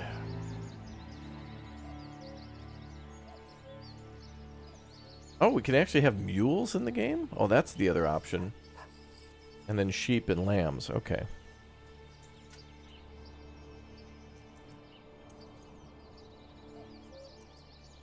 Yeah, this... Okay, so the way this map will work is that the map is always the same. It's just called Early Access Map. And then when you spawn in, no matter what game mode you play or whatever, it's random to kind of where you start. And then also the resources in which you start with will be random too, in their amount and where they are in your map. But you should always have the same things. As far as I've seen, you always start with clay, wild animals, berries, stone, and then iron ore. But if you get if there's a little crown above the deposits or any of the thing, that means you get a lot more of it. But typically there's only like 2. Like you'll see an area with maybe 2 crowns, and that's all I've seen at most. So here, lots of clay and lots of stone over at this side. Here it's lots of berries, lots of stone. Here it's stone and wild animals. Yeah. Yeah, I have a development point, but I don't want to spend it yet. I think I'm going to spend it on farming, but I'm not sure yet. Hey, thanks H4C4 for watching.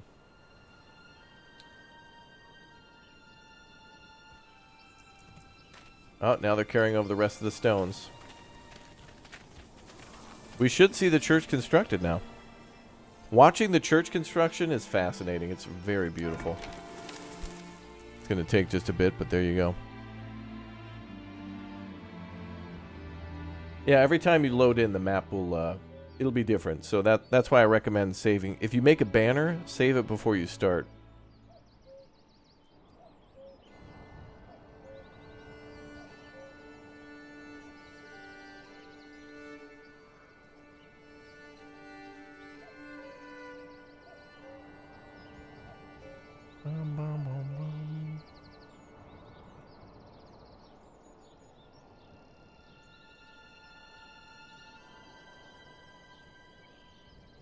Okay. So here comes the convoy. That needs to be done. Then we got to get on firewood.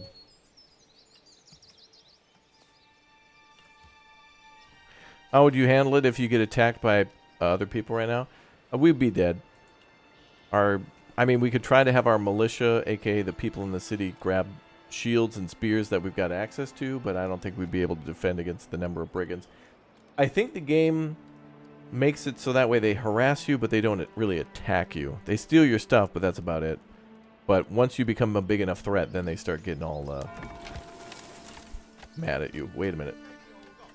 That's weird. We only have 8 out of 10 stone, and they've already started construction?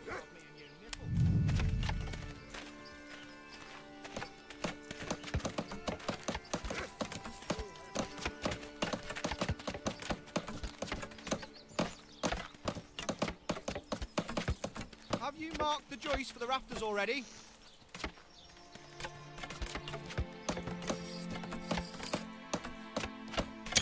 Look at that. That axe really needs some sharpening.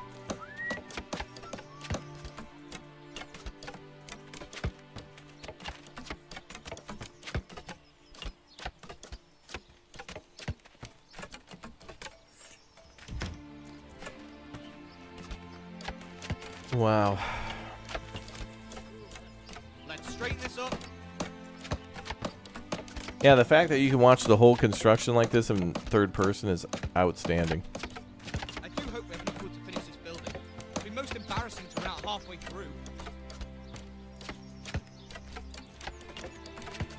Is this smooth enough?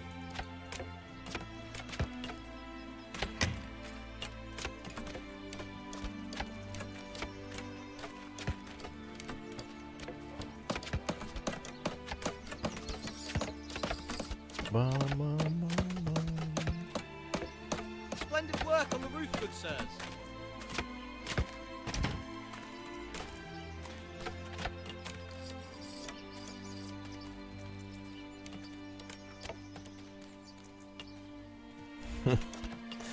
Yeah, we'll watch the tavern get constructed too.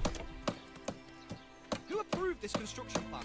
A blind man or a fool? Yep, Foundation's on the channel. Yep. We played that.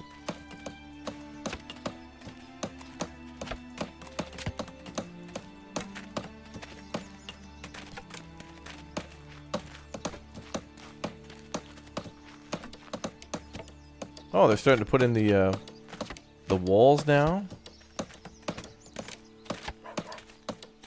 Where's my other mallet?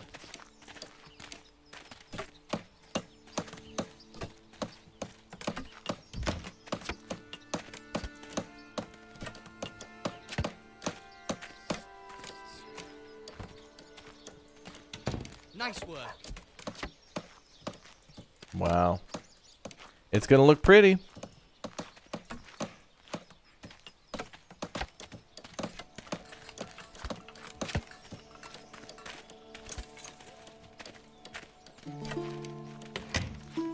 Does that roof look straight to you? Or does it have a certain jaunty angle to it?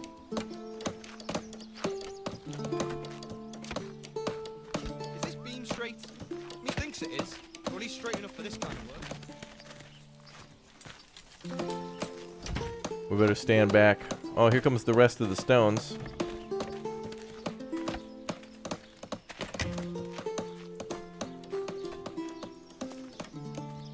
Isn't that amazing?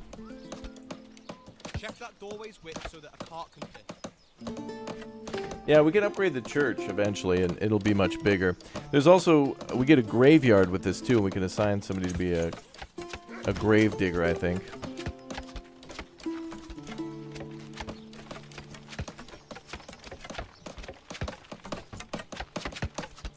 I don't think we have to assign like a priest to get the bonus for the religion. I think people will just kind of like, somebody who, you know, works at the firewood cutter might also know how to read and will like read the scripture and stuff. They'll do like double duty.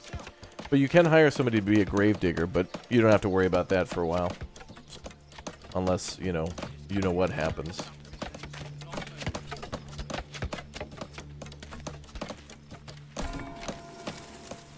Wow.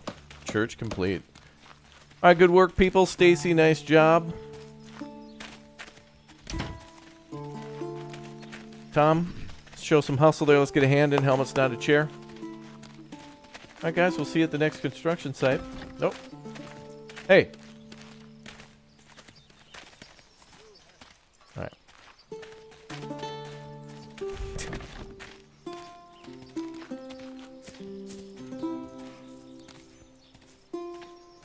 Cool. Yeah, show some hustle. That's right.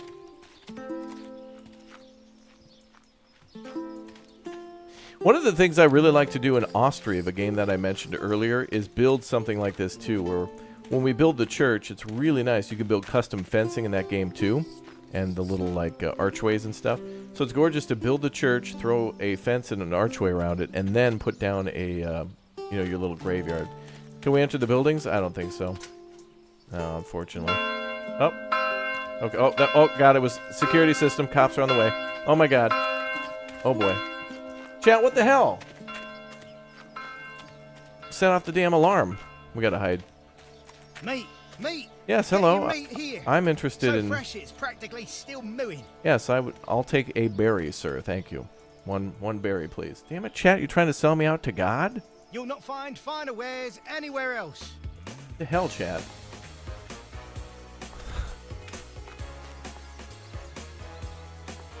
Someone clip that. Cool thing about the church, too, is that we can actually change the sound of the bell, which I think you could do in Foundation. Immaculate Beerless Valley _Rap Shadbear. Maurice, thank you very much for the 6, dude.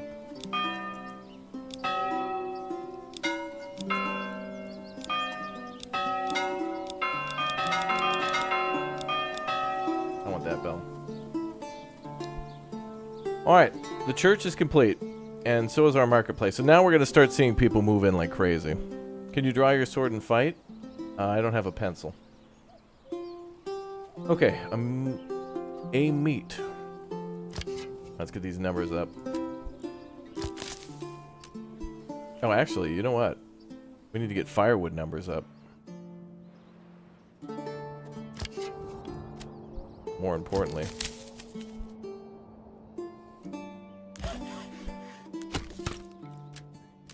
Okay, so now we're going to be making firewood. We need somebody at the storehouse to gather that.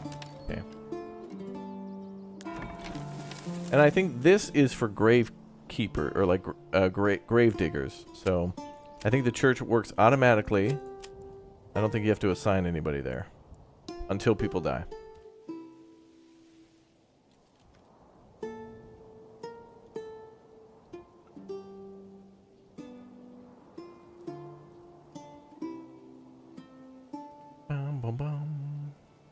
Okay, so This is heavier than it looks.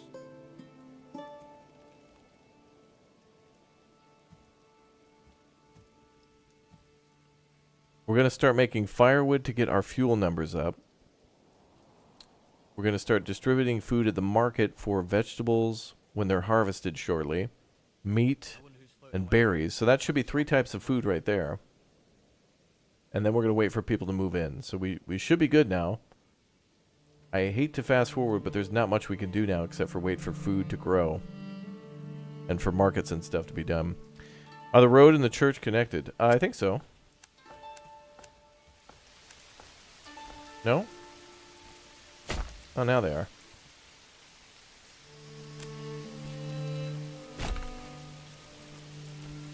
Yeah, there we go. There's also a little...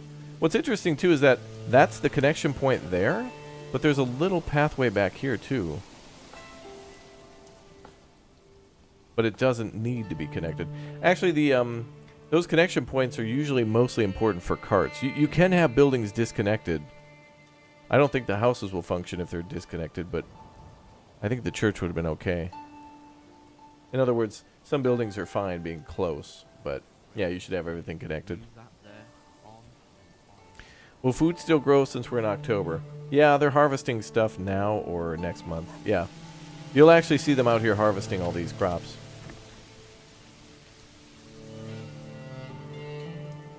Although nobody lives in this house. I was hoping to be a way to get people to move into that house. It seems like before you buy a plot, make sure people actually live there, otherwise you won't get anything for it. And I was hoping that there was a way maybe we could get people to move from one house to another, but it doesn't seem so. But, I mean, now we've got the church locked in. We've got the marketplace going on. Good stuff, man. Yeah, this game's a slow burn, yeah. And I think that's the appeal. Yep.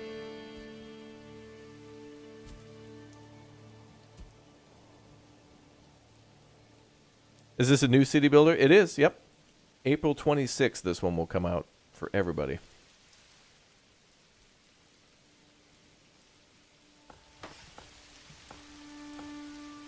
Alright, so now we're starting to produce firewood. Awesome. Actually, it says here that we've got enough fuel now for 2 months and enough food for 20. Wow. We've got more than enough food, apparently. 88 berries and some meat is enough for 20 months. Almost 2 years.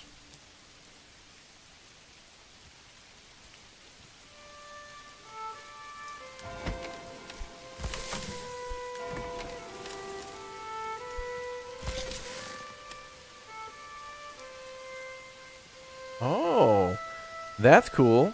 You can also limit the granary to a certain work area. That's neat, because if you want one granary to be for your like hunting and for your foraging and one to be for the farming, You can limit it so that way they either don't accept those things or that they only work in a certain area. So that's kind of cool. And then that way you could save it all for... Oh, this is where it actually stores wheat too. So you could build this next to your farm, and this will store all the wheat, for example, so you could build it near a mill. So if you have a huge farm, you could store all your wheat in the granary next to the mill, and then also store flour when it's done. Yeah. So it could be a cycle from there, and then ship it back to the... if you have a communal oven, I suppose. Oh, and they built a firewood stall now, too. All right, we're selling the thing. Things are happening, people. Things are happening.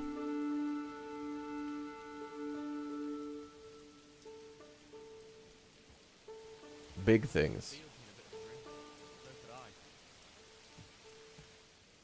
Big.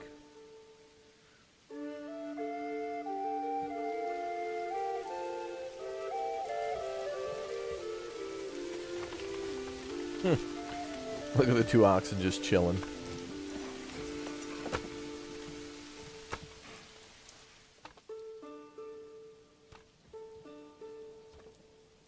Now, how much... Okay, we're going to have to get on timber, too, to make firewood. We'll monitor the situation. I think things will be all right.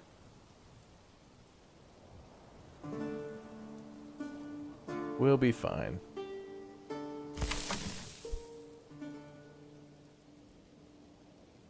In fact, foraging is pretty much done for the year.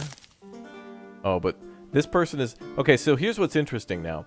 So it'd be a good idea to turn off the forager because basically this is a seasonal thing that is going to die out for winter. But the person who works at the forager hut is now working at the market to sell those goods. So it says this family owns a market stall. If you unassign them, the market will have to be taken over by someone else. So if we turn that off, they won't be able to sell the berries anymore. Like the food guy will basically be gone. So, like we kind of don't want to unassign them because they work two jobs. Like they gather berries, and then when they're not doing that, then they sell the berries. So, makes sense.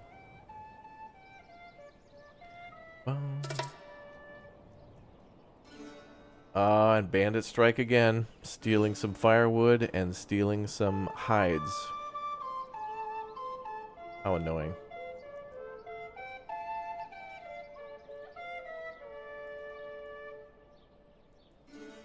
That's alright, we'll get more hides.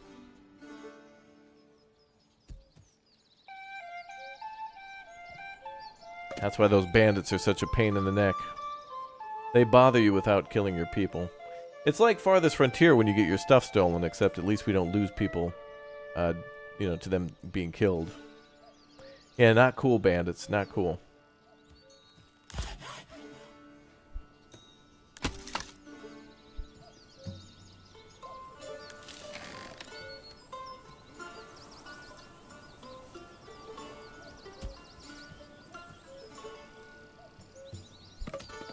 We need the storehouse to store firewood, but it's immediately going to market. Oh, now we got 2 firewoods. We're good. We'll be doing farming next year. We got to get our population up first, though. And actually, we do have crops. Like, we are farming. That's what these small plots are for, is that people live here, but then they also are responsible for this plot of land to farm.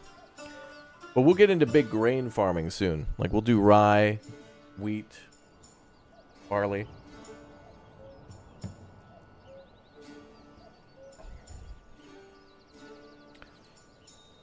We're going to grow pineapples, watermelon, and potatoes. 3 major crops available during the medieval times. They don't want you to know that they had access to those things. That's what they want you to think, man. This is heavier than rocks. I hope in the future, by the way, under decorations, that we get access to a lot more things like making our own fences, planting trees, things that are available in like Austrive.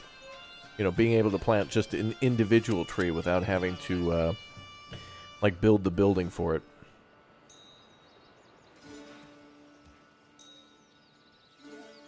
All right, well, the good news is we're making firewood and it's immediately being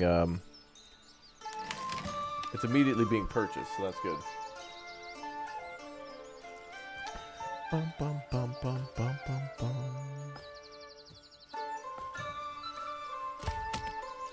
Sounds like someone was cutting down a tree.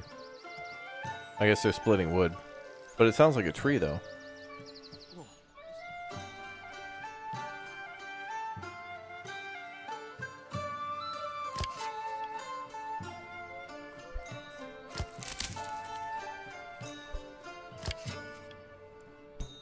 And we can hunt year-round, so that's good.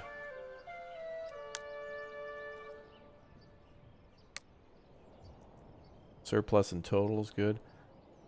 Alright, I'm actually going to speed things up for the first time. We're just kind of waiting now. We just got to wait for things to be made and firewood to be cut. That's it. We got to get these populations up now. Get these numbers up. These are rookie numbers.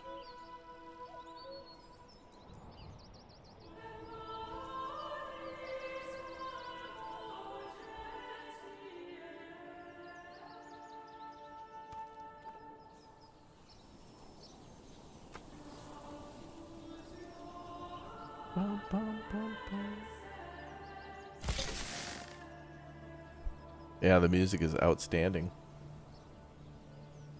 I wish there were some speeds in between, though. There's like normal speed, which is 1, then there's 4 and 12. I wish there was like maybe a ×2, where it's like I want to play slow, but not super slow. Yeah.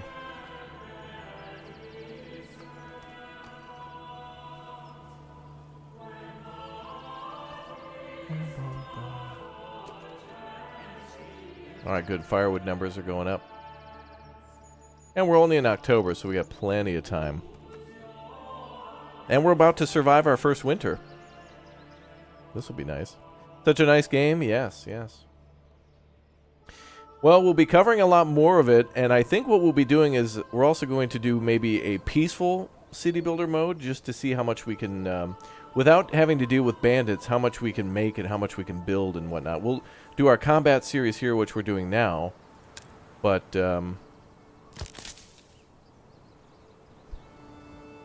actually, let's see if they can still take that over.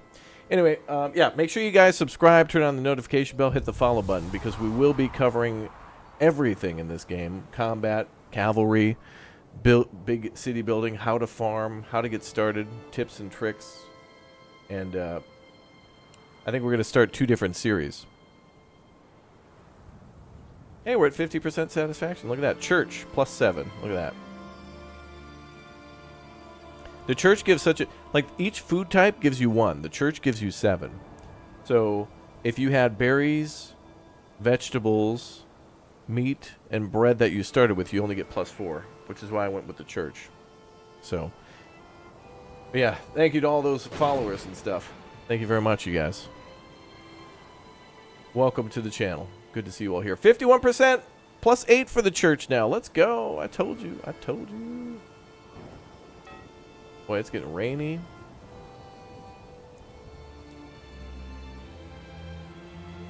Now, what's interesting there is it dropped down to -45. But it's showing the mathematics from the previous time. Wait, what? The church said +8. Now it says +2 and 7. I don't know how it does its math. Anyway, it'll buff out. It'll work out. Trust me. Now, as for that development point, I'm thinking about doing the heavy plow, because we're going to do some big farming in this spot. But man, I'm really tempted to use foreign suppliers so we can get cash from that. But also trapping so we can get extra meat. Charcoal burning. For blacksmithing, I don't know. We also have some policies we can do eventually. But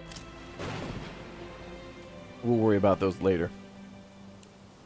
I'm going to hold on to that point.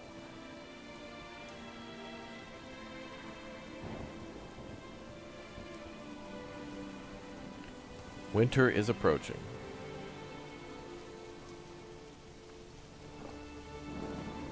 Well, this says we had a surplus good of firewood, so it looks like we might be almost making enough.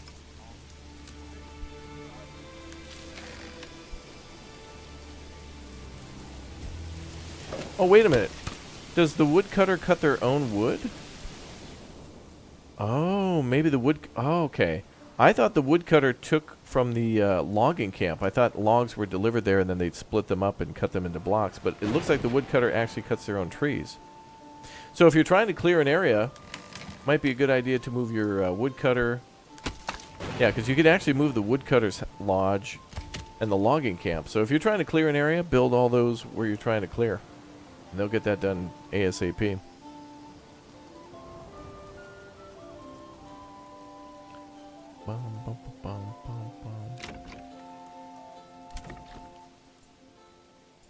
Anybody living here yet? No. We got a couple empty houses still, so we got room to expand.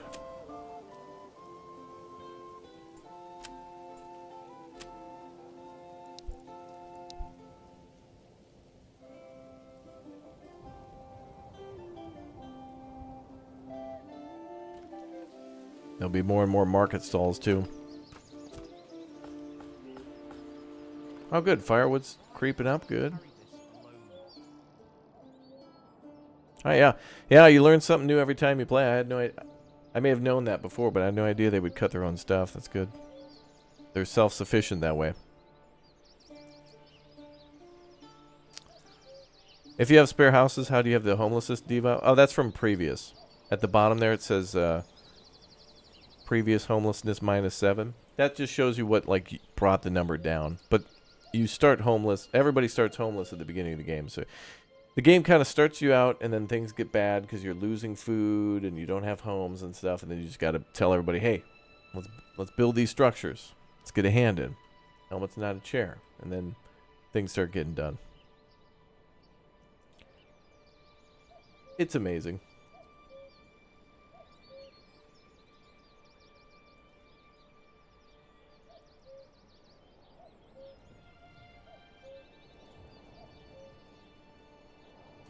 No, amenities being provided are for leveling up.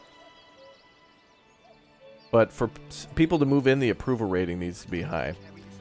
So it says here, approval controls all population growth as well as morale of militia.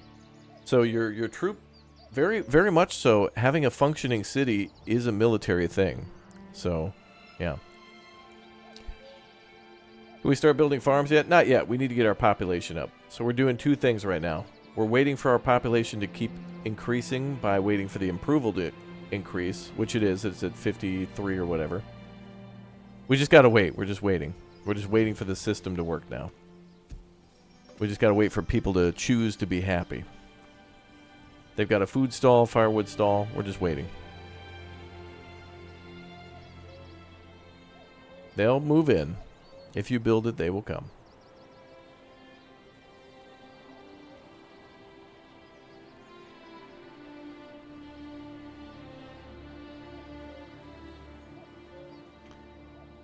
Yeah, day-night cycle would be cool to see what the time's for. We'll do that when we get some more stuff done.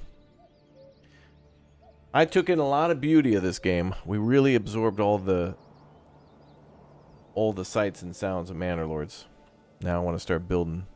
This is heavier than it looks. Building big.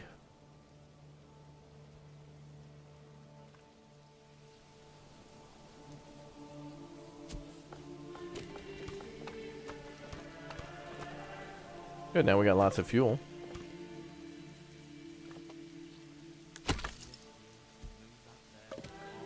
Well, welcome, Stampy. Thank you very much for watching. I'm going to try to get those foods up. Get another hunter.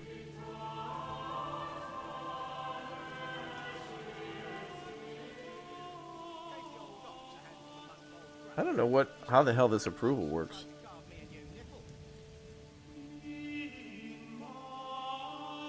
At the very beginning, it's very weird.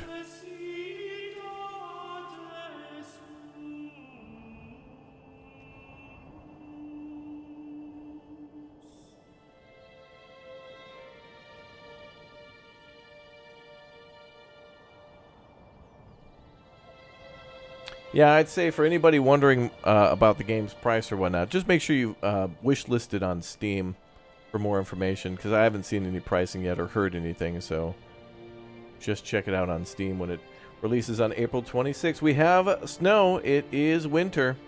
It is now December. We have to last until February now. Hopefully we have enough stuff.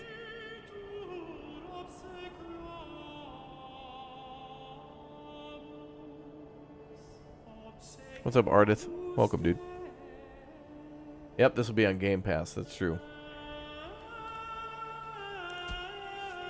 Yeah, essentially this is a free game so long as you have it on Game Pass.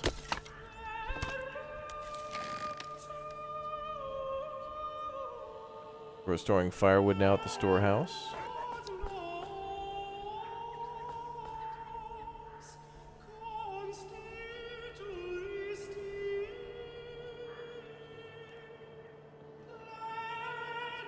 Yeah, it was a long year. I played on the slowest settings, though. I wanted to take in the sights, the sounds, the rain, wind. I wanted to experience it all. So here's our goal. At the end of this winter, we're going to raise our population, and then we're going to immediately start farming. Get our numbers up, and then we start farming. Damn those bandits. They stole 11 firewood.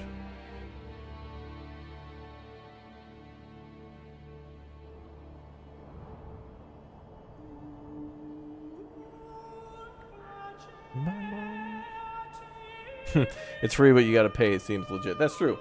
Yeah, you gotta pay for Game Pass, but this is, you know, like no additional cost. You get to play it. I think Game Pass is a wonderful option for those of you who might not have as much time to game or are concerned about maybe not having time to start or complete a game. At least with Game Pass, you can start something without like paying full price of each game and like owning it and not ever touch it, you know.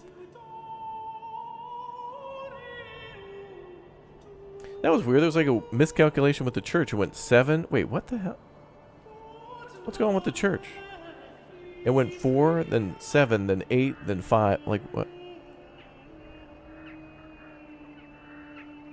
Shouldn't that provide like a static bonus? I have no idea how that works. It's working without anybody there. Maybe it takes place every week. Like on Sundays, everyone leaves church and they're like, "I'm gonna get out there and be a better person for the Lord, dude. I'm getting 2-3 jobs. I'm gonna like get back to my neighbor and all that. I'm gonna do it." And then by Wednesday, they're like, "Hey, F you." And then like by Friday night, they're almost starting fist fights with everybody in the town. And then they black out Friday night at the tavern until like Saturday night, and then Sunday morning they're like, I gotta get myself right with the Lord. I gotta get in there and repent for my sins, and then they leave again and say, I'm gonna be a better person, and that bonus goes right back up again. And then by Wednesday they're trying to kill people again. Food market variety +1. Yes. Oh, this is the thing I've been waiting to happen. It took how long for this to happen? Jeez. But we did it.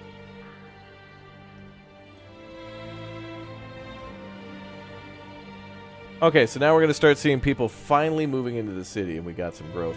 My initial tactics, though, buying the 2 oxen and building all that stuff quick, really worked out well. But I think it just came down to the marketplace and additional food, although I'd rather have that +7 from the church than +2 from the food. Because that 4 to 7 seems better than 0 to 2.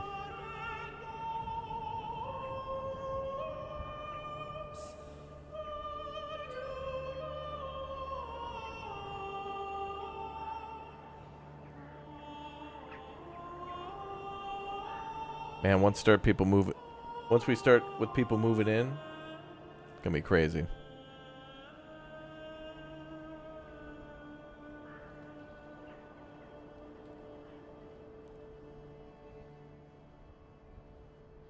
What's up, the JL crew? Welcome. Why do I have to carry this alone? Oh, we got lots of firewood now. Great.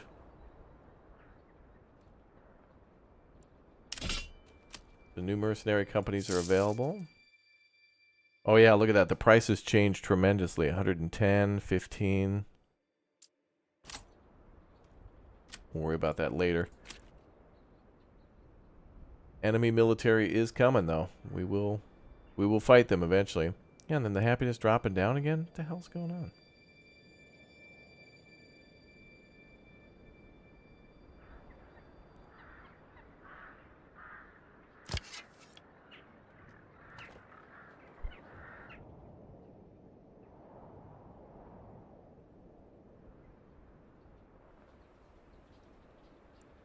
I don't know.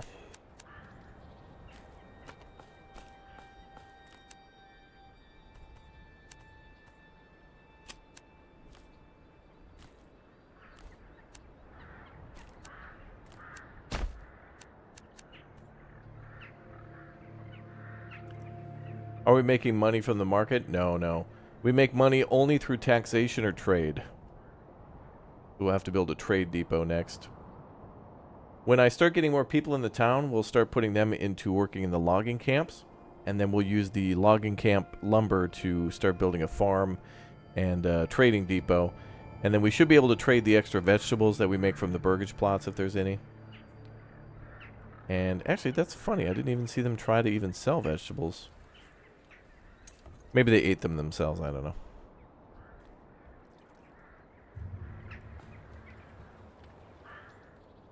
Well, whatever. We got, you know, 51. 52.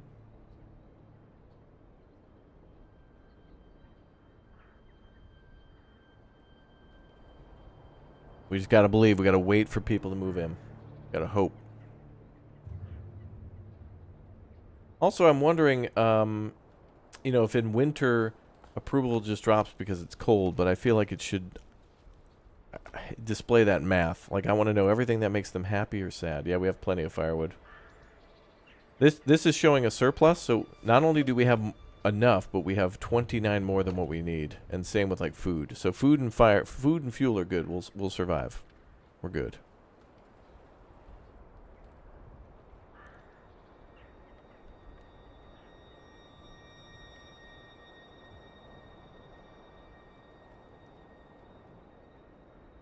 And we can also upgrade the church too, but that must be something we can do after we upgrade the town.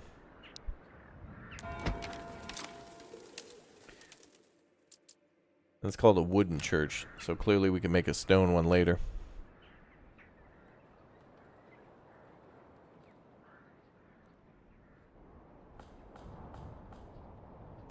Well, in the spring it'll be easier because we'll also have a berry deposit there, so we'll have more food variety.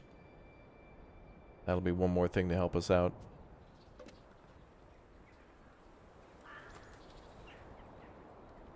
But we're plus 50, so like we're above that.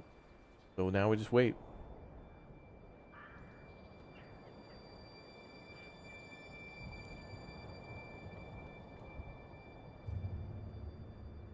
Alright, let's turn off the firewood maker and start cutting down trees for logs again.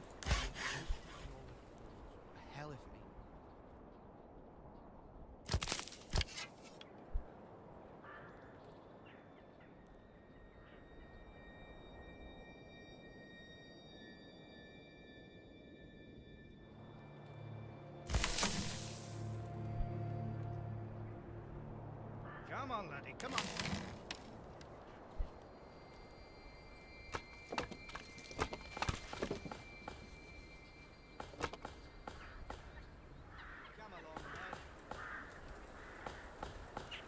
Good, and we'll get our timber numbers up again.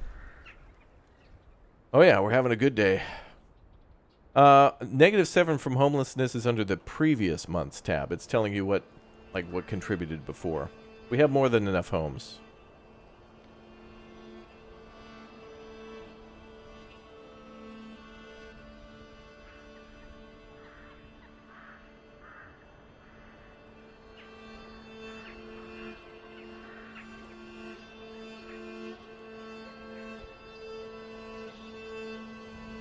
But the number's almost at 60%, so it must be working.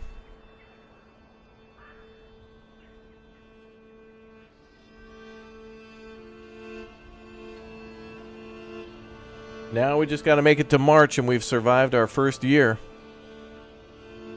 All that planning. The town looks great, too, by the way. I really like it. I think if we start a new city tonight, folks, I think we'll play on a higher setting, too, and try to... Especially since we'll be playing on prosperity, see what ways we can maximize city growth, because that will apply to both the, well, all the game modes, because you're always building a city.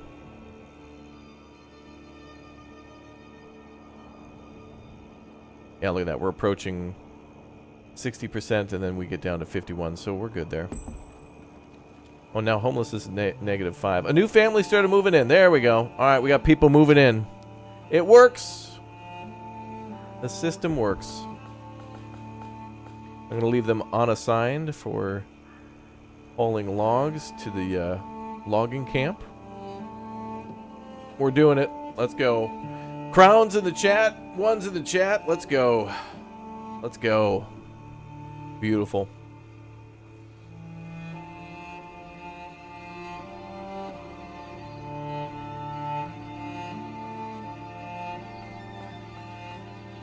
I think that debuff of homelessness should I think for the first year you should kind of get a little freebie, because it's like these people willingly moved into this area knowing that there would be no housing and stuff. So it's like, you know, as expected. Like, you can't volunteer to colonize Mars and then get mad when there's not a mall. Be like -500. There's not.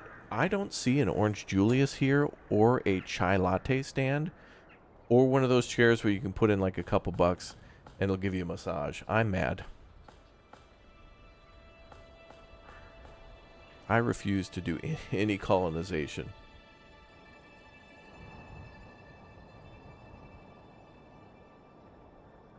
Alright, cool. Well, now hopefully this number always stays in the green and we'll get more people.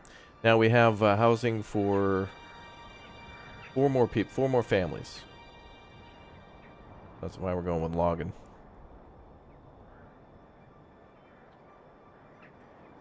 Cherry Hunter, thank you very much for the Raptor Hatchling membership. Welcome back.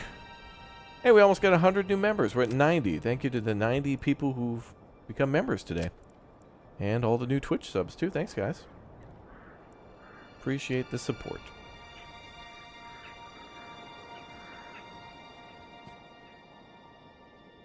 We'll build a bunch of new homes here.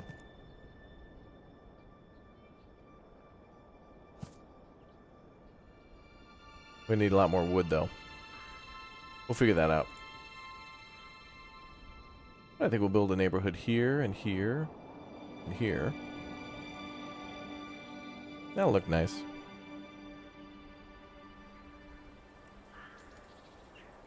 We all know that. Damn bandits.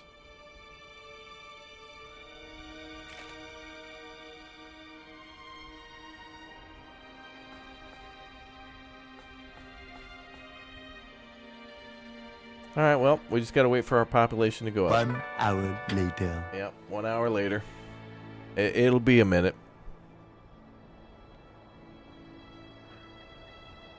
Yeah, people join at first, but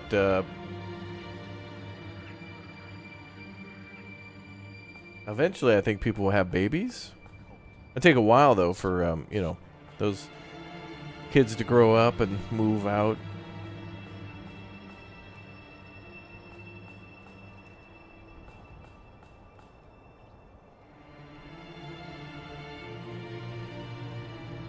This is heavier than it looks.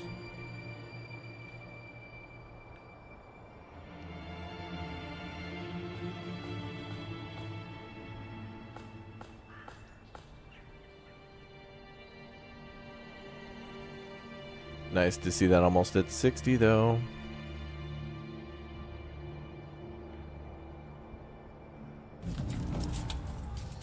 Another bandit camp sighted. All the way up there, okay.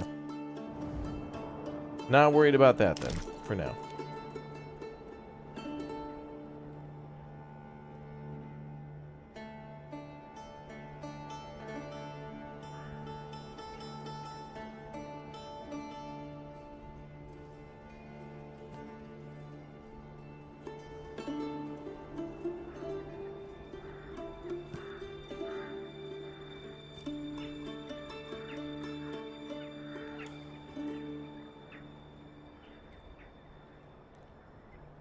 Six new homes.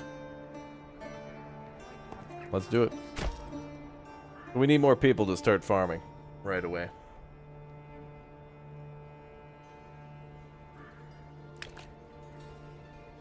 We're going to try to boost that population, then go right into making ale, making bread, exporting wheat and grain. Gonna be awesome. Handkiss, welcome aboard as a Raptor egg. And thank you very much, Huffy, for the gifted membership for chat, too. Thank you very much for your support. And lovely to see you back as always. Hope you're well. It's almost March. The thaw is here. Finally seeing some grass again. Game slowed down time on me.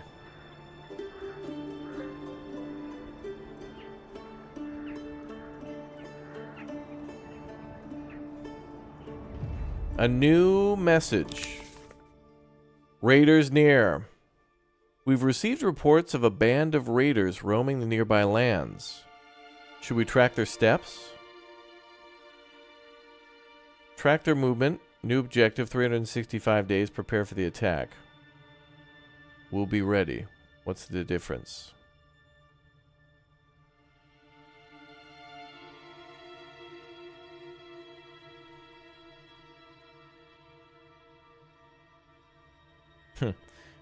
One tells us that we'll be attacked in 365 days and that we need to prepare, or one that says we'll prepare.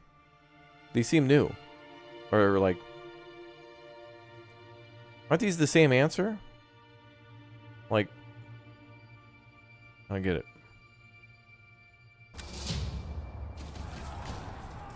Anyway, an army has been sighted. Well, here's all your combat that you all wanted to see.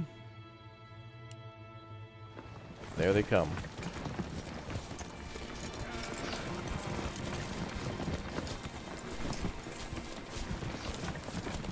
So one way to combat these guys is to make enough money to hire mercenaries to take these dudes out.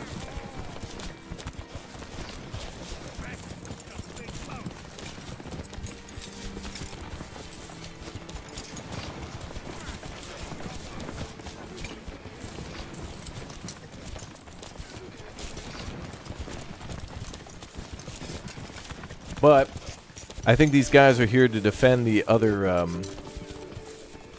Lord's lands. So, as it mentioned, it was the other army and not just regular brigands or whatnot. We'll have to fight these guys, though. We can deal with them.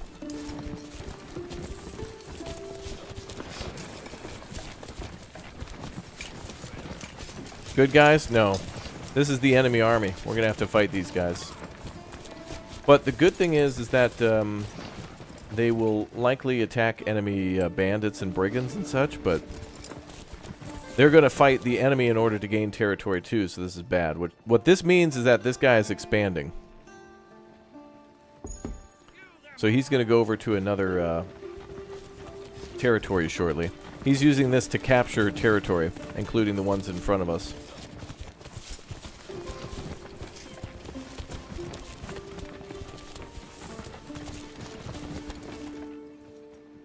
As you can see, it's attached to the, well, these are brigands for hire, and that dude hired them. The Battle Brothers.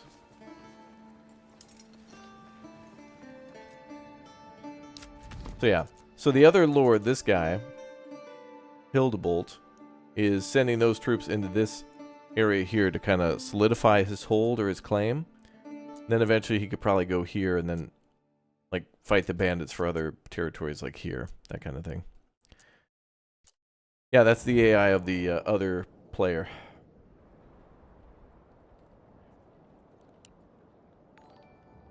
So it says raiders near, prepare for the attack. So we'll have to see what happens. Who knows? We'll see.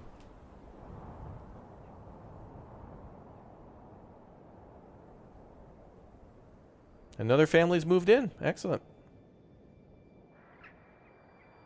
More people to drive the ox and work construction.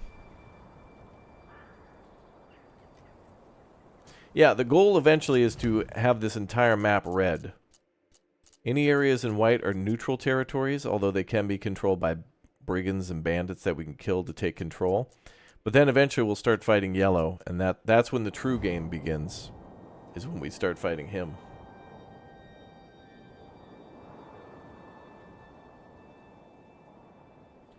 But in the meantime, we got to get our population up.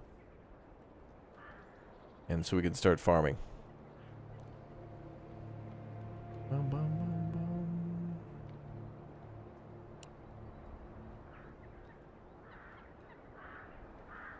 So we'll get some money together and we'll probably hire some mercenaries and get our shields ready. Luckily, we already got some weapons, so we're not in so hot of water yet. But let's make sure. Now it's a showdown. That's why I kind of wanted to go slow in the beginning, because of course we want to see the city building aspect. Now it's become a military RTS builder. That's what it is now.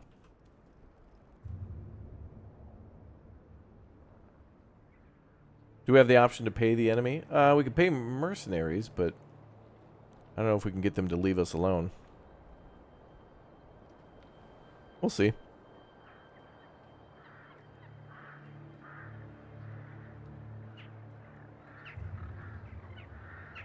Actually, I've seen ruins and destroyed villages in some of the enemy territories, so it implies that like bandits have shown up and killed everybody there and then just started living there.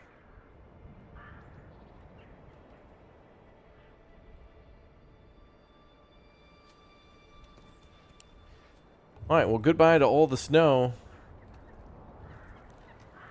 And hello to all the people in the city.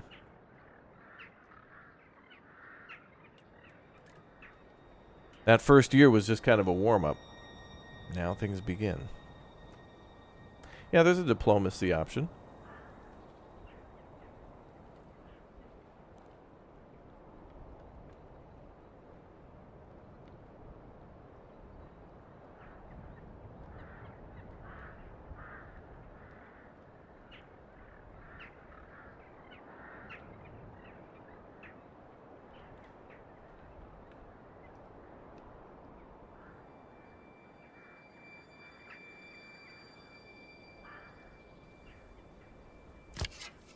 Okay, hunting.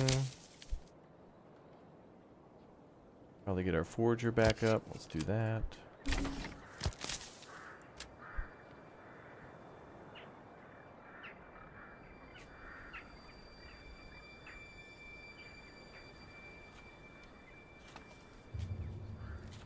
Things will start moving pretty quickly now.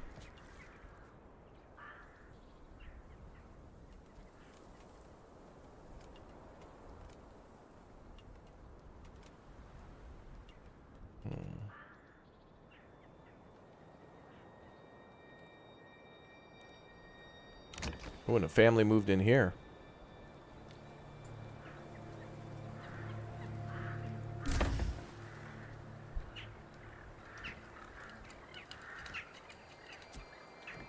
So they're starting on farming too. Good.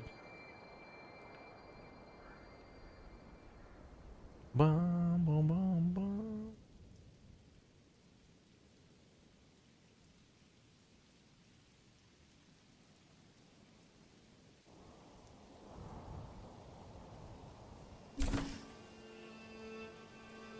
Summer's coming soon.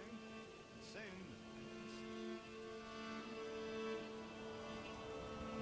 Well, there goes all the snow. Super rainy season again.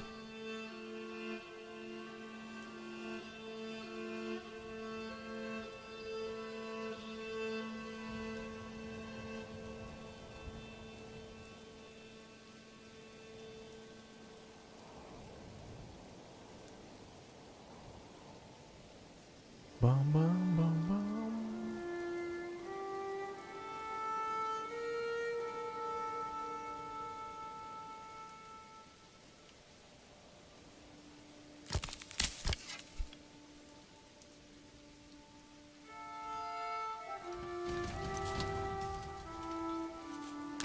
Bro's calling in another army.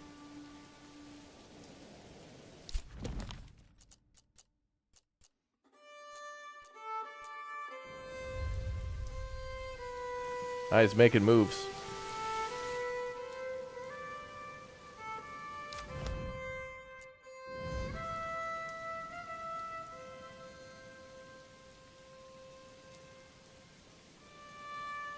He's making moves.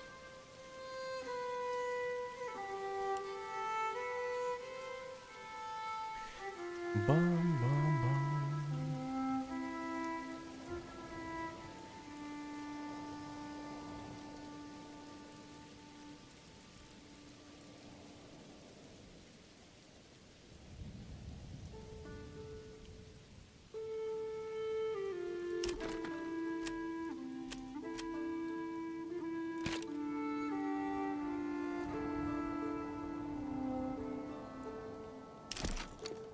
Let's see.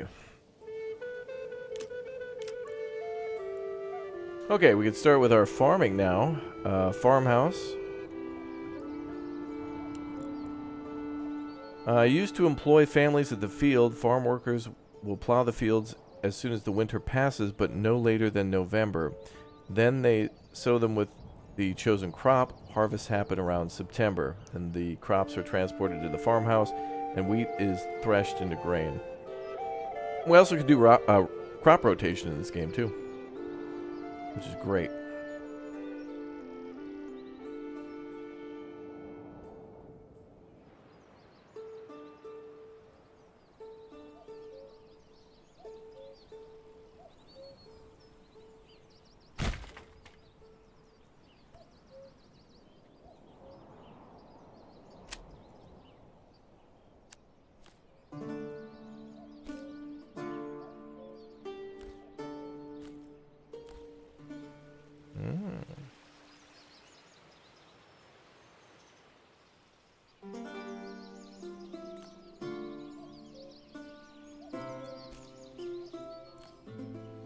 Some contour lines.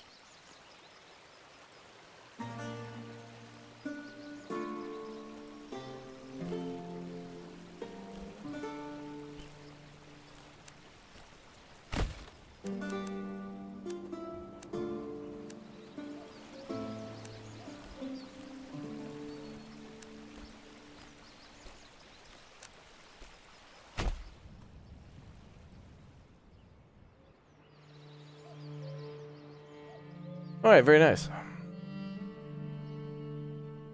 Yeah, they've certainly nailed this game for sure.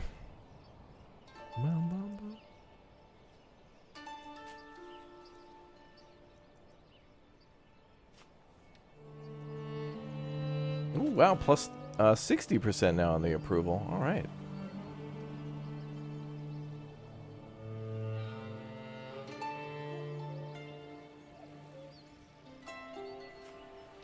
And we should probably get rid of some of this. Make it look nice.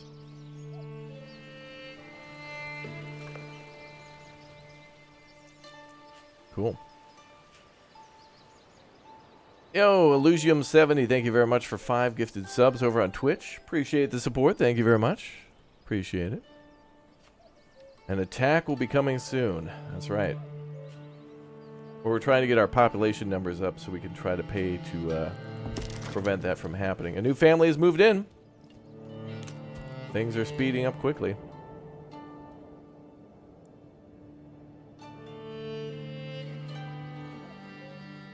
We build a little trade depot.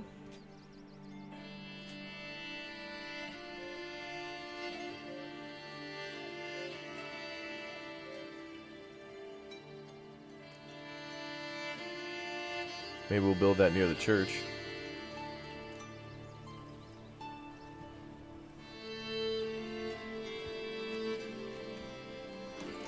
And near the market.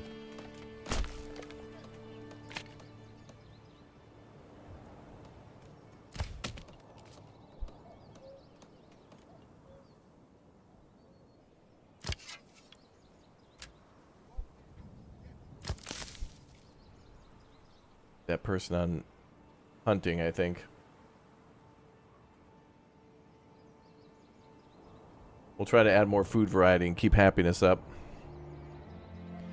Bum, bum. What's up, Patriots Rock? Welcome back. Bum.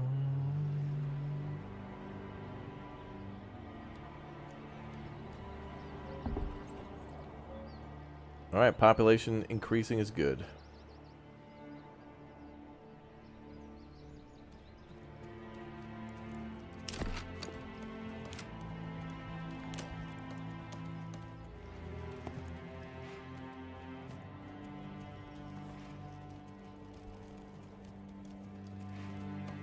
More homes here, too.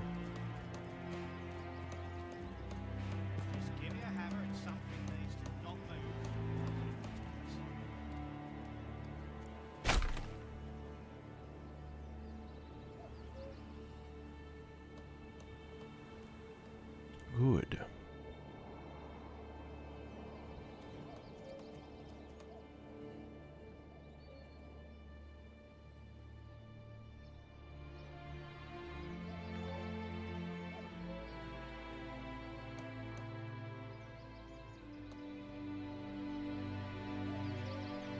Game of the year. Yeah, it's probably one of the most anticipated games. I mean, this is the most wish-listed game on Steam in a very long time, except for the,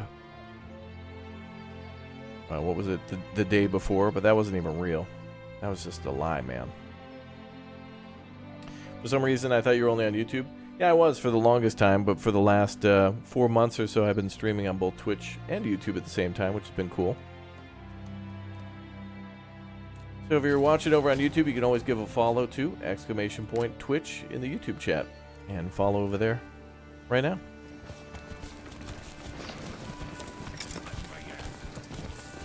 I think these guys mean business.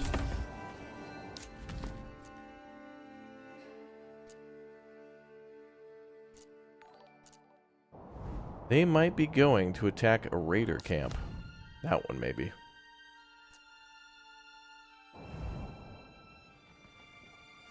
Yep, they're moving that direction.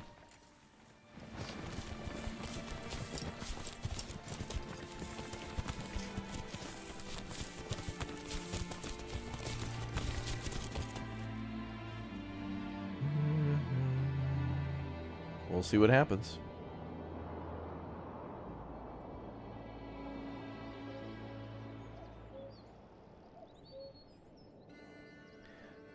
Chaos, 42 months. Thank you very much for the support.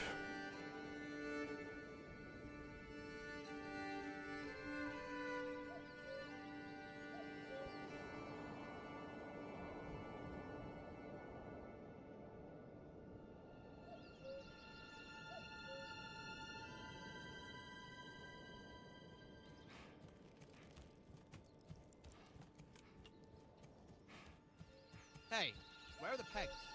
Oh, there they are.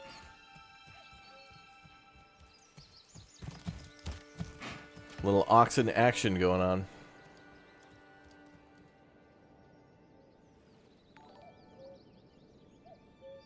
I think anything could get done in any order. We're going to need all those things.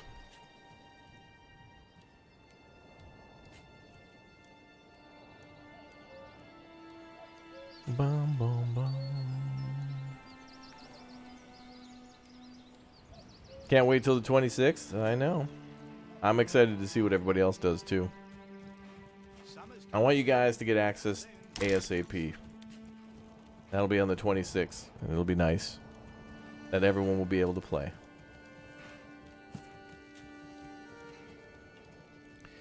I think we're done making plots there.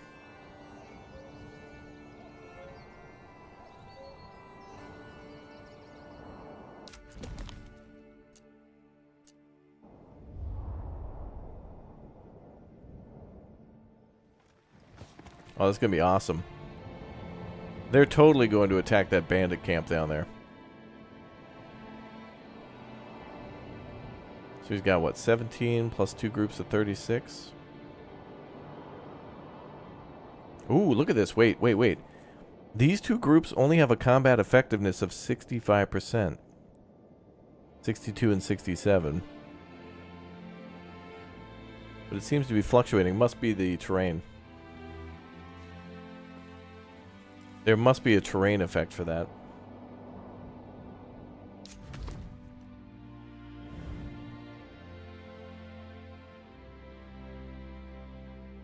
Bum, bum.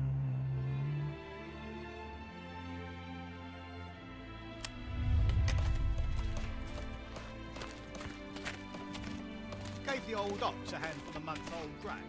He spat it in my face and tried to carve me a new nipple. Pretty.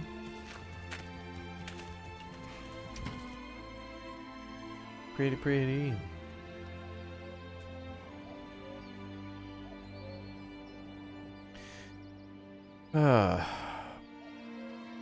It's pretty.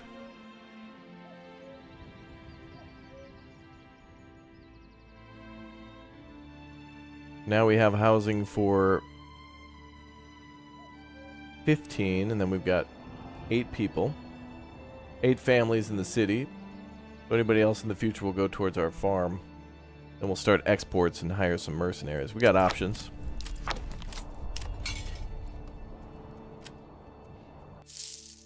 Ooh, look at that.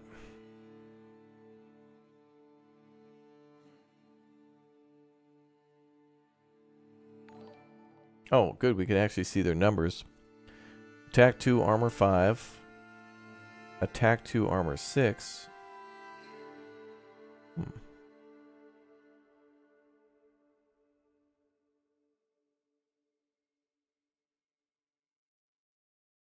The Brigands have an attack 2, and the Light Mercenary have an attack 2. They have the same attack value? But I guess what I'd really be curious to know is how many troops we get. Here we just get one group, but how many... What are these, like 10, 15 or something? I'd like more info.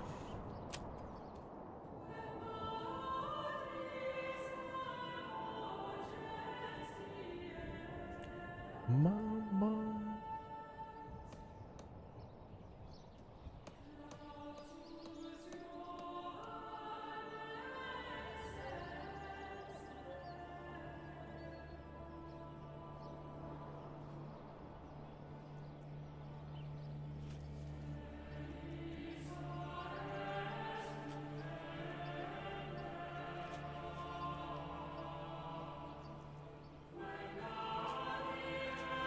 Oh, we got the veggies coming in too. Damn bandits. Alright, we got vegetables coming in too, so we got more food variety. Oh, they're totally going to attack those guys. Actually, this is good, because if they fight those bandits, they're going to take some losses, and they'll weaken themselves. So here's what we'll do. We'll let the enemy kind of weaken themselves on the brigands and stuff down here, and...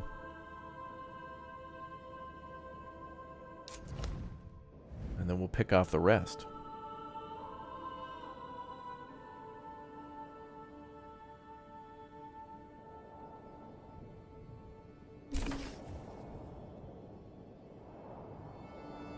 Welcome aboard, David. Good to see you.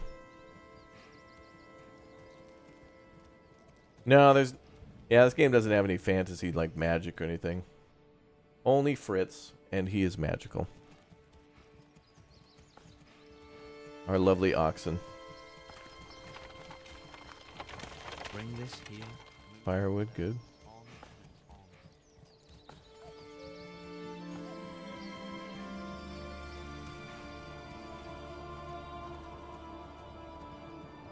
Day 1 Game Pass, that's right. Day 1, locked in.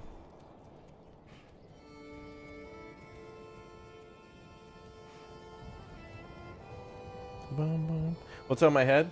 Chat sent me a it kind of, my green screen or whatever, it picks up like gold and yellow and kind of makes it think it's green, so it's kind of hard to see, but essentially it's a Manor Lords like hat, right? Like it's a little feather, like a little I don't know, a little medieval hat or whatever. I don't know. I just wanted to celebrate because I was so happy this game dropped. Additionally, I think Manor Lords is sending something over to me in a physical form, and I don't know what it is or when it'll be here, but I'm going to have to check the P.O. box soon because they are sending over something really cool. So I don't know what it could be. I don't know what it could be.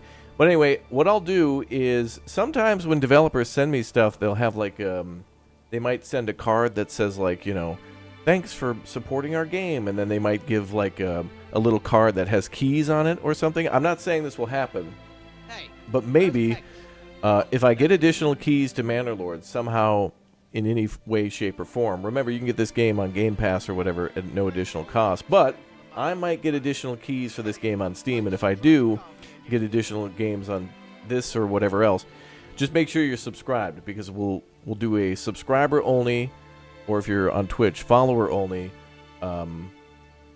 giveaway on our Discord. So !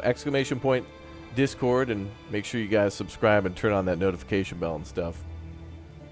And you never know, I might drop into our chat and be like, dude, they just sent me 10 keys or whatever. It might not happen, but you never know. So we'll do giveaways ASAP. And for those of you wondering more information about this game on Steam, just make sure you follow Manor Lords on Steam, aka Wishlist, and then whenever it drops, we'll get more additional information. Alright, we're building more homes, we're building our trade post, marketplace is still building whenever. That's kind of like randomized.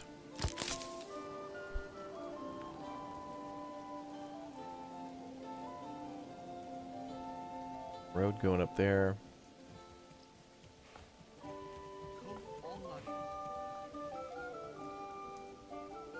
And we'll be playing Manor Lords day and night until, like, after it comes out, like, all the way up to May. So, it'll probably gonna be some long days for me, like 10-hour days, plus I'm gonna be doing some more recordings on this of all the tips and tricks. So, there'll be plenty of things to learn from the videos and streams, mostly on what not to do. So when you get a chance to play this game for yourself, you'll know, oh, I gotta buy 2 oxen right away so I can speed up construction. I'm gonna build that burgage plot. Farm or whatever, and then I'm going to start, doing this. Like, there's some good tips out there. Good stuff. Some things, a lot of things are already carried over from the demo, but there are a lot of new things for sure. Can you move blueberry bushes? You can in Farthest Frontier. That's another great game to watch on the channel too. Farthest Frontier is great. Can you weaponize the oxen for auxiliary support?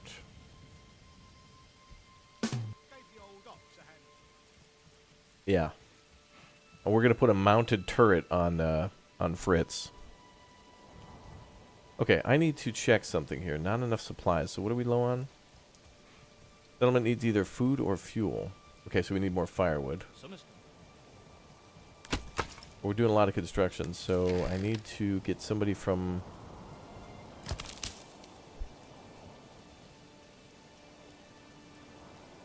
I don't know who to move around now.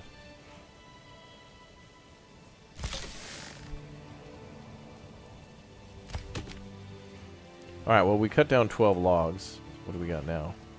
Another 5? Okay, I'll move that person there then. Let's just make sure we got the firewood, because that gives us the bonus for having market variety. Oh, boy. Oh, he's about... This dude's going to attack the bandits.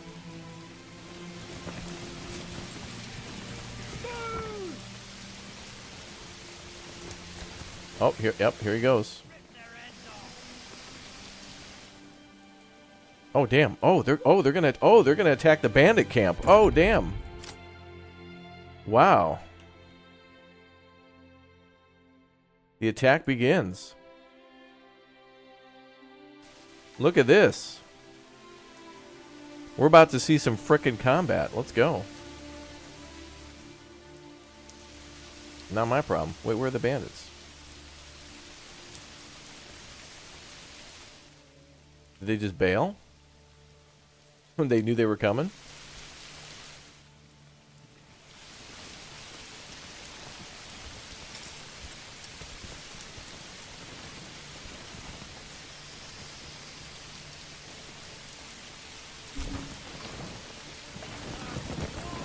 Well, they must be tracking him down. Where the hell's he going?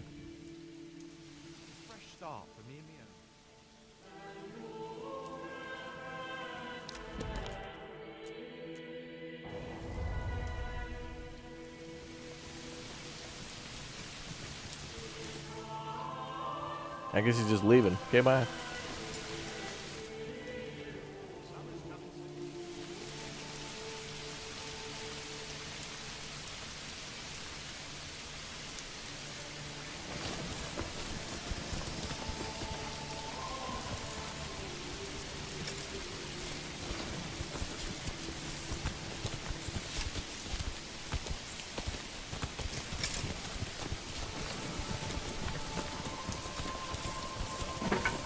Oh. What the hell was that? That's it? They just tipped the camp over? That was the most anticlimactic battle ever. Alright, well, at least we don't have to deal with frickin' bandit raids as much. We still have to deal with an enemy army, and that's a problem, but... And there's still a camp out there.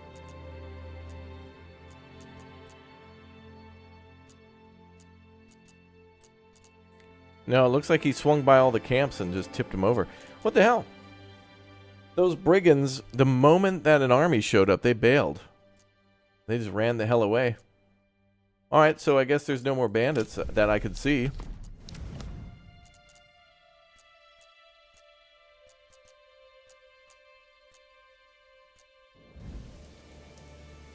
Alright, well now we got to deal with an enemy army. Okay, great. I thought they would battle it out against a couple of camps and they would take losses. Well, change of plans. We'll just do what... we'll do what we always do. Plan 26 Delta-2 Bravo. You know what that means. The real ones know.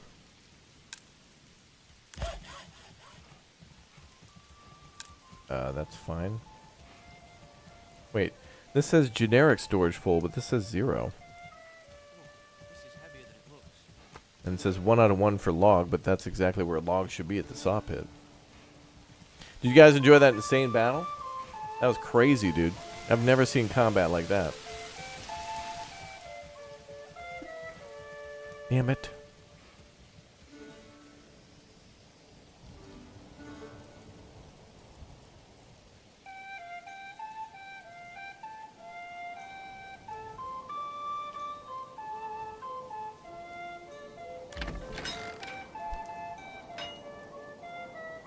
Bam, bam, bam.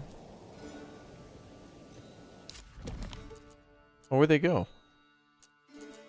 The dude's army just left?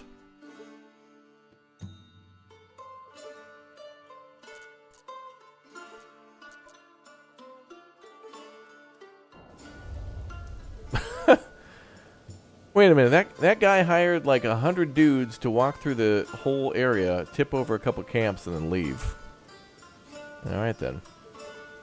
Never mind about that. Apparently there's an attack coming in, but they left. Now I'm doubting whether or not we'll be attacked. I don't know.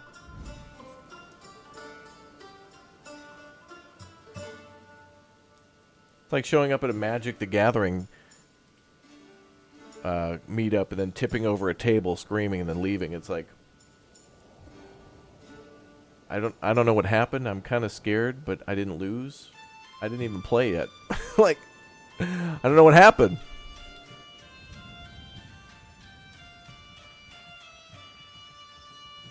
That's fine. We'll not talk about that. Anyway. Let's just wait for a bunch of stuff to get built. We have a whole year to go.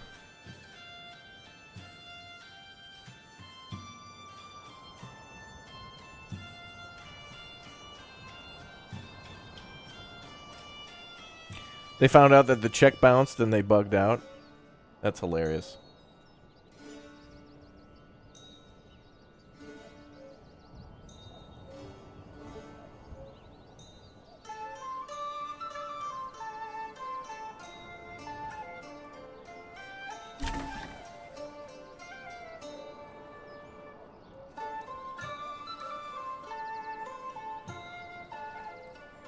All right.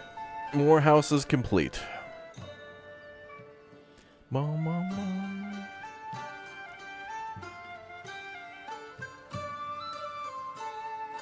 Bum, ba-dum, bum, bum.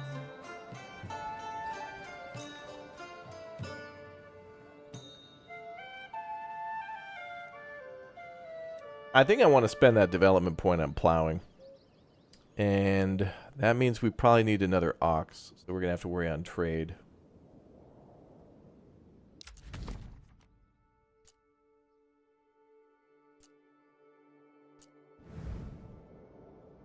I don't see any enemy troops anymore.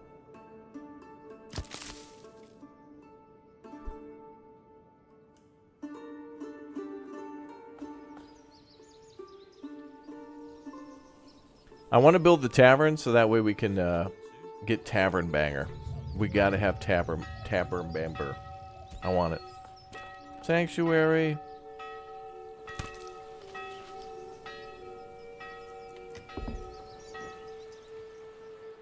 Oh, we're getting new people.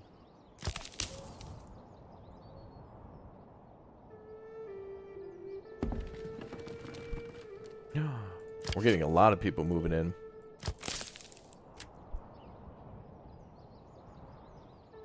It begins.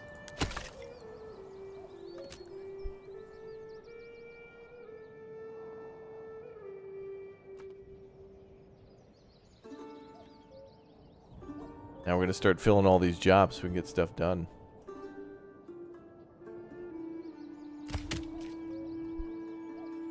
Got plenty of logs at the logging camp.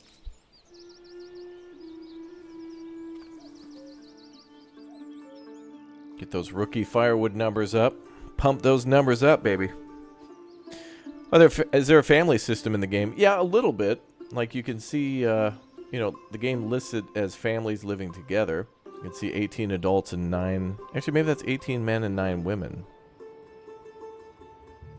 I have no idea how that works. But anyway, there seems to be some sort of a family system where when people move into a house, it's not just a person, it's a whole family, and then they'll work for... You know, they'll do different things in the background. If you make the plot do that. In other words, a chicken coop will produce eggs, etc. What's up, Indrid? Good to see you. Call your tavern the Plow. That's my name. My name again is Mr. Plow. Got me over here too. Oh, thank you for following on Twitch. Thanks, man. Exclamation point Twitch.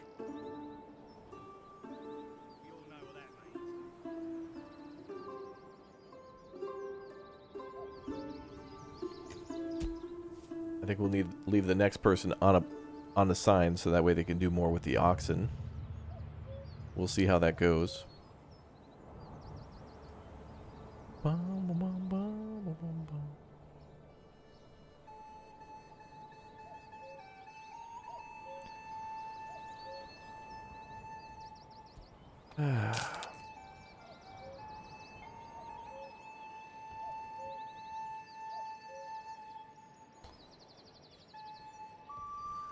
Oh, is Streamlabs not going to read that?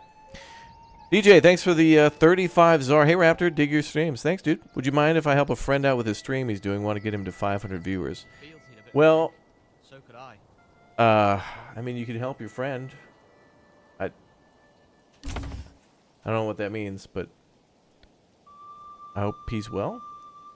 After this stream, though, we will be live redirecting to our first video on Manor Lords. And then we'll be back for more Manor Lords today. So, it's a Manor Lords day. We're going to be streaming this now, and then we're going to go to a video, and then we're going to stream later.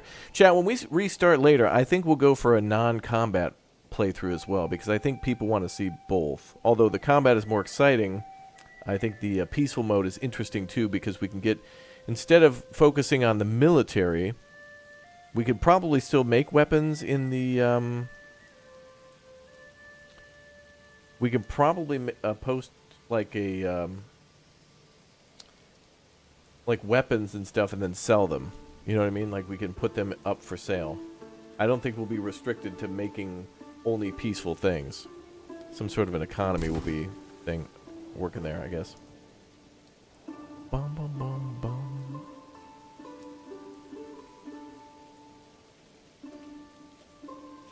No, I don't think spending our development point gives us gear for free. You get gear at the very beginning. Which is why we have 20 spears and 20 large shields. I don't think you have to spend a development point for that. It's just kind of part of the story.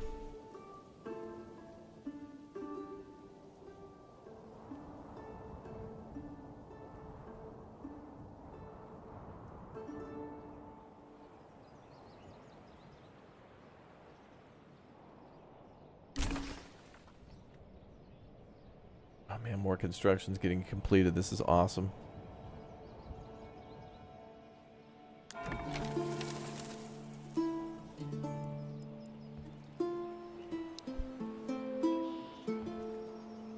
Ooh, we're up to 70% now. Let's go. And the whoa, market variety up to 5. Whoa, okay. Oh, and we're building the trade depot now. Sweet, we'll be able to sell extra firewood, for example. Alright, we gotta start making some money because I want to have some mercenaries.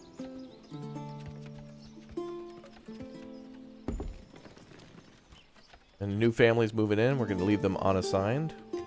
Actually, wait, I'll have to probably have somebody working here at the trade post. Damn, alright, well, good timing, though. Alright, let's talk trade. So what are we going to be selling extra? We could start making things like planks and stone. Ah, these other ones require a route. But that's just for construction materials. You could also sell hides.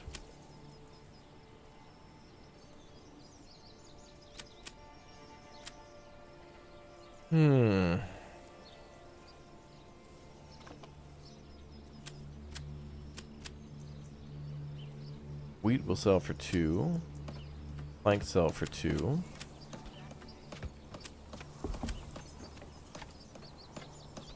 Oh, berries sell for 3? Ooh.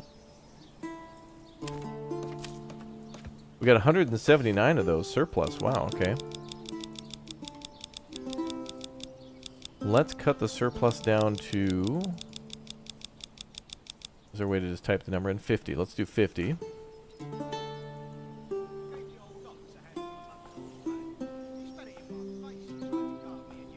We got a lot of berries. That's a renewable source too, so that's just free money. That's crazy.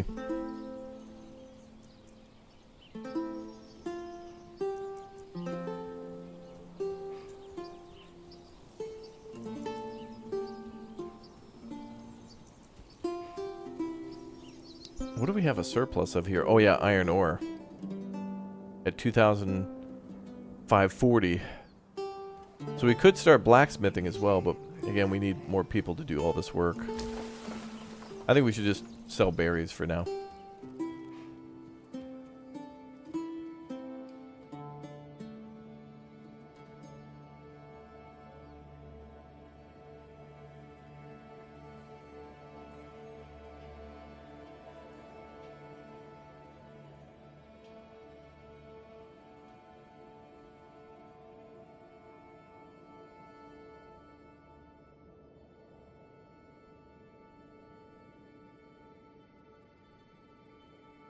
Okay.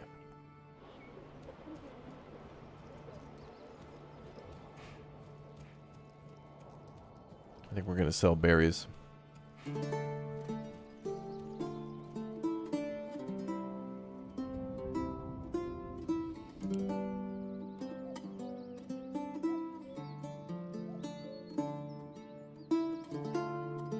This game will release for everybody on April 26th.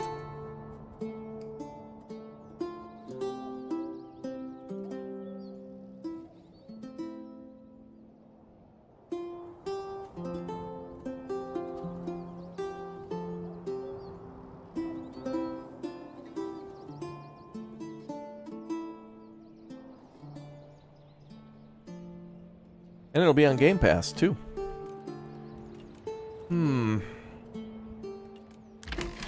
Oh, good. The farm is almost under construction. We're going to try to build the farm and the fields by the end of this year, and then we'll start officially farming at the beginning of next year.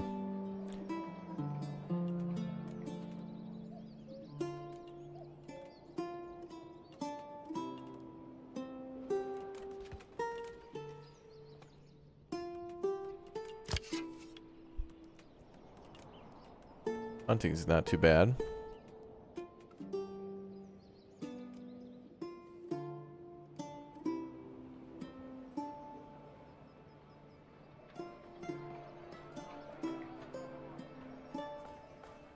Well, what we're going to do is with the money that we make from selling our berries, I'm actually going to be buying more food with it in a way. When we make money from selling these berries, I'll be able to then buy chicken coops and stuff for our houses, and that'll, interestingly enough, produce more food and more food variety. So essentially, we'll sell berries to then buy eggs, and we'll still sell berries to the local people. So it'll be a way to increase variety, which will increase appeal, which will then increase our population. Big brain.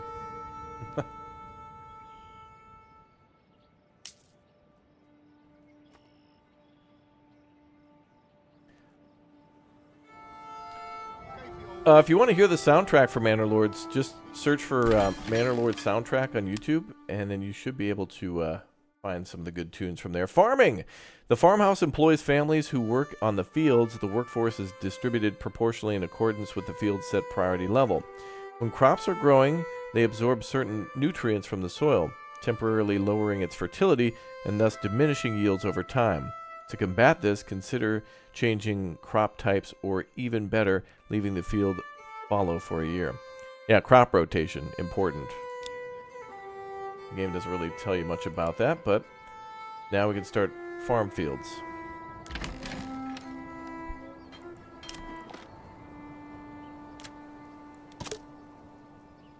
Plotting the fields. Fields in Manor Lords need to be very large to be effective, but they also take a long time to plow by hand.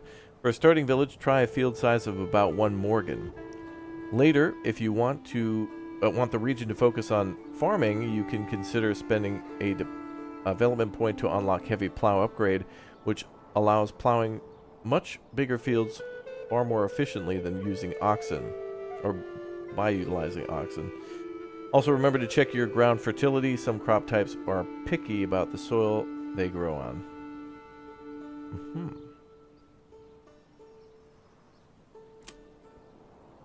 What did that guy say? More guns? So, how big is a morgan?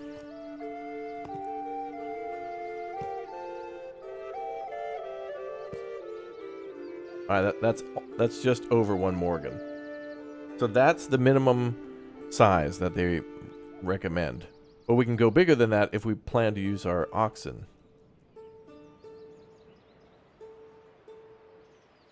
5'4". Morgan, you're that short? Tiny. So I guess the joke can be, how big is Morgan? At least 1. That's what the joke should be. Oh, we can build a farm field right here. For Emmer.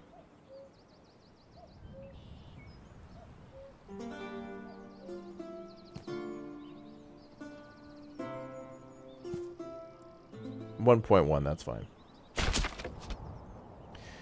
Alright, now we got to set up crop rotation. Very important.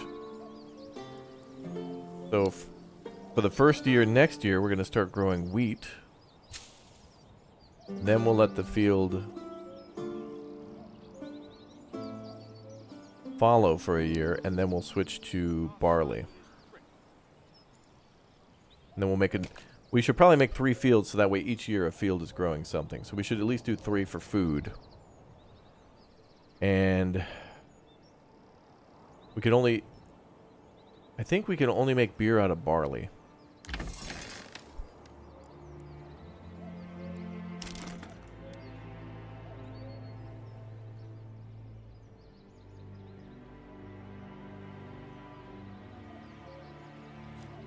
Maybe I can make a road there.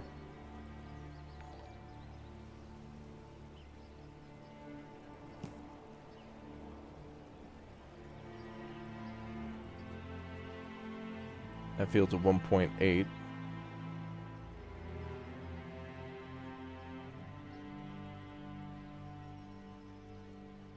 That's almost double. I'd rather make 2 fields then and do crop rotation on them.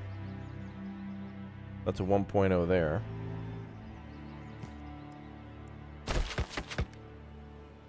And then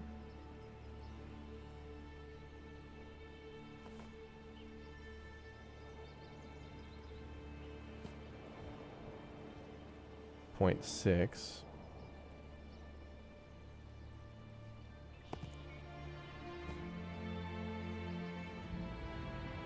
.9.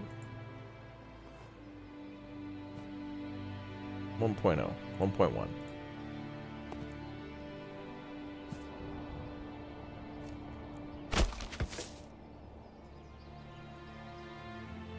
It's beautiful. Alright, so we'll do follow for our first year.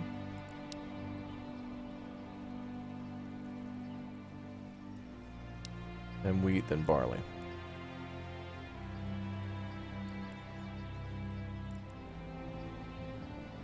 Actually, wait a minute. Barley, then wheat.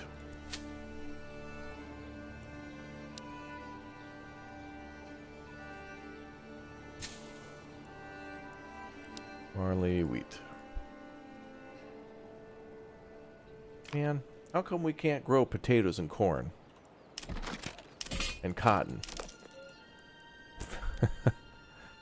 It's I know, aren't the farms beautiful? It's like it brings your town together so much.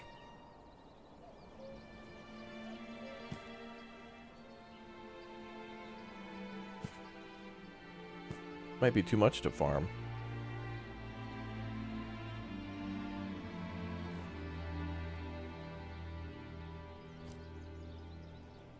That's 1.6. Whew.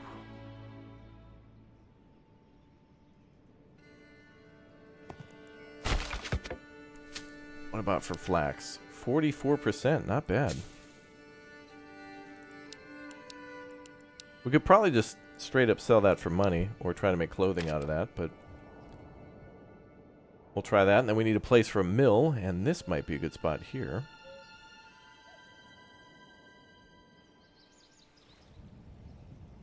Love the fact that we didn't rip out all the trees, you know?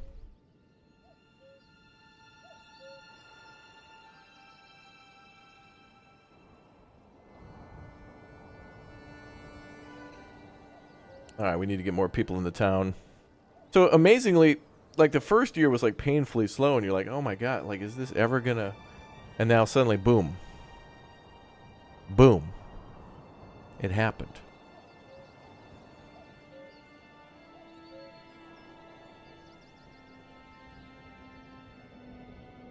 Town is blowing up.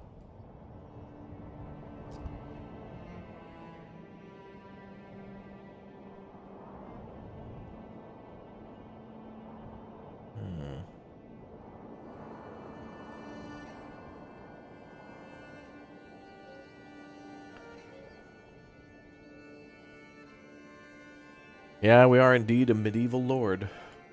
A lord of a manor. A manor lord, if you will. That'd be a good name for a game. Someone should make a game called, like, Manor Lord. We also have to do pastures, too, but I don't think that's going to matter where we build that. Oh, actually, where we build a mill will matter, though. Oh, if we build it up here, it's like 89% effectiveness. That's pretty good. Oh, ooh. Right there was like almost 100. Where was that? Oh, yeah, right there. Oh, perfect. Whoa.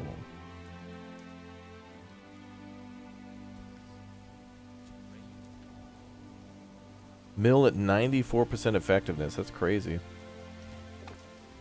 Oh, we're building that. But I'm going to put that on a low priority.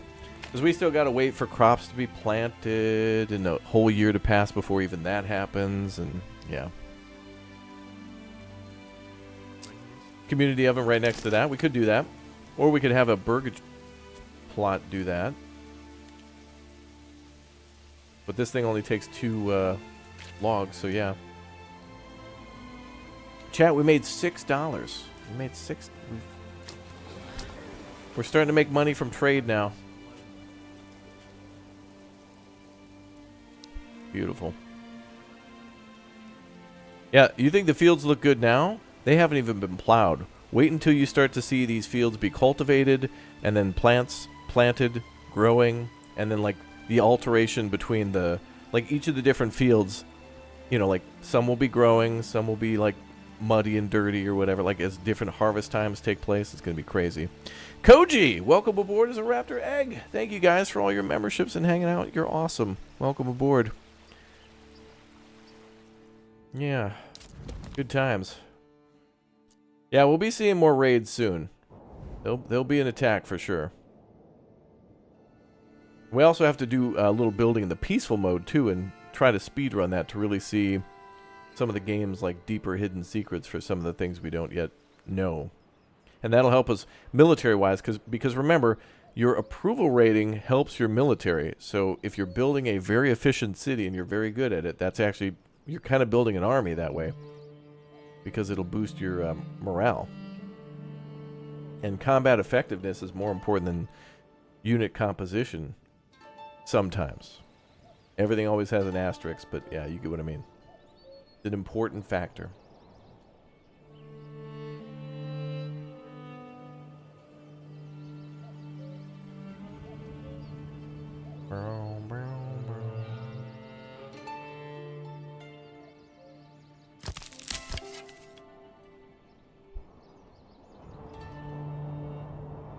Need more meat.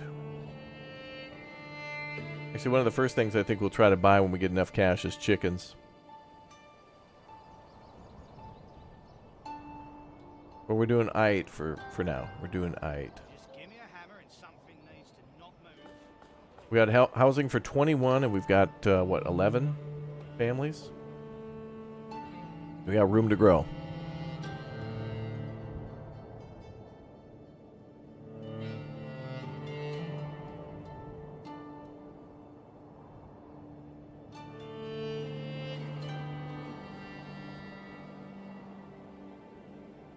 How important is access to water streams? Oh, not really.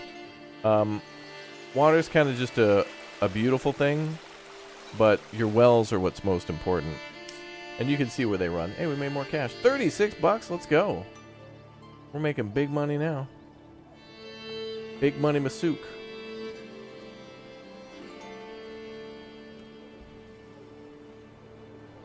Let's put a chicken coop here.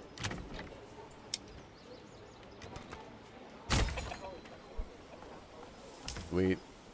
We're going to have chickens now. That's going to add more food variety.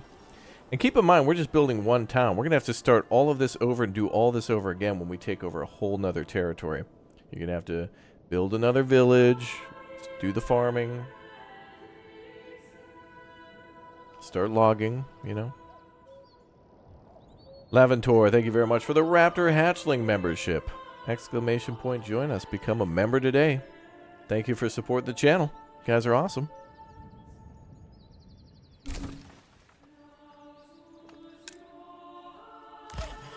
Yeah, that building's fine. Work area empty. Oh, the foragers run out of berries. Okay.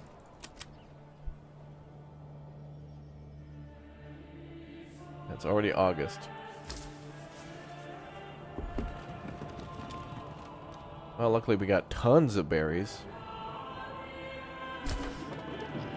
Oh, the windmill's done. Look at that. Nobody needs to work there just yet, though.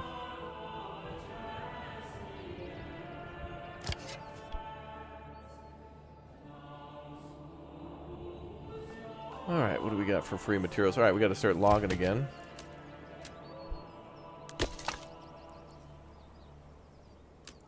People on wood cutting. We could probably sell some extra firewood.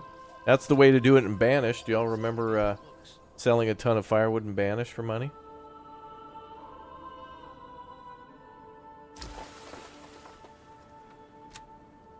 Let's trade some firewood.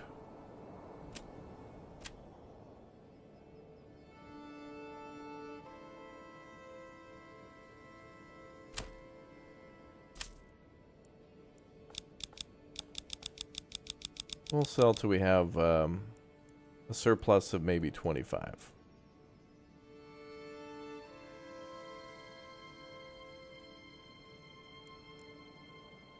How much does iron ore sell for? 3. And if we turn it into an iron slab, it sells for 4.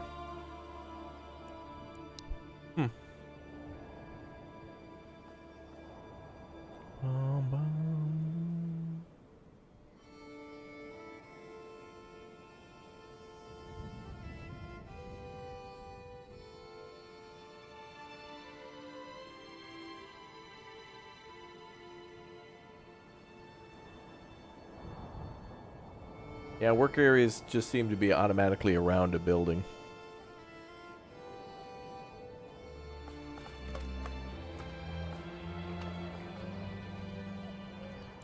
So now that we're making cash, we should be able to hire a mercenary group at some point to defend. We'll just need to keep about a hundo. We're going to embarrass this dude. Can I walk through you? Oh, you want to take a stroll through the town in first and third person? Okay, we can do that. Let's start down here.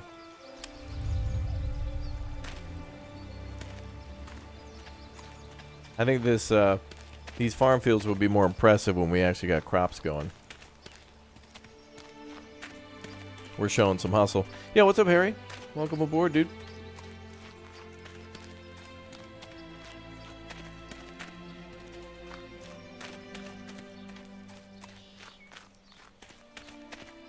Love the shoes, yeah. They're so pointy that they actually add +5 aerodynamics. Like right now, this is our walking speed, but our shoes are so aerodynamic that it's just speeding us up. The wind's actually propelling us forward.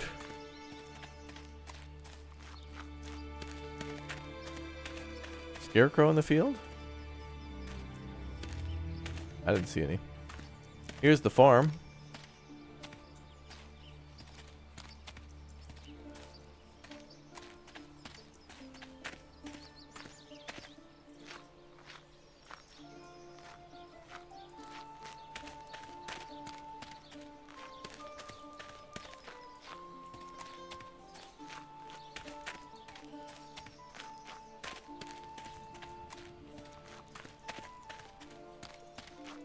Wow.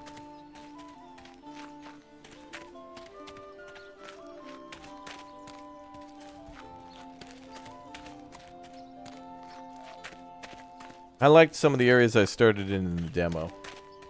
They were really beautiful for farms. That's what our goal tonight is going to be, is to make a super profitable and super beautiful town. Mini cities.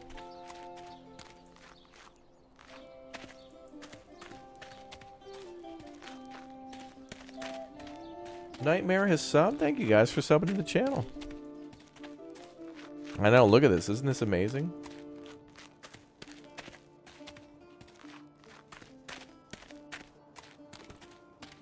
I think with more trial and error and experimentation, we can make all these plots look a little more... I feel like I don't want them to be so close together like these ones. And I think with practice, we'll kind of figure out how to make things look very good and how to make them function very well. And I honestly think the layout of the map helps too, because of course we want to build a church up on a hill and have lots of farms around. You know, our city in the middle, church in the middle of that, and farms all around that. Look at the market stalls. Let's go.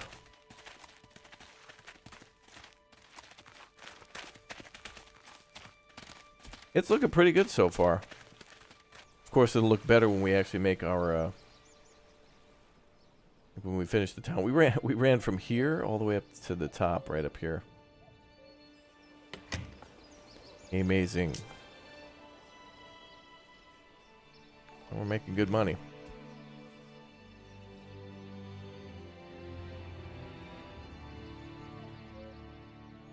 All those berry and firewood sales.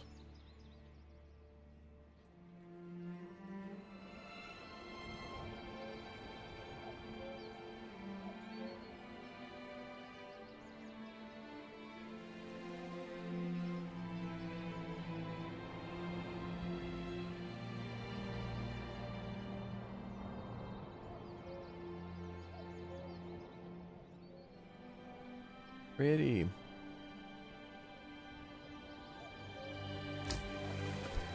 What if we get the approval any higher than 75 now? We're getting close to like 80. +5 for variety, +5 for the church. It's about as good as we can do for now. The next way to upgrade these houses is going to have to be to get more hides to make clothes. We've got 16 hides, so we could try to make get these up to tier 2 and make clothing via the tannery, which will make leather. But I think we should do that.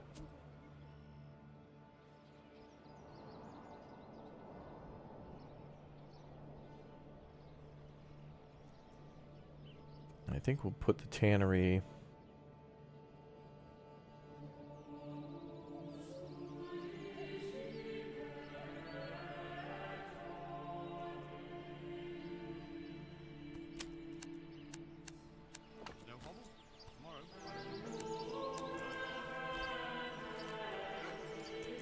Let's build the building first.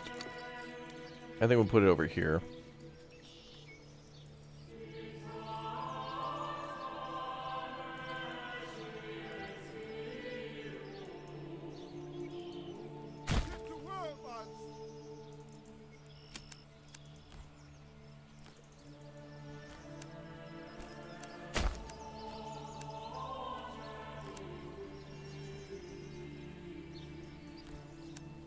There we go. So there is an overlay in the game. I mentioned this before. Smell is a work in progress. Yeah, that tannery, you're probably going to want to build that the hell away from the town. Also, you're probably going to want to build your... Probably the goat farm might smell too, so you're gonna want to put those things away. So the tannery and the... maybe the malt house too. Probably a few things that might burn fuels that also people want away from them. Like the charcoal pit, the blacksmith, the malt house, the tannery. They all might be things people don't want to be near. And maybe in the future there'll be a desirability thing where maybe they don't want to live next to the hunting camp too or something. Or maybe they really want to live next to the communal oven because it'll smell nice. And then of course they get fresh bread, which is cool. Or the dyer's workshop, that kind of thing. Well, look at that. The dyer's workshop converts berries into dyes. Well, that's a good commodity to sell as well. If we can get more people in the town, we can literally just harvest berries. Turn those into dyes. But that might be needed for like the tailor. Weaver workshop. Wool to produce yarn and flax to produce linen. Oh, we can also sell linen when we get our flax up too. Of course, we can build all these things now, but we need people to work the businesses. And the first thing that we need to do is the farm. So we got to get people... We got to keep 2 people on assigned so they can work on hauling logs around for the lumber mill. Or at least 1. And then get people at the farm. Yeah, we want to add the value, yeah. Right now we're just selling berries straight up. Oh, the bandits are back again? Didn't we kill you? Those turds. Well, at least we had almost a whole year without being harassed. Note to self, kill them. P.S. Smiley face emote.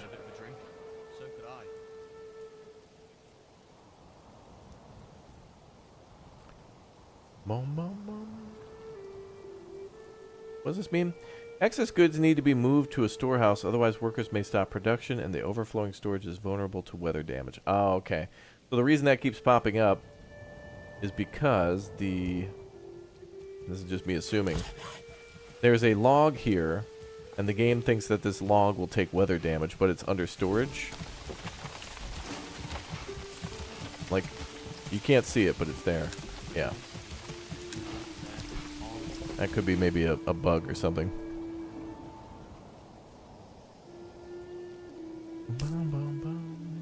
14 bucks now too? Good. I'm gonna save up like 100 and just use mercenaries to see if I can kill that other guy. I don't want my people to go to war. If they go to war and die, then I got nobody. And then it's like, how am I gonna earn money? If my people die, it's gonna be harder to earn money, and it's gonna be hard to fight unless I get a book of the undead and then I become a necromancer. That might work.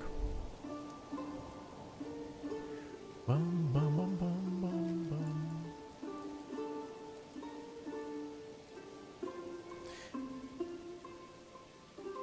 How to get rid of the bandit camps? Yeah, you can hire mercenaries if you want to. They're a bit expensive, but that's why I've been saving up money now. The first 2 years, you ain't gonna be able to do it. Not enough cash. But that's why every so often we've been looking at the new units that we can do. So we can form a militia or we can hire the mercenaries. But they're about 90 for the better ones. Well, you get kind of like, you know, you can get $15 bandits every once in a while, but you just got to get lucky when they pop up. It's all random too. Doesn't seem a way to affect that. Chat, you want to see some more Manor Lords? I think we should play some more Manor Lords. Let's do it.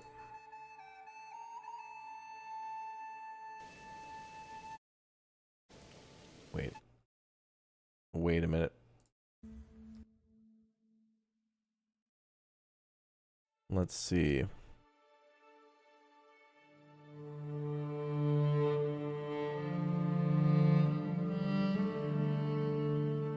Okay.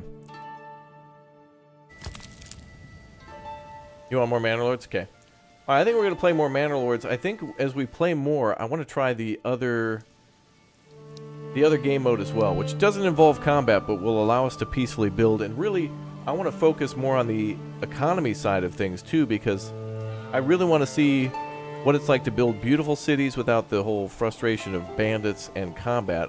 However, I want to keep playing with bandits and combat like we are now. But I think we definitely absolutely need to do that. Alright. Here's what we absolutely need to do as well. Alright. I may get additional keys to give away to this game before it comes out, possibly, maybe, from the developers. So make sure everybody's subscribed and turns on the notification bell for this game to see more of this game and other games similar to it. There's been a lot of great city builders that have just dropped in the last week or two that are on the channel, and many more to come, including Manor Lords release on April 26, 2024. So everybody follow, everybody subscribe, everybody turn on that notification bell, and let's go watch our first video on Manor Lords. And then I'll be back in a bit, and we'll start a brand new city of Raptoria in a different game mode. And maybe we'll tweak some of the settings and see what we can do to make it maybe more of a brutal and hardcore experience. We'll fight Mother Nature rather than man. Let's go ahead and jump into our first live look at Manor Lords in our first video on Manor Lords, going live right now on the channel, and I'll be back in a bit. Thank you very much, everybody, for all your follows, your subscriptions. Thank you very much for watching the channel. I hope you've all enjoyed. I'm going to take a little break for now, and I'll be back in a bit for more Manor Lords. We're going to be playing this game every single day until the end of, till the beginning of May. So, and then I'm leaving to go to Japan, but there will be much more Manor Lords. So get crazy with it. I'm going to send you all over to our first video, and it should be a good time. So enjoy, everybody, and I'll see you over on that YouTube premiere. Here's the link to it, by the way. If you're over on Twitch, click or tap that link, and you'll jump right over to the YouTube video where we go over some new stuff we haven't talked about before, and some combat beginning that you might really want to see. All right, click or tap that link. One's in the chat. Let's go. Smash like, subscribe, and I will see you all right over on that YouTube premiere starting right now. Don't miss out on it. Let's go. Do you have any funny sound effects? How about this one? Woo, that's heavy. I better use my strong hand. All right, let's go.